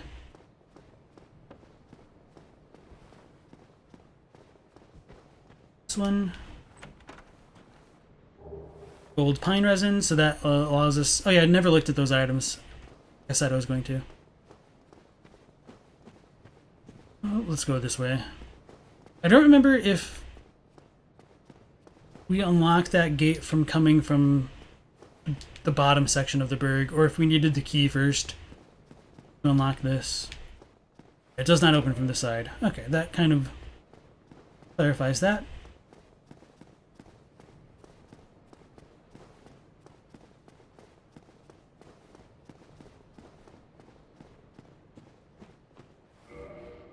Alright, so we just picked up the resin there. A rare pine resin which emits golden sparks applies lightning to right-hand weapon. Affected weapon inflicts rare lightning damage, making it effective against targets which are resilient to both magic and fire. Very effective against dragon family foes. Kind of straightforward. The idea of the gold pine resin will be a bit more relevant when we do the stuff with like Ulasil and the Darkroot Garden. The Titanite chunk is a chunk for weapon reinforcement, not found outside of Lordran. Reinforces standard weapons, blah blah blah blah. With the discovery of chunks in Lordran, the race to locate the legendary slabs has begun. But could they be mere myth? So, we get the chunk kind of early. We didn't look at the shards, or... I don't remember what the other one was. There's something in between shards and chunks, I think. Just large Titanite shards. We'll leave Havel down to the bottom. Wait. I don't think we can even get to him, because we don't have the master key. Yeah, duh. Because I just talked about the key. We'll leave Havel there for now. Oh wait, we might be able to get the shards right here. Where is it? I might need to reload, which will be fine.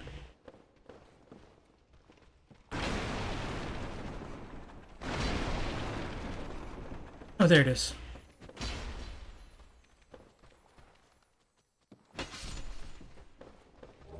Twinkling Titanite. Okay. Just, I was expecting shards. And I don't think there's anything from here. Pretty confident not. Okay.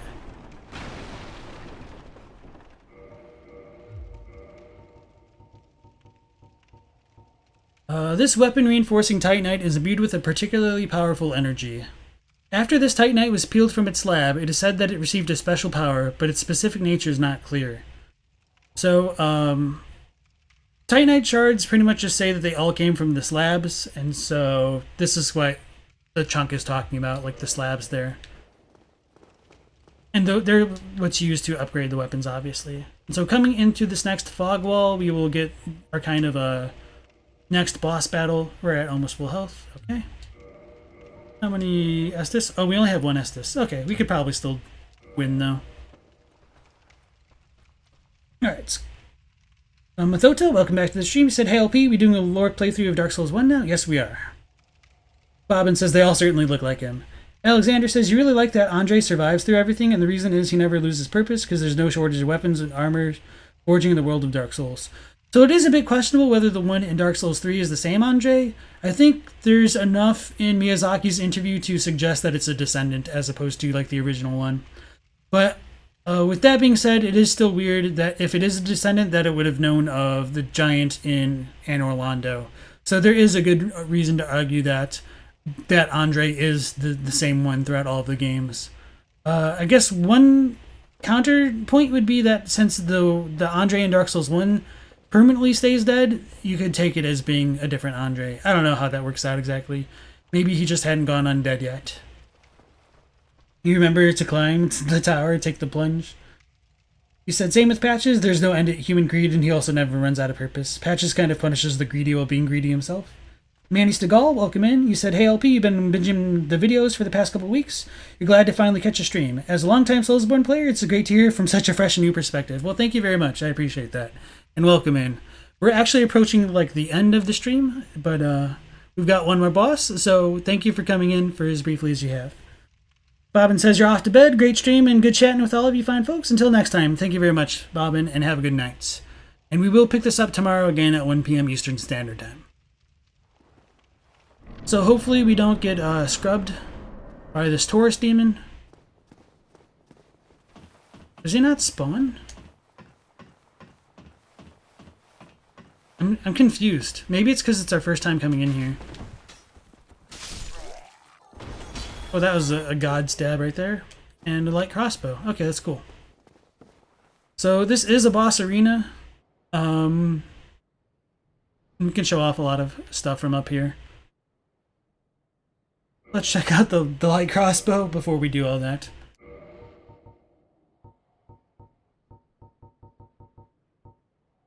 It's a standard crossbow issued to soldiers. While bows require both hands, a crossbow is held in one, but arming each bolt takes time. We need to use bolts to use it, obviously. Beautiful view up top. You happy to catch a boss at least? Sweet. Okay. What? Do you just need... Oh, okay. You actually need to double press on the circle button without a direction. So today I learned... Does he jump down from the top? Yeah, I think that's what it is. Oh, I should have save scummed it. Well, it's this boss. It's whatever. We'll find a bunch of those later on. Go fast.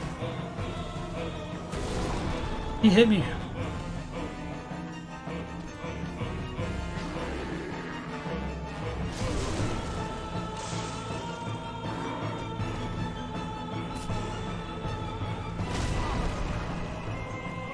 I swear if I die, I'm stuck.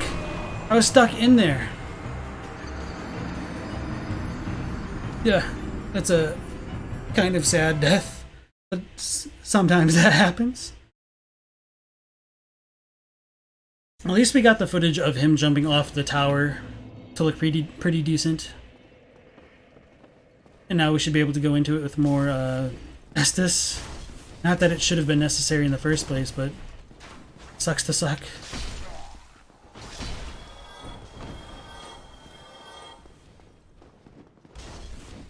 You just need to hold the button for a second? Yeah, okay.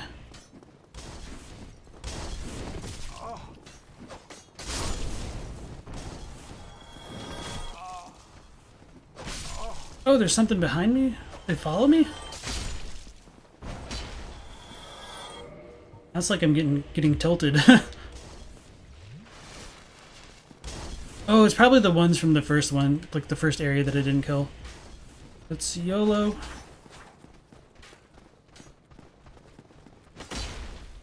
Like that. Okay. We can just run past it all. All good.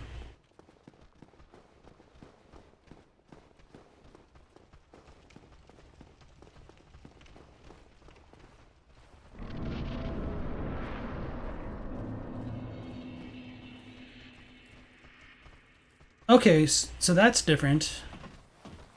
I was pretty confident the Taurus demon would automatically jump in the second time around, because I felt like these dudes could shoot at you while he was in. Or maybe I just might have misremembered it.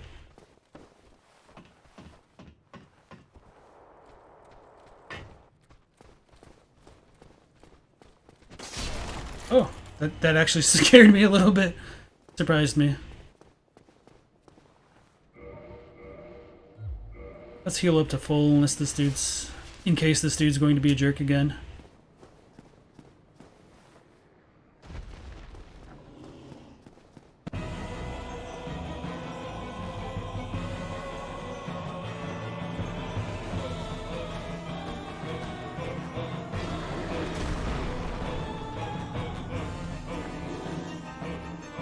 I like how it has the animation to look up, like, what the hell are you doing?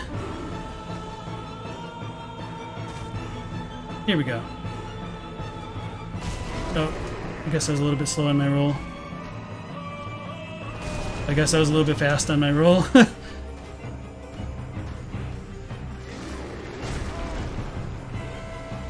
man, why do I suck so badly?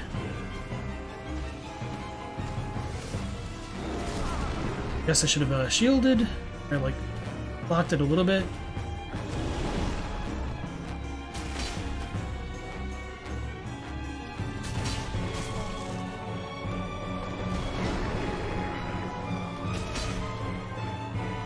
And then the Zweihander stagger, of course.